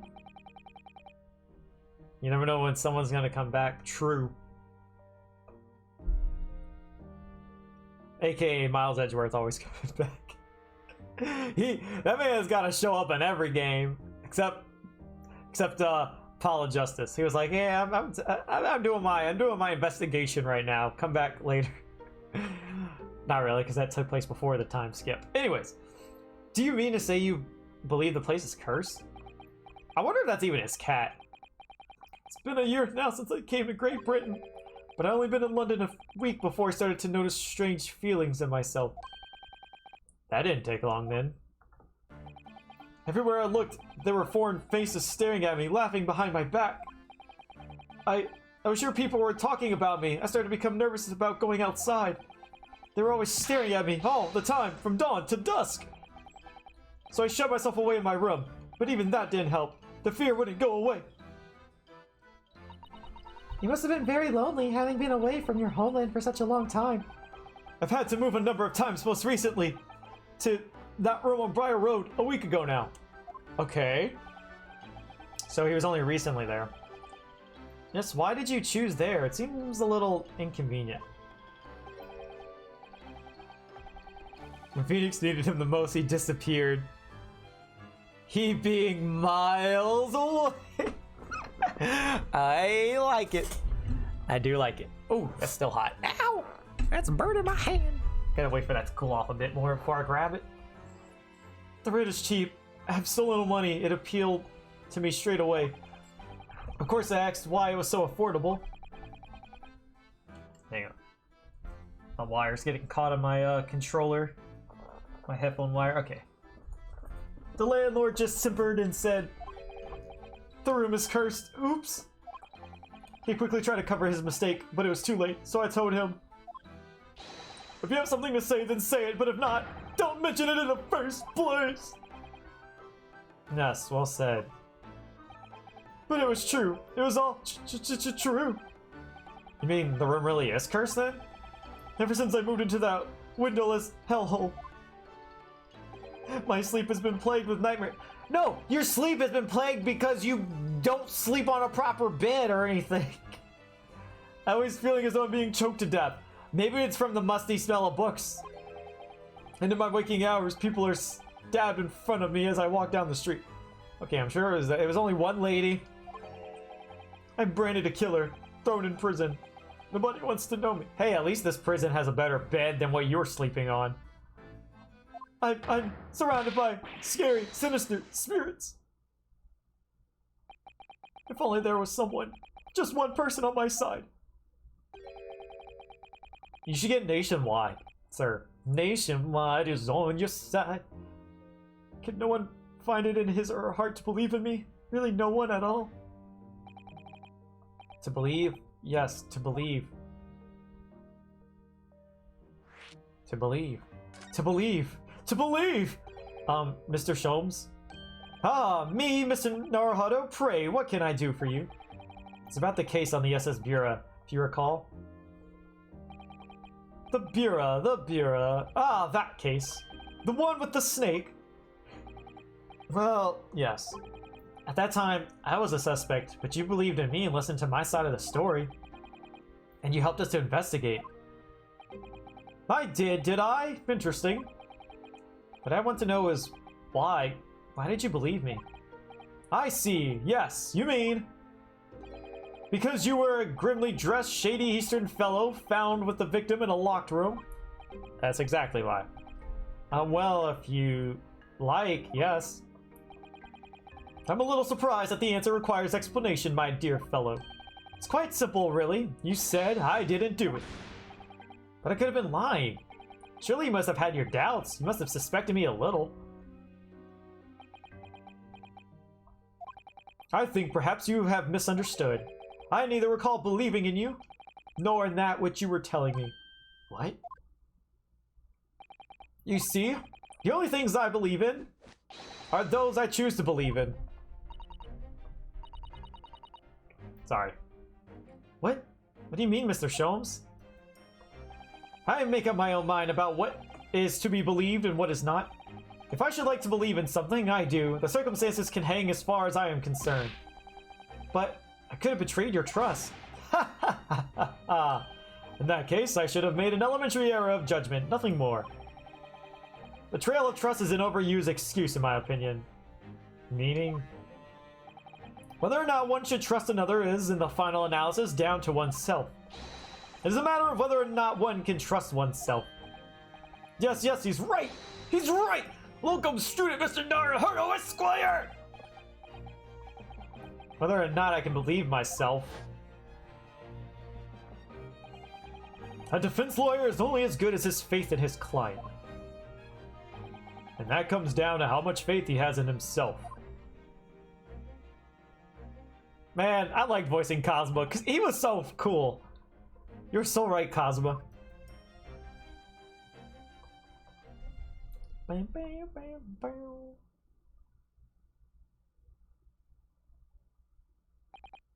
Well, my dear fellows, it is time we were leaving, I believe. Already? Visiting hours are over. The guard will be here shortly to escort us out. There is a restaurant near here that serves excellent trout. Would you care to join me? Oh dear, there's never enough time, is there? Okay. Bye. Mr. Natsume? If you'd like, in the trial tomorrow, I'd be happy to represent you. No. Look, I'm student Mr. Naruhodo Esquire! As I said, I only experienced the British courtroom for the first time yesterday. And although the man I was representing was found not guilty, I lost sight of something crucial. Something crucial? What to believe in, the defendant, justice or the truth. How to believe, even. But I think I finally worked it out. I've decided I must believe in myself above all else, to trust my instincts. Yes, Mr. Naruhodo. And my instincts are telling me that you, Mr. Natsume, are innocent of this crime. And it's imperative that we prove that in court. Welcome, student, Mr. Naruhodo Esquire. I will fight for your innocence until the bitter end, with every weapon available to me. So I hope you'll permit me to represent you tomorrow. As I said when we first met, I'd like to entrust my fate to someone who will listen to me and my native son. Of course, Mr. Natsume. It would be fair to say, Mr. Naruhodo. Forget Natsume, I want to join Shows for dinner. Jeez, Jigsaw! You're throwing away a man's life for dinner with Shows. I mean, I would too, only because this man's offering food. Give me food and I'll look the other way, that's all I'm saying. Just give me the food. And they're eating trout. You know, some fish sounds good right now.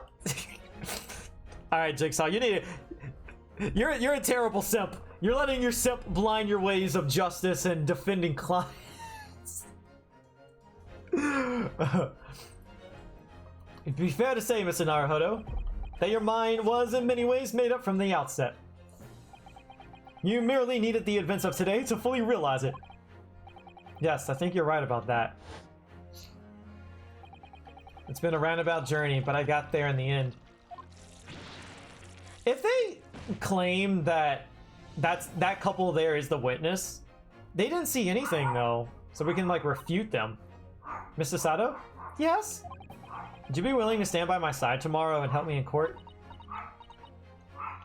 Absolutely! As I said this morning, you may consider me your personal judicial assistant. Good.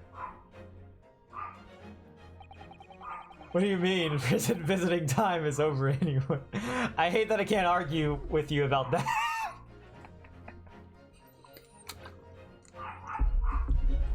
Shocking events of yesterday's trial still weigh heavily on my mind. Also, if you hear a dog barking in the background, let me know. He might stop soon. If not, I'll try to get him to stop. It's time to stop looking backwards. Cosmo believed in me. Mr. Sholmes believes in me now too. So it's time. Time that I learned to believe in myself. Saseki-san has no one. He's all alone, so it's my job to help him, to fight his corner. Tomorrow, in the courtroom, with all the strength I can muster. To be continued. There we go. Oh. To be continued. I think the last to be continued was a little... was a little too early. Because there was a lot between the last one and this. I do hear the dog. He just stopped, so hopefully he'll be good now. The clouded Kokoro. What the heck is a Kokoro anyways? Kokoro? I don't know. Okay, so I don't want to stop. Like, this would be a great stopping point. I need my drink. This would be a great stopping point, I feel. But I did just get off of a break. I always feel bad going on a break, making you guys wait and only being here for like 20 more minutes. So I'm going to keep going because, Wait, hold on. What?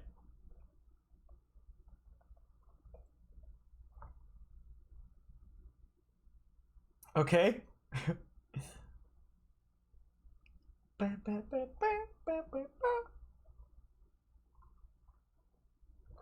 You looked up Kokoro and it's a novel written by Soseki Natsume. Oh, that's cool. Oh, that's neat. Also, that's kind of screwed up. I'm sorry. It's really screwed up because if that's based off someone in real life, unless it's based... Okay, if it's based off of, like, someone in Sherlock Holmes, then never mind. If it's based off a real life person, that's kind of screwed up that they make him the defendant and it's like this, like, whiny, gloomy guy. Like in real life? Oh, that's messed up then. Oh. Like, can you imagine that? Like, that's how you're portrayed in a video game? Oh, again, no, I still think it's kind of cool, though, that they, like, base, this whole case off, like, a name of an author in a book. That's neat.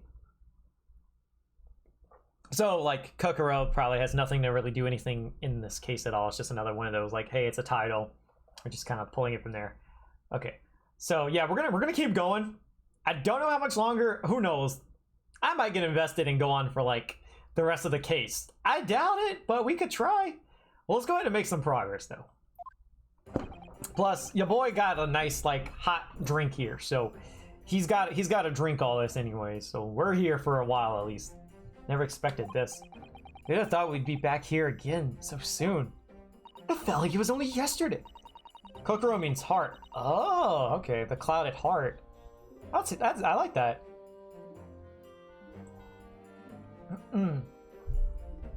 We're on a study tour of Great Britain with the intention of learning the country's legal practices. Yeah, but I don't think that means we need to be in court every day of our lives. Does it, Sasato? Does it? I want to research the latest court procedures here. We need as much court experience as possible. Well, yes, I suppose that's true, but for the person in the dock, it may well be his or her one and only time in court, and it could be life-changing. In which case, treating it as research may seem a little crass. I get that. I get that. No, when you put it like that, you're quite right. Good morning. It's gotta be Sherlock. Or, I always say Sherlock. Herlock. Never mind, I was wrong anyways. Mr. Natsume, good morning. I really hope Herlock is like with us in court. Like, that'd be cool. Oh dear, are you alright? Your eyes are terribly bloodshot. Oh, they are? Look at that! That's like an actually nice detail that they added. The early bird catches the worm, as they say here in Britain. Because I've heard that expression. But I really don't want to catch a worm. Oh, so I tried desperately not to wake up early, but I was so worried I couldn't catch a wink. You know, I'm absolutely exhausted as a result. Do all literary people take things so literally? Thank you for putting your faith in us today, Mr. Natsume. I wish I had 9 lives. My whole future hangs in the balance. I'm too terrified to tremble. Really? Because I can feel tremors in the floor. I can't do this. I can't take it. Although, locum student, Mr. Naruhodo Esquire. Yes? I caught a glimpse of the public gallery as I walked by the courtroom. It looked like the opening night of the opera. There were so many people. I had no idea my case was such a notorious affair here in London. Again, it's probably because they said that it's looked at because of the whole Japan-England alliance. Britain alliance. Neither did I. Do you know why that might be, Mrs. Sato? I'm sorry, Mr. Naruhodo, but I have no idea. So that all-knowing look on your face is just coincidence then, is it? Don't hide the truth from me! It's because of the Reaper, isn't it? Lord Van Zykes? Is that right, Mr. Sato? I purchased as many different newspapers as I could find this morning, and yes, Lord Von Zykes is on the front page of every one. I knew it. Sometime after the prosecutor was dubbed the Reaper of the Bailey, he stopped appearing in court, it seemed. It's been several years now, in fact, until the day before yesterday. Yes, Inspector Gregson told us something similar, didn't he?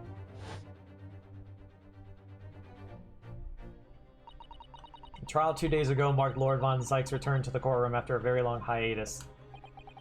The trial of Magnus McGilded. Oh, what a harrowing experience that was. I believe that appearance made even greater waves here in the capital than today's. But we wouldn't have realized, of course, having only just arrived in the country. Why is the Reaper back in the Bailey so soon for what appears to be a mundane murder? That's the question the papers are asking, and they're all speculating various answers.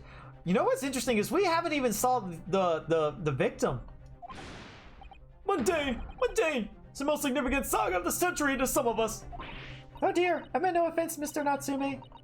But that is how the papers are describing it. At least we forget the fact that it can spark an international incident. Obviously, the reappearance of this infamous prosecutor has caught people's attention. But there's another blatant similarity with the trial of 2 days ago. Yes, I agree.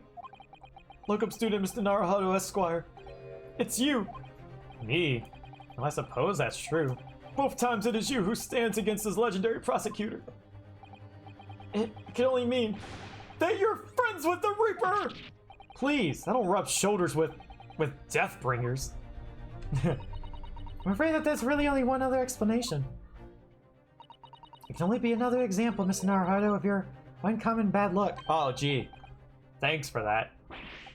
Oh, this is just my luck. Why must I be represented by a man with such frail fortune? By the least lucky lawyer alive! It's not my fault. Well, let's not forget that it was you, Mr. Natsume, who asked me to represent you. He has a point. It's true that I'm just a student new to London with little way in the experience of skills or luck. But I promise you this, I will fight your corner until the bitter end, and I will believe in you, Mr. Natsume. Oh, benevolent locum student, Mr. Naruhodo Esquire. You're not alone here with us, Mr. Natsume. Whatever happens, we will always be on your side. Oh, benevolent non-locum assistant, Miss Mikatoba Esquires. I am in your debt forever. I shall never forget this great kindness for as long as I live. Mr. Natsume, counsel for the defense. The court session is about to begin. Kindly make your way into the courtroom at once. I can't wait to see the jury this time around. Alright then, Mr. Natsume, it's time. Let's go. I wonder if we'll see, like, any familiar faces. Yes, sir! Or it's probably gonna be all, like, new people. This is it. My second appearance in a British courtroom. And my second trial against the Reaper. Well, there's, like, a witness from the last case as a jury member. Hope you're watching over me, Kazuma. Because this time, I won't let my faith waver. I believe in my client to the last. I'm still mad about the way he died. That still irritates me so much. Just like you believed in me.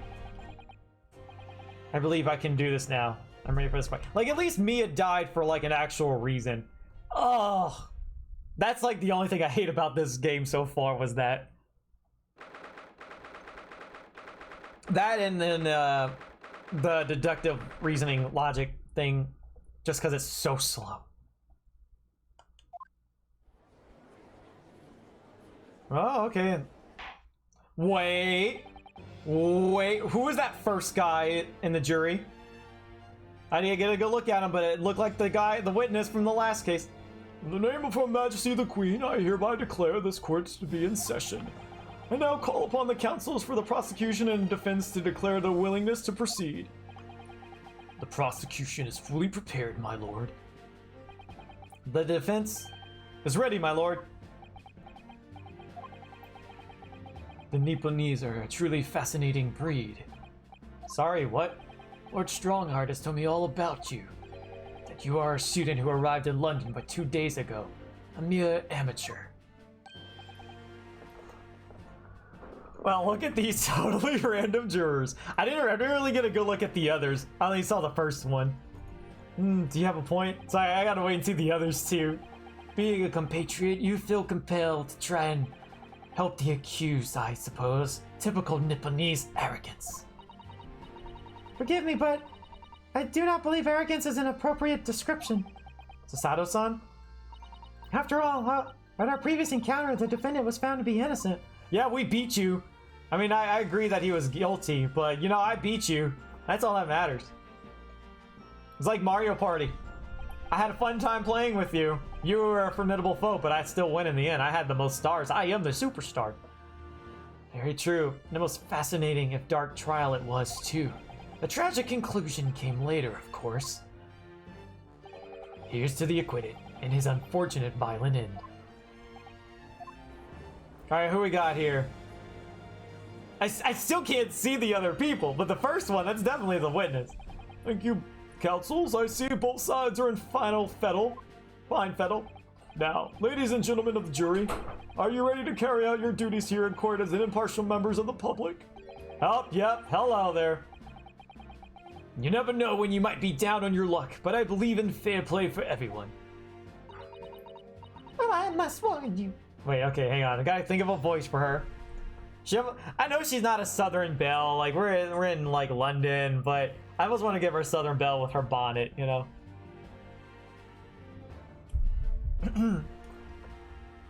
Well, I must warn you, I'm rather more ruthless than I appear. Is that also the witness from the last case? I can't tell. Oh, well, not me. Well, you see, is what you get. I'm a peace-loving fellow. Oh, what the heck? No. Is that her? I literally just saw this woman in the... That can't be her, right? Wait. I thought she was gonna be a witness. What is she doing here? I'm afraid to say I think it's quite possible the mustache foreigner did the deed. She shouldn't be up there, like, well, okay, never mind. I guess it doesn't matter. If she's not involved in the case, but I thought she was a witness. Come on, what are you waiting for? No doubt he did it indeed. Sorry. Didn't quite catch that. Why is juror number 6 always an old person? Is that just how it goes? Very well, let us proceed. The opening statement, if you please, Lord von Zykes. Very recently, Great Britain signed an alliance with the rising power in the Far East. The accused in the dock today is a student from that same land, a certain Mr. Soseki Natsume.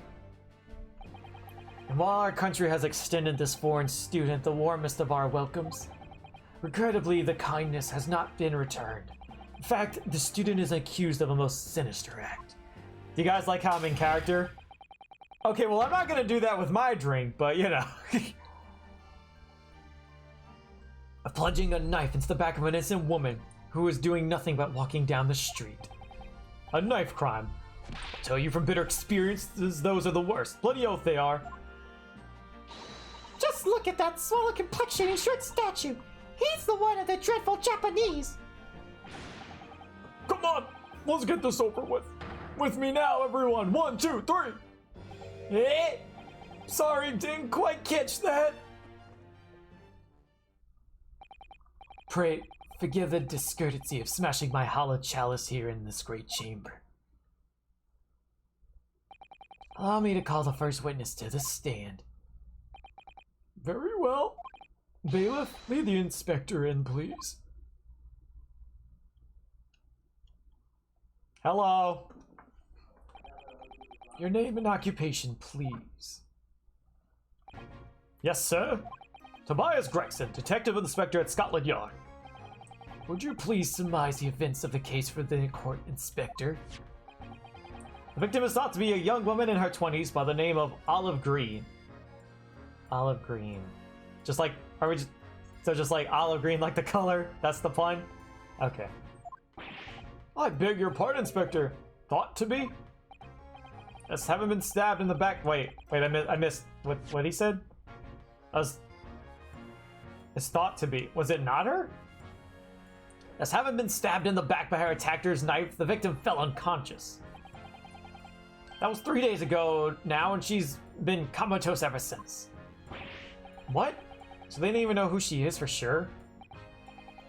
Comatose, I see. But her life is not in danger. Fortunately for the Eastern student, the charge will not be murder. Pray elaborate on the details, Inspector. Sir, I have a question real quick for anyone watching. Can you guys hear whenever I'm doing Zyke's voice? Like, it's not too low that it's not being picked up, is it? Because I'm kind of worried that it might be too soft and low. Just let me know. Hopefully you are able to hear, and you can hear it clearly. If not, I will change up the voice, because I don't really remember what voice I gave him. His voice kind of coincides with, what's his name, Strongheart? Their voices were very similar. You can hear it? Okay, thank you. I just wanted to make sure that you can hear it. Okay, appreciate that. Sir, if I could ask everyone to look at the street map.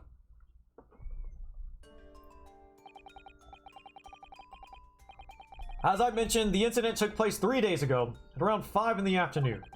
It happened on the pavement running alongside Briar Road, a wide thoroughfare for horse-drawn vehicles. His voice sounds cool. It has not long since stopped snowing as the victim, Miss Green, was walking down the street. Out of the blue, she was approached from behind the accused and stabbed in the back. Or she stabbed herself! I doubt that happened, but you never know. Luckily, the young lady's life was spared, and she's currently being treated in one of the city's hospitals. But being unconscious as she is, we've been unable to take a statement from her, of course. This is the case file with everything we know about the victim so far. Thank you, Inspector. The court will accept the documents as evidence, if you please. Alright, let's take a gander at that. What of the weapon that was used? Wait. Oh, wait, hang on. Let's just go ahead and get the knife first, too, and then we'll look at the evidence. Sir, I have that here. It was removed from the victim's back. Ouch. That big thing is starting to make me scared to walk down the street now. With a heavy blade like that, almost anybody would have been able to stab the poor woman. Even a scraggy-looking Soseki-san, I suppose. A common or garden jackknife, I would say. Rather nondescript. Thank you, Inspector. The court accepts the blade as evidence. Jackknife. Now then, what do we know of the motive? Money or valuables, I presume? Alright. Incident report. Young woman rendered unconscious following a stab wound to the back. Olive green, female, stout build, early 20s. Location, pavement of Briar Road, east side. Reporting officer, Raleigh Beat. B-Day, BT. There's gotta be like a pun here, right? Raleigh Beat. Raleigh BT. Raleigh BT? I don't know. I'm trying. I'm just gonna move on. The victim remains unconscious. Her name was gleaned from her personal effects. Other details are unknown. Apart from the single stab wound from the large knife, no other signs of injury were observed. The assailant was seen running away by the reporting officer and was successfully arrested the following day. Okay.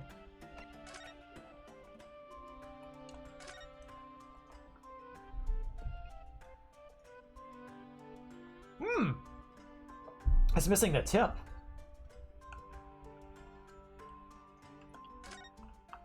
Is it still in her back? Oh, look here, Mr. Naruhodo. Just at the tip. Small piece of the blade appears to be missing. You're right. Well spotted, Mr. Sato. I wonder what could have happened to it. Yes, you. You don't think it could still be lodged in the victim, do you? Oh dear. I do hope not. That sounds terribly painful.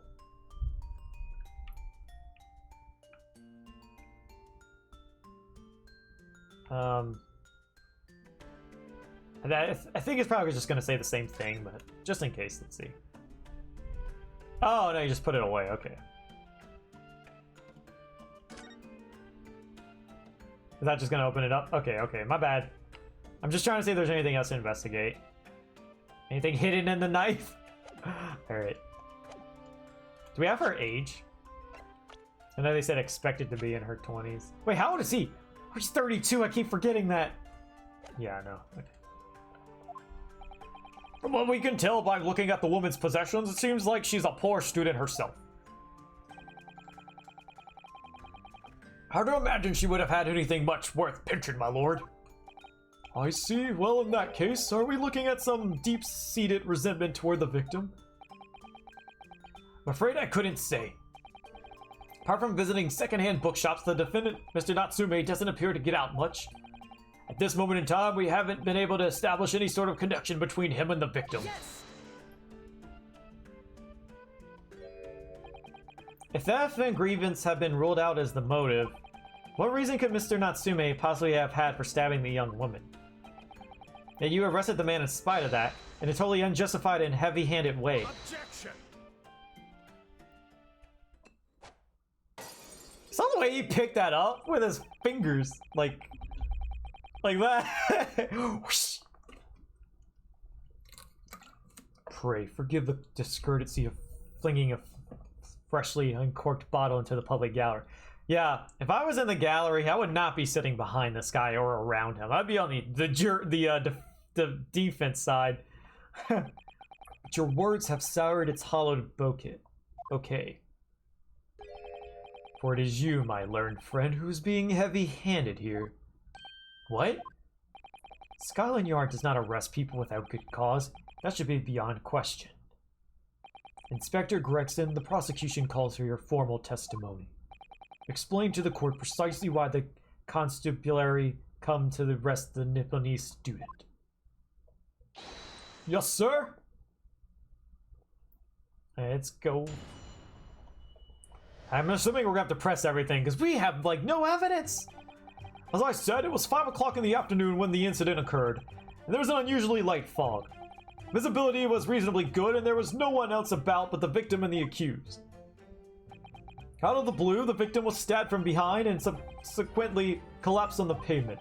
The accused ran off, scattering his belongings all over the floor. Those being a number of old books he just bought. He was on his way home from a bookshop, it seems. It's just a matter of working out who the books belong to, and we found the bloke to arrest him.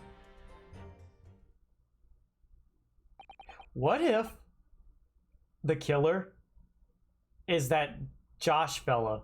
Was it Josh or John? Let's see.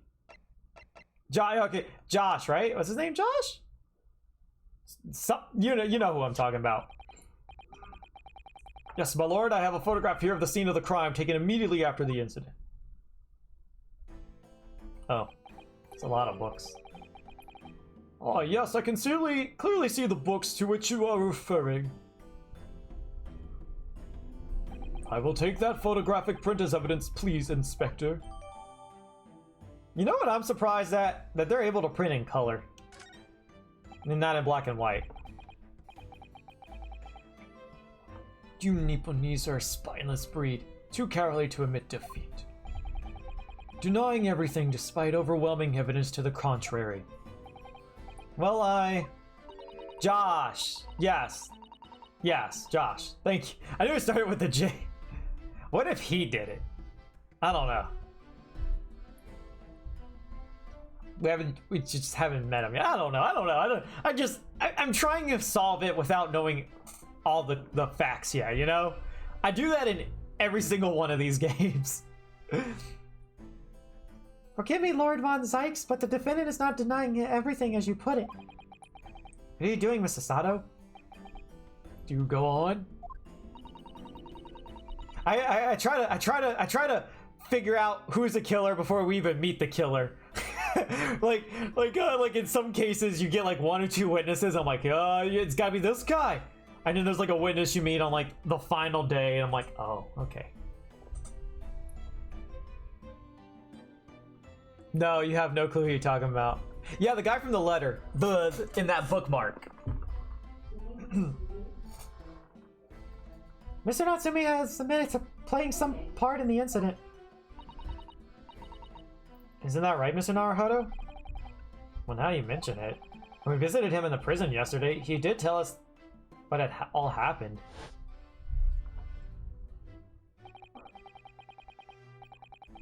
As I was walking along that cursed pavement, I could make out the sole silhouette of another ahead of me.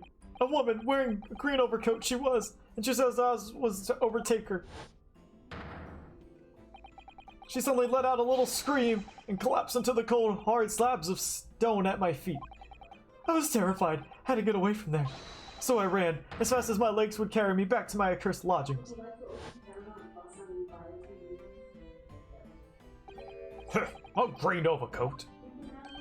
Well, that's exactly what the woman in the print is wearing. Give me 1 second, guys. Hang on, I'm sorry.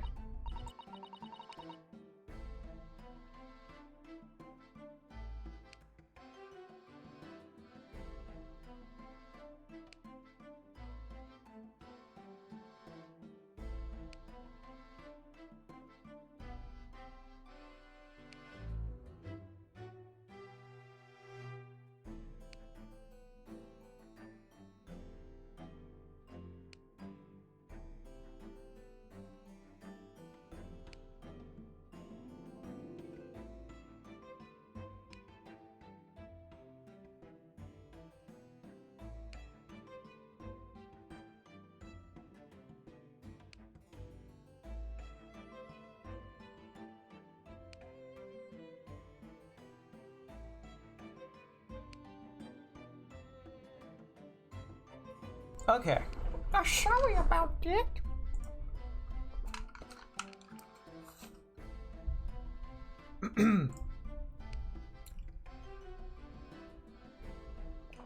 Oh my! Wait, so okay.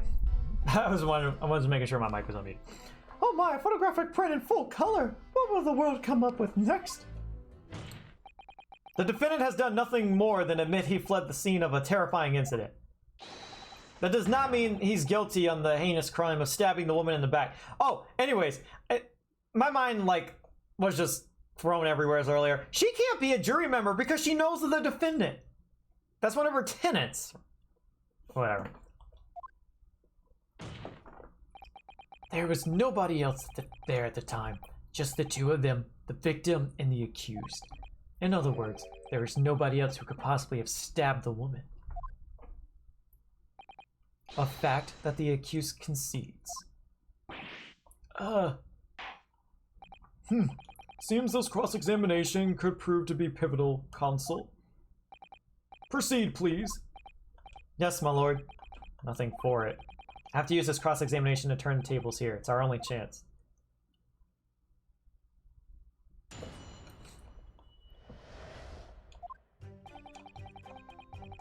Okay. Let's go ahead and press everything real quick. I want to see the picture too.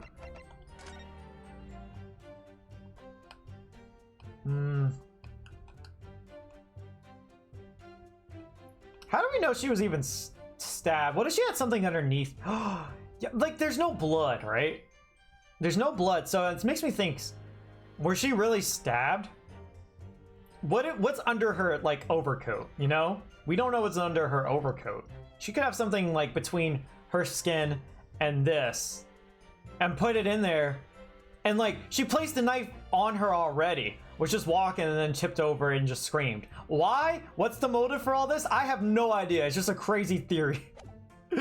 Anyway, LA fog, you say? Well, like for London, you could see the opposite side of the street for once. Not much further though.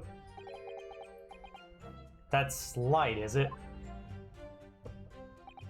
Around these parts, yes. Not something I expect a Japanese fellow like yourself to know, of course. I read that London is famous for its fog, but in my country, people usually imagine that gives the city a rather beautiful appearance. How quaint. Yes, well, it's not something us Londoners tend to romanticize, as I expect you can appreciate. I see. This time of year, the fog causes a large number of accidents, especially when it's heavy. Sometimes you can't even see your own hand at the end of your arm. Indeed, the other day I was nearly trampled by horses before I could see the carriage they were pulling. Sada-san and I should definitely remember to stop, look, and listen. However, on the day that concerns us, the fog was somewhat lighter than usual. A fact no doubt lamented by the accused.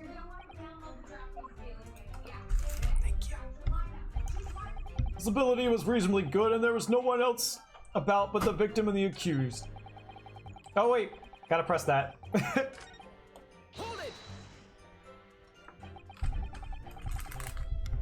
Are you able to state that without any certainty?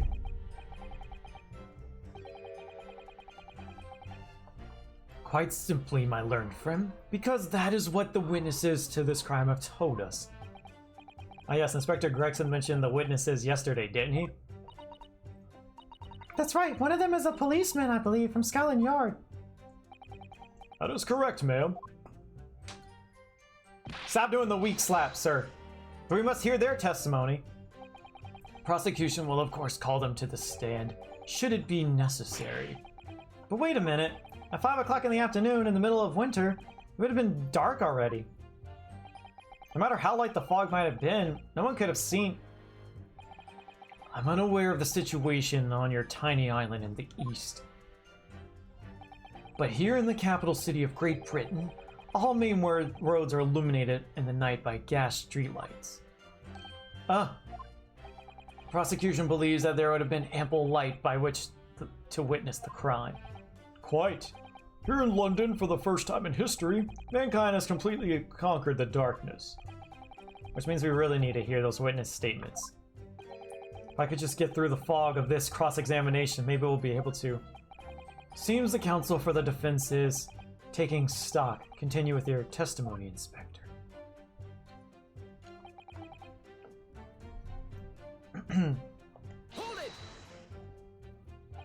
From behind, you say? That's right. As you can see from this print,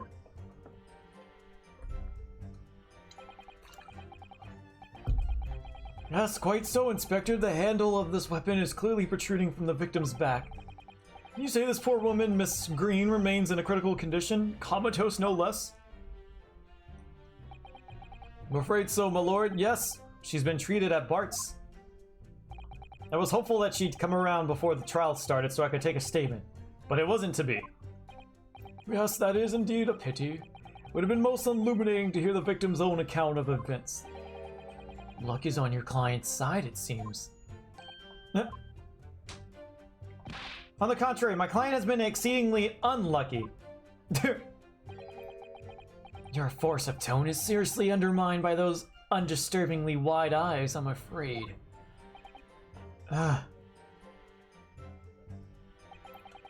Curse ran out, scattering his belongings all over the floor. Mr. Natsume's belongings? I think you'll find it's all there in the photographic print of the crime scene.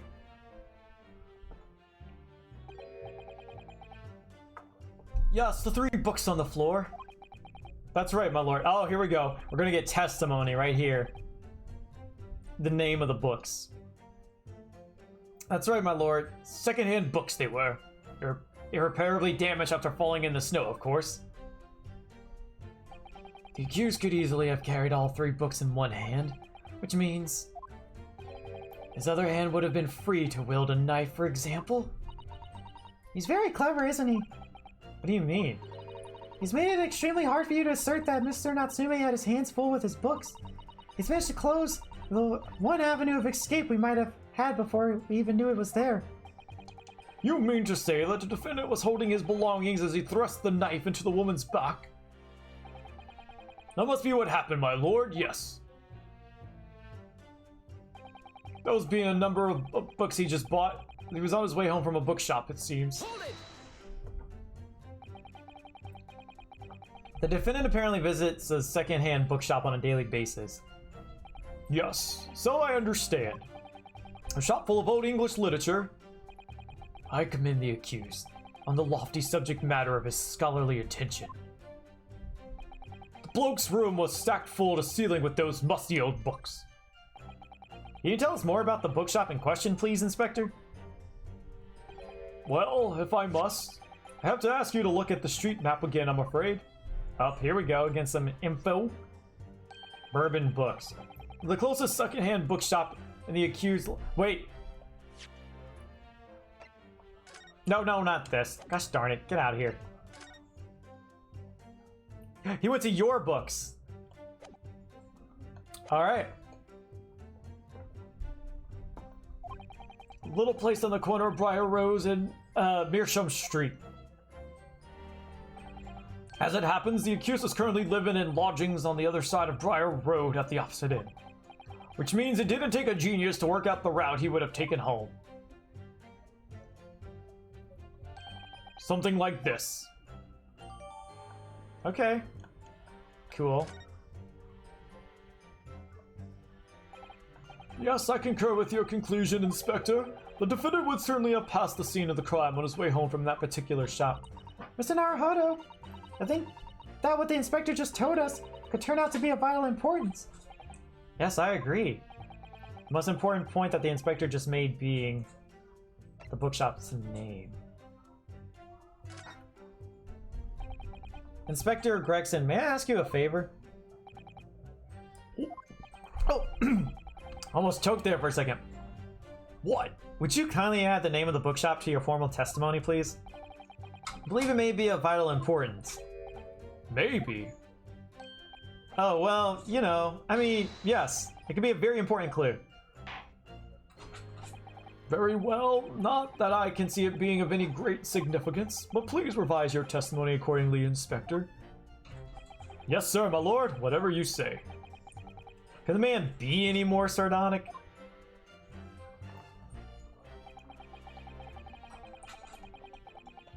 No, he was not. He was coming from your books, not my books. If I could just stop you there, Inspector Gregson. What is it, Sunshine? I'm a busy man, you know. Also, it's very rude to bring food into the courtroom. Also, don't ever call me Sunshine again, okay? This is a receipt that we found in Mr. Natsume's room.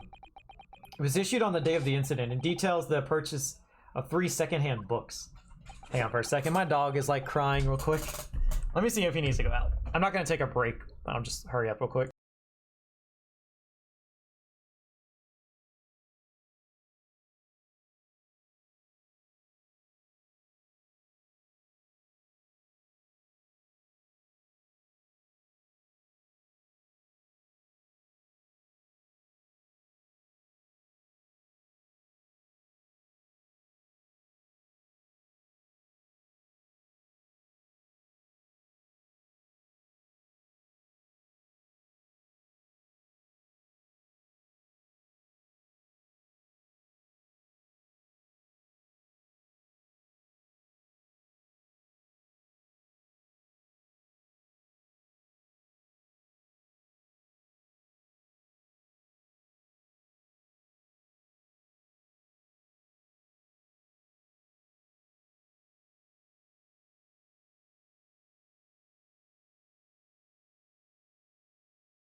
Okay, sorry about that.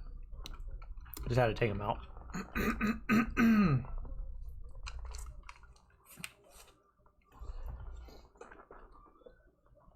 And you found that in Q's rooms, did you?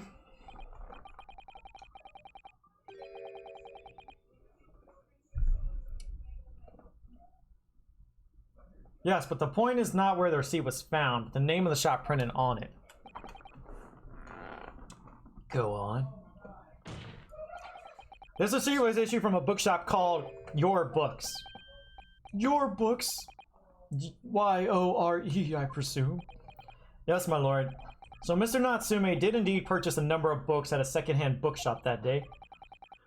However, the bookshop in question was not Bourbon Books. What? Inspector, do you know of this other bookshop? Yes, sir. Your Books is another secondhand bookshop not far from Bourbon Books.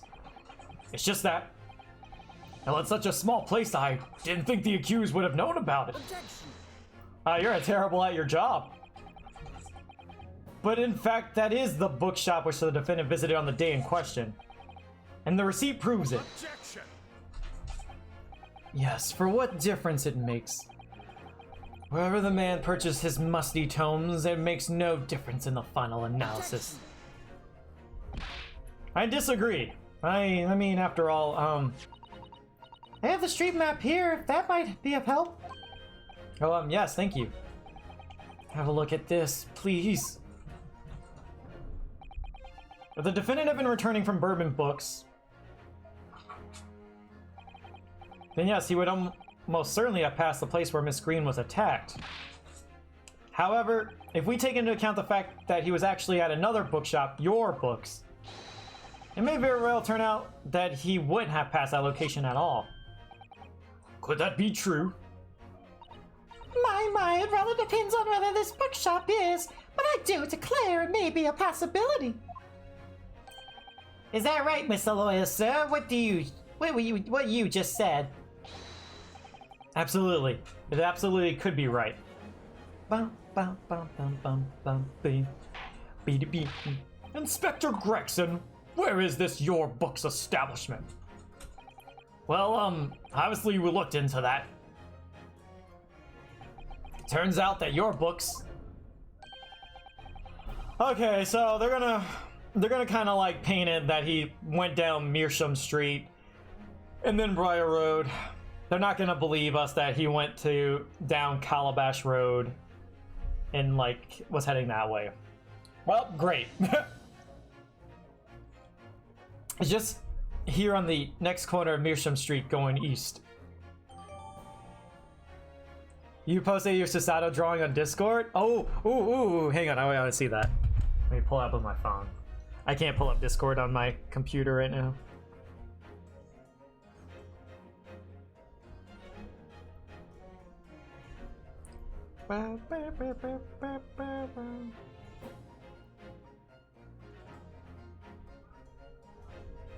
Hang on. Oh, that's really good. If you don't mind if I show it off on stream, let me know.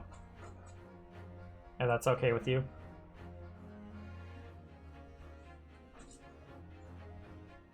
$15 hours? What? Gee. Holy cow. Sorry. Sorry. Oh my god. Okay. Thank you for that information. Yeah, that's okay. Okay. I'm gonna show off this picture. This is a picture Jigsaw Detective was drawing. Oh, hang on, let me full screen it so you guys see it better. Sorry, there's obviously like hints of green, and it's being shown like. Actually, hang on, let me. I want to show it in its full glory. 1 second. I'm gonna ruin it for a second. The immersion! But look at that. That looks really good. She's got her hat. Her dreams came true, but now she's got to wake up and wake everyone up in the morning.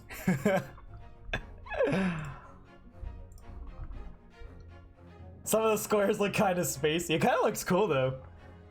The space. But yeah, that's a really good drawing. I like how you like even captured her hair really well.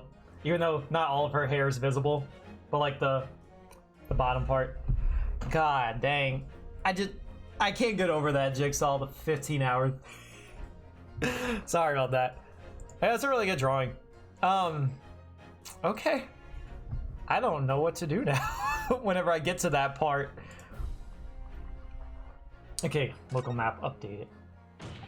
And there you have it, as you can clearly see now. Oh. Yeah, that didn't really change anything. My learned Nepalese friend is obviously in training to be a clown, the way he regales us with such witticisms.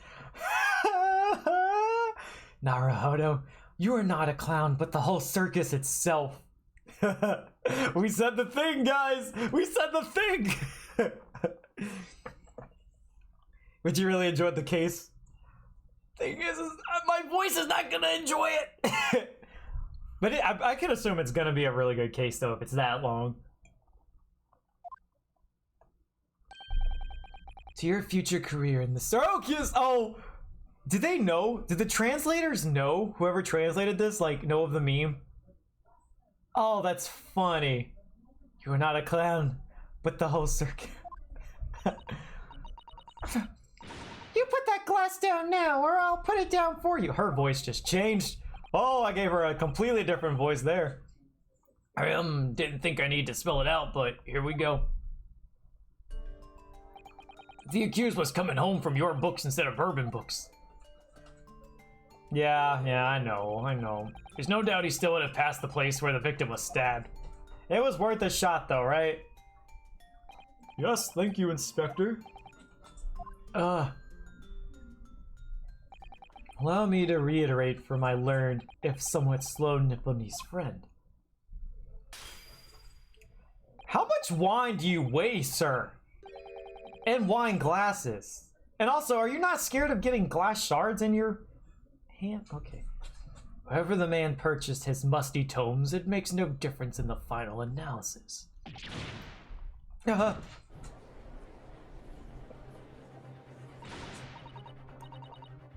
As I suspected, you can't fool me, and I don't suggest you try. You should not be up there, madam. You are involved in this, in a sense. What did I say, huh? I've had enough of this now. Beg your pardon? Terribly sorry, but would you mind repeating that?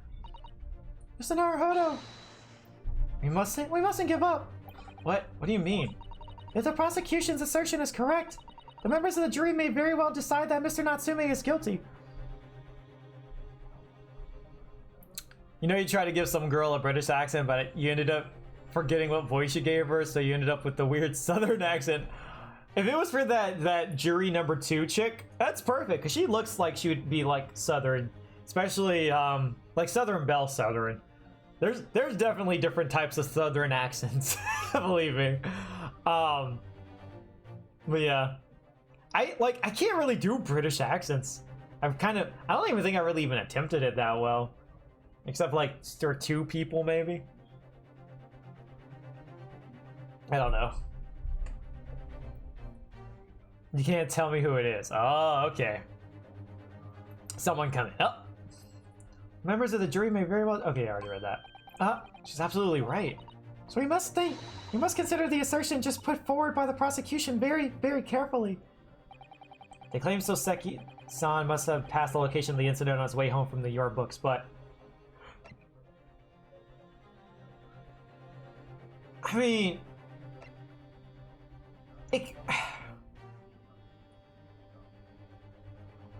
I don't know what to do here. Because he could have went both ways. Does it make a difference? It might not. Like, we might be fighting for this, but it might not even make a difference. But I don't know. Because, like, we could fight and say he went south, which does make somewhat of a difference. But if we're wrong, I don't know, it's just wasting time. Like, I see it going both ways.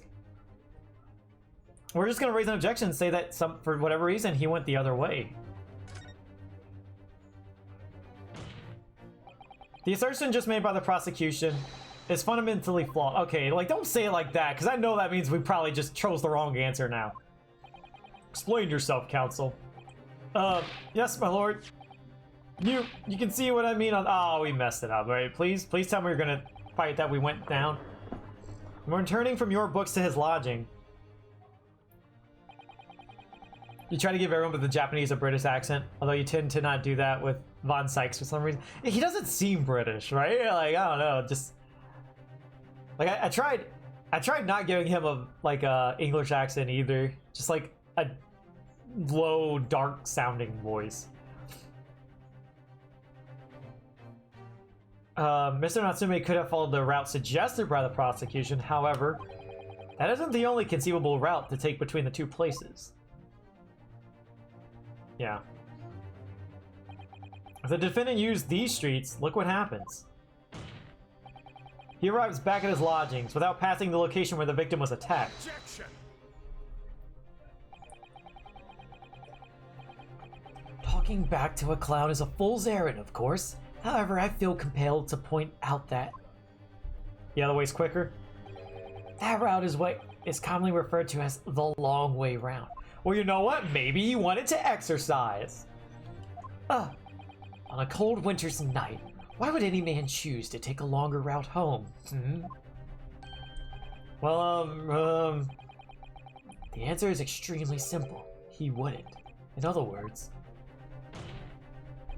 the accused took the obvious route back to his lodgings and is the obvious perpetrator of this crime. but yeah, yes, I got it. Obviously, we must ask the man himself. Ask Mr. Natsume which route he took. Oops, I didn't mean to push that. Home. I have already informed the court of the accused's response to such questioning. He claims he has no recollection. Huh? That's right. As I said, the bloke seems to spend his time outside wandering aimlessly from A to B. That day was no exception. He says he doesn't remember where he was or which route he took home.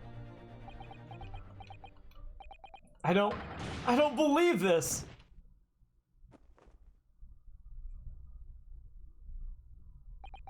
I thank you, my learned friend, and suggest that we do not waste any more of the court's time by wandering aimlessly around this subject. Pray, what say you, insightful jurors? Oh boy, here it comes. Everyone's gonna be on that guilty side. But even if that is the case, the defense still—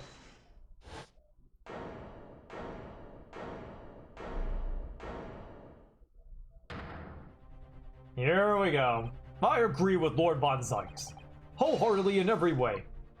What? I don't believe it. Does this mean— We members of the jury are completely convinced now. Very well, in that case, I hereby call upon all members of the jury to present your findings to the court. Guilty! Oh. Guilty. Oh. Guilty! Guilty. Guilty! Guilty! Okay. Half of y'all shouldn't even be up there, but whatever. It would appear the jury's leaning is unanimous. Well, it's time to do our thing we did last time. We get to cross-examine the jurors. To the insightful members of the jury, I applaud your brave resolve. You serve Queen and country admirably. Mr. Naruhodo?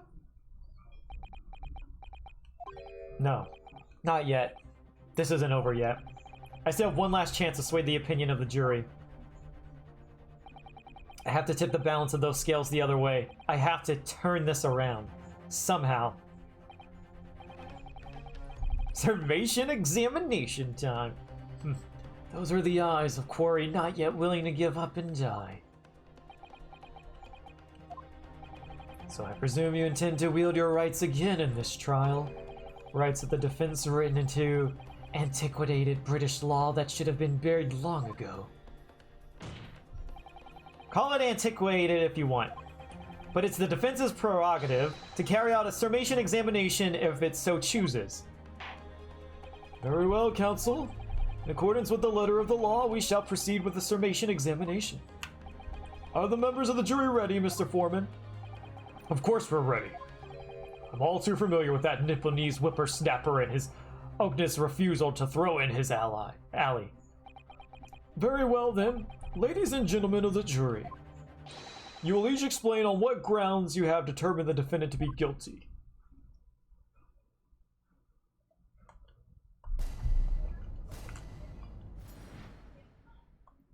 Here we go. For pity's sake, that little Nipponese oddity already admitted it himself, didn't he? If he said that a woman in green collapsed before his eyes, why can it only have been the victim? Man would have gone around the houses on his way back from the bookshop, not in winter. So the poor woman was attacked from behind, was she? How dreadful. I really don't care. Can we just wrap this up now? I've got work to be doing. Your books, yes, nice shot that. But bourbon books, no, not worth a visit. What if the old man is Josh? With only minor exceptions, the reasons for finding the defendant guilty are all too clear. When the stabbing occurred, the only two people at the scene were the victim and the accused. And the accused himself has admitted to seeing the victim in her green overcoat sink to the ground before his eyes. For a second, you thought juror number 3 sounded like SpongeBob. Furthermore, we have heard from the inspector that the defendant then fled the scene. I must say, I would have ample grounds to convict this man already. Oh dear, even the judge appears convinced of Mr. Natsume's guilt now. Why did he have to run away like that? How are we supposed to believe in some phantom attacker that nobody could see? This is impossible. How could I possibly make a case for the defense? Mr. Naruhodo, this is no time for grumbling. I still wanted to examine the stinking crime scene, and we never did. I think that's a little weird, isn't it? I mean, what if we could have found like a hiding spot or something? If we want to force the trial to continue. Yes, I know. I have to turn the tide. I must make the jurors change their minds. Well, 4 of them at least. Exactly. We have no choice but to forge forward. You have the floor, counsel. Begin your summation examination. Yes, my lord. Let's get serious. Just need to keep this trial going somehow, whatever it takes. Come on, Ryunosuke, you can do it.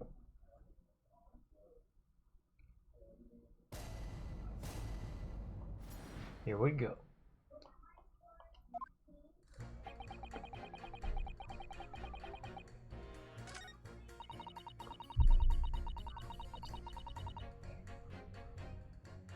You've only been the victim.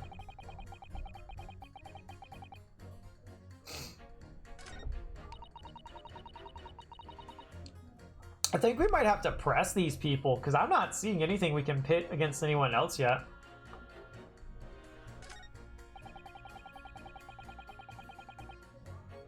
That's not even an answer. Like, I get mad at half of these responses. If this was real, if this was like a real thing and someone's reasoning was literally, I don't have time for this, I would be very upset. Okay, let's start with this lady. You know, because we know her all too well. Miss Animal.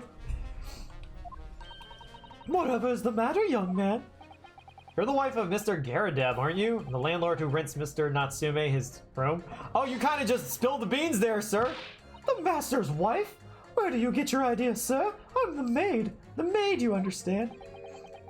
Okay, guys, I got an idea. What if we blackmail her into voting innocent?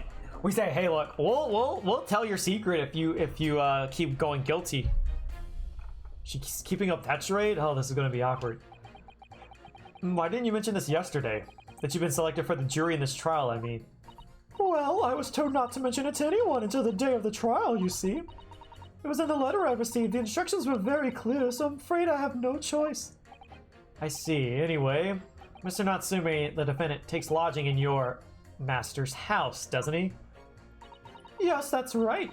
Although he's only been in A little over a week now. But still time to, like, know him, so you can't really be a jury member. And in that time, surely you must have taken stock of his character. Does Mr. Natsume look like the kind of man who would commit a crime such as this? Oh my goodness me, yes, he's just the sort. What? Spending all this time in that dark and dingy room, sporting the unscrupulous mustache. The man never speaks, and yet gets me started on those shifty eyes. Oh, don't get me started on those shifty eyes. All the neighbors are talking about him. I've heard of him, you know. People think he must be building a bomb in there or something. Oh dear, poor Mr. Natsume. How could people say such things about him? He's just a harmless bookworm. Nothing more. Well, you just called him a worm, so... Anyway, I better be careful about inviting this maid to speak. She said enough darn things already. Alright, we need to get something out of him. A man's life is on the line here, sir. This will take as long as it takes. Don't get clever with me now, son. My life's on the line too, and so is my family's. Huh? The likes of you wouldn't understand, but a laborer like me can't afford to take time off. You're supposed to be compensated for that, but I get you. They don't pay enough, even if they do. They probably don't even, like, compensate back in the day. And if I don't work, I don't eat, and neither do the wife and kids. Oh, I see. That must be very hard. I go to the union every morning to find out what needs doing. If you're late and the work's taken, it's tough. This time of year, there's water and gas supply pipes bursting left and right and center. They're after cheap labor to get the roads dug up to fix it. It's a hard slog from dawn to dusk, is it? It is. So you're out digging up the roads on the drive that... What if one of the roads was blocked? Wait, ooh. Yeah. What if we find out Meerschaum Street was actually, like, having road work done or something? So you were digging out up the roads on the day of the incident as well, were you?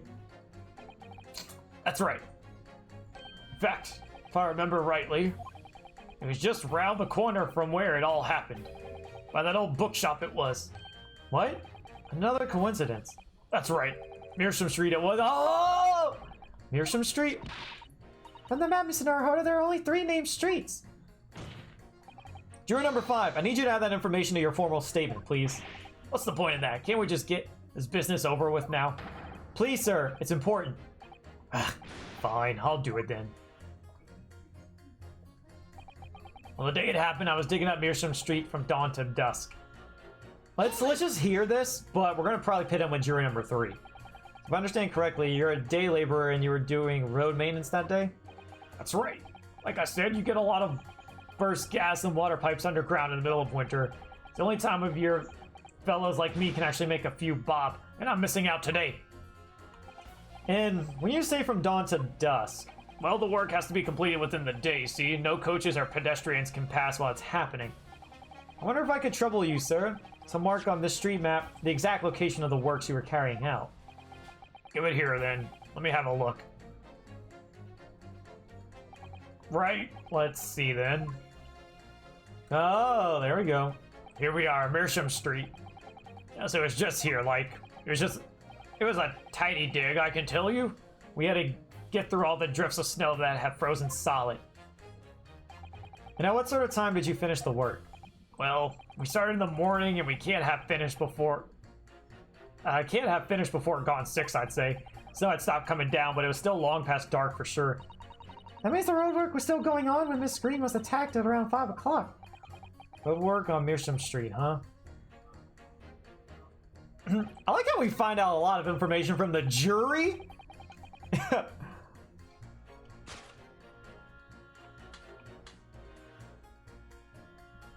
Here we go. Objection! Those two statements are clearly at odds with one another. At odds, counsel. Explain yourself. Please don't point. It wasn't me, I swear. What? I just want to get this done and dusted. Well, juror number 3? Oh, me, sir? Well, what do you mean? Juror number 5's words just now is extremely significant. Let's take a moment to consider the implications of what's been said on our map of the local area. On the day in question, Mr. Natsume visited this bookshop to purchase a number of secondhand books. And on the same day, we now know that there were works being carried out on Meerschaum Street, making it impassable. which means that the defendant's route home could not have taken him along Measham Street and down Briar Road. Oh, yes, of course. What do you think, sir? Well, yes, you can't argue with that, really, can you? We must have had a good 2 yards or more of the pavement up. Every gentleman and gentlewoman that came along had to turn back and go the other way. So, the only conclusion is this. The defendant must have taken the longer route back to his lodgings. Yes, I suppose he must have. I suppose that must be right, eh? Juror number 3, you said the following. The man wouldn't have gone around the houses on his way back from the bookshop, but we see now that he had no choice. Yes. My lord, Mr. Judge, sir, if I may. Yes? I don't think in all good conscience that I can say the man's guilty now. Yes, I'd like to see this trial continue so we can get to the bottom of what really happened. Boom. Tip the scales, tip the scales. What about you, sir? Eh, who, me? Well, alright then. There's a hole in the prosecution's argument, it should be filled in, that's what I say.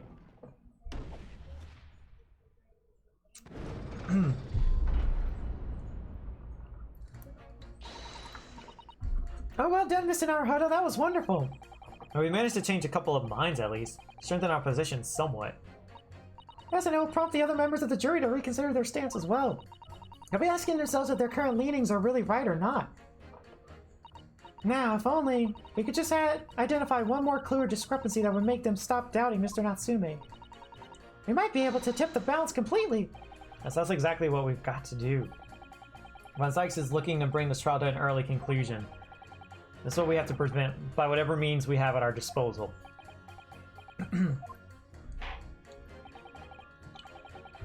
Thank you, counsel. On with the summation examination, please. Yes, my lord.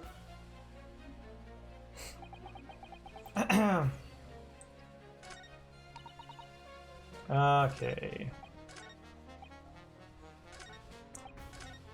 So she was attacked from behind. Let's listen to what this lady has to say.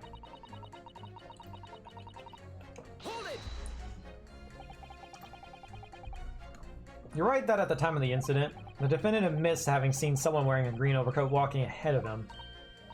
Well, quite, that's precisely my point. Clearly that someone wearing green was the victim. And clearly that funny little Nipponese man with the disturbing mustache is the culprit. Well, let's not forget, madam, the defendant vehemently denies attacking the woman. Well, of course he does. If he admits to stabbing her, his life is over. The man is obviously a liver-faced coward. Honestly, claiming the woman simply collapsed before his eyes? But if that's a lie as you're suggesting, do you not think he would have concocted something more credible? Oh, I really couldn't say. After all, you are foreign. Who's to say what goes through your funny little minds? Jeez, these people.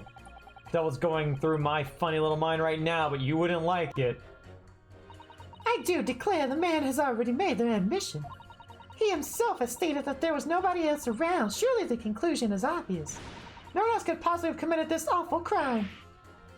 If no one else could have done it, the accused must be the man. Really, it couldn't be more simple.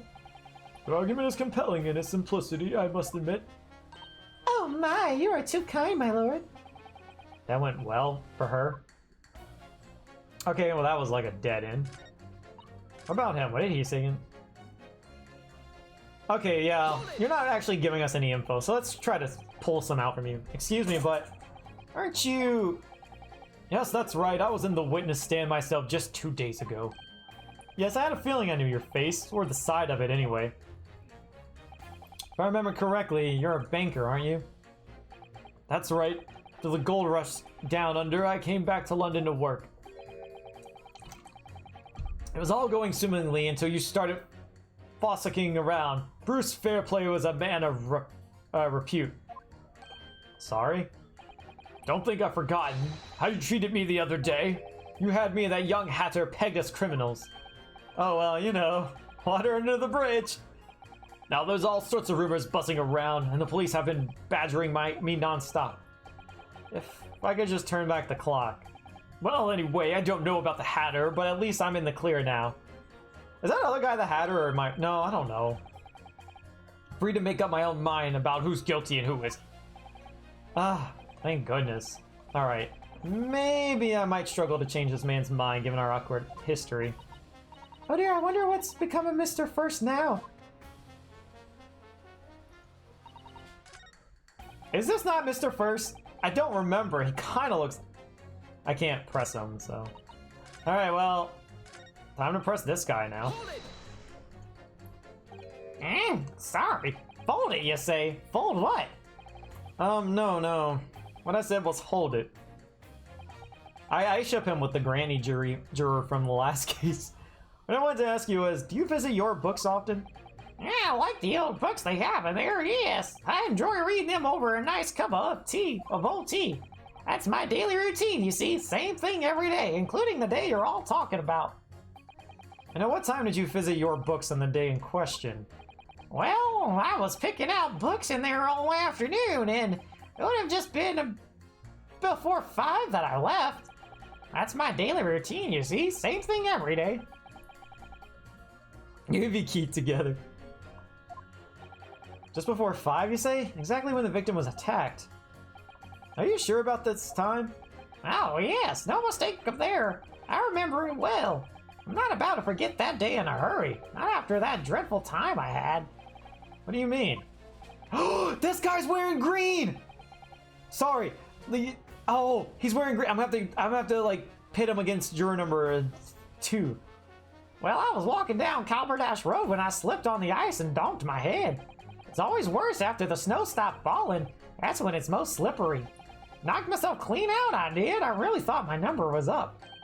Granny and Grandpa spending time together in the park. She's in. He's reading his book. I love it. Wait a minute. Let me get this straight. This happened on Calabash Road? That's right. I live in Cornpine, you see? Cornpipe. Heading down Calabash Road is the quickest way for me to get back from your books. Juror number 6, I must insist that you add that information to your formal statement. It may be well extremely significant.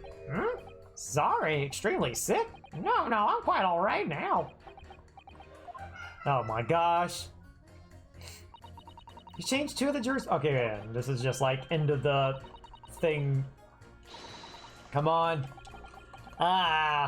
Wish I knew how to do a Susanoo takedown. I suppose the words will have to suffice for now. Alright, before I pit them 2 together, let me press him on this new statement, because I had to do the same thing with juror number 5, and it looked like I got something, so I want to do that before I try to pit them. Just in case. And that was at around 5 o'clock, you say, at the same time that the victim was attacked. Well, I don't know anything about that girl who was stabbed. My dinner's on the table at the same time every day. And for the record, could you please identify... Yeah, see, so it's a good thing we did press him. Could you please identify the precise location of your fall? Oh, goodness, it was eons ago. I'm not sure I can remember. It was 2 days ago. It was 3... Oh, my bad. 3 days ago. I forgot. We're on another day now. Try dredging your memory, please. Well, let me see. It was especially slippery around about. Ah, yeah, I remember now. I was just on the corner here. What happened to you then? Were you alright? Well, you don't get too many people down Calabash Road, you see? So there was no one around when I fell, no one around when I knocked myself out, no one around when I came to again, and no one around when I sneezed. Okay. So I picked myself up and went back to my nice warm house where my grandchildren were waiting for me. A sad and lonely picture you paint, sir. You were fortunate not to have frozen to death. I love how these people are like technically witnesses. 3 of these people are witnesses that are on the stand as jury members. Like, what the heck? I mean, okay, like juror number 5 and 6, innocents aren't really jury or witnesses to the crime. 4 is, but like, they're giving us information that's like something you would get from like a witness. Guess how lucky that he wasn't more seriously injured. True, it sounds like it was very nearly another hospital admission, or worse. Ah yes, one more thing. Were you wearing that same green overcoat on the day in question? There we go, that's what we needed. Absolutely, it's the only coat I have. Took until this morning to dry out properly. Good job, too, or I have nothing to wear here. So count your blessings, I say. Ho, ho, ho. I suppose we should. This gentleman certainly had a close shave there. Like, we just got lucky that they picked these people as jury members. Okay. We said that a woman in green collapsed. Okay, here we go.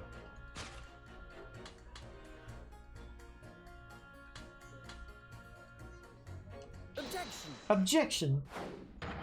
Those two statements clearly show a flaw in the juror's reasoning. A flaw? What are you talking about, counsel? Well, juror number 2, juror number 6. My, whatever do you mean, sir? I think perhaps the old man didn't hear you. They should be ineligible to be jurors, right? Like half of them people should not be jury members. They were just so close, and then the wife is there, the maid, and yeah, like I don't know. Like I'm still questioning how this is possible. Unbelievable. It's not like I was loud or anything. There is at least one fact of which we can be sure here. The bookshop receipt found in the defendant's room clearly indicates that on the day of the attack, he had been to your books and purchased a number of secondhand titles. He then returned home on foot. But the man said he had no recollection of his return journey. That's correct. But what he does remember is seeing someone appear in front of him on the way. Someone in a green overcoat who suddenly collapsed on the pavement before his eyes. Yes, we're all aware of this all.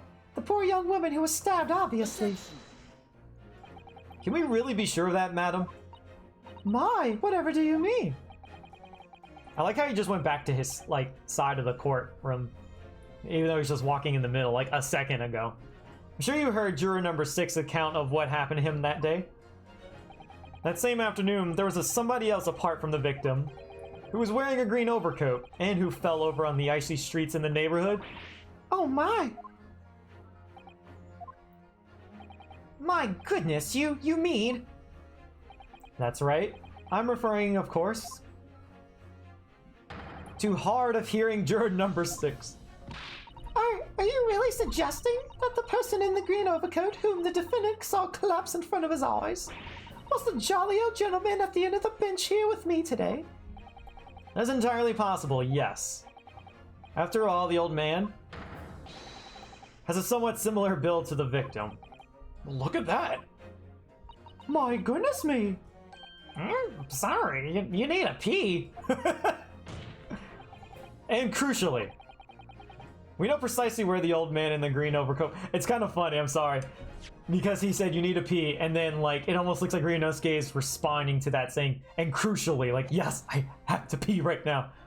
We know precisely where the old man in the green overcoat fell. On Calabash Road? Therefore, if the person who Mr. Natsume saw collapsing in front of him was in fact juror number 6, means the defendant must have taken the long route back to his lodgings. And if that's true, then clearly, the crime scene on Briar Rose where the woman was stabbed was not on his way home. Oh my! Idiot old man, if you hadn't been so daft to be roaming about there, we'd have boxed this off hours ago. And really, what were you thinking wearing such a befuddling coat? What did you say to me? Is it a crime for the elderly to walk these streets these days? Is it a crime to slip over on the ice? Is it a crime to keep up with the latest styles and wear a beautiful green overcoat, is it?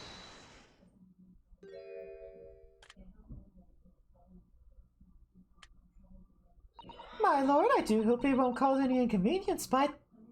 You'd like to change your leaning, I presume? I do declare that I would. Should like to call for a verdict of not guilty. Thank you. And I would too. What? Is it a crime to change your mind? Is it? Well...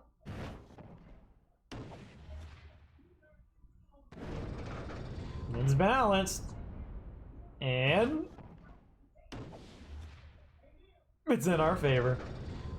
Like a grandpa being stylish, you know what the latest trends of fashion. Well, that summation examination has concluded with a rather large shift in opinion. The eyes 2, the nose 4, So the noes have it, not guilty, they say. Which means we no longer have a consensus among the members of the jury. The trial will continue.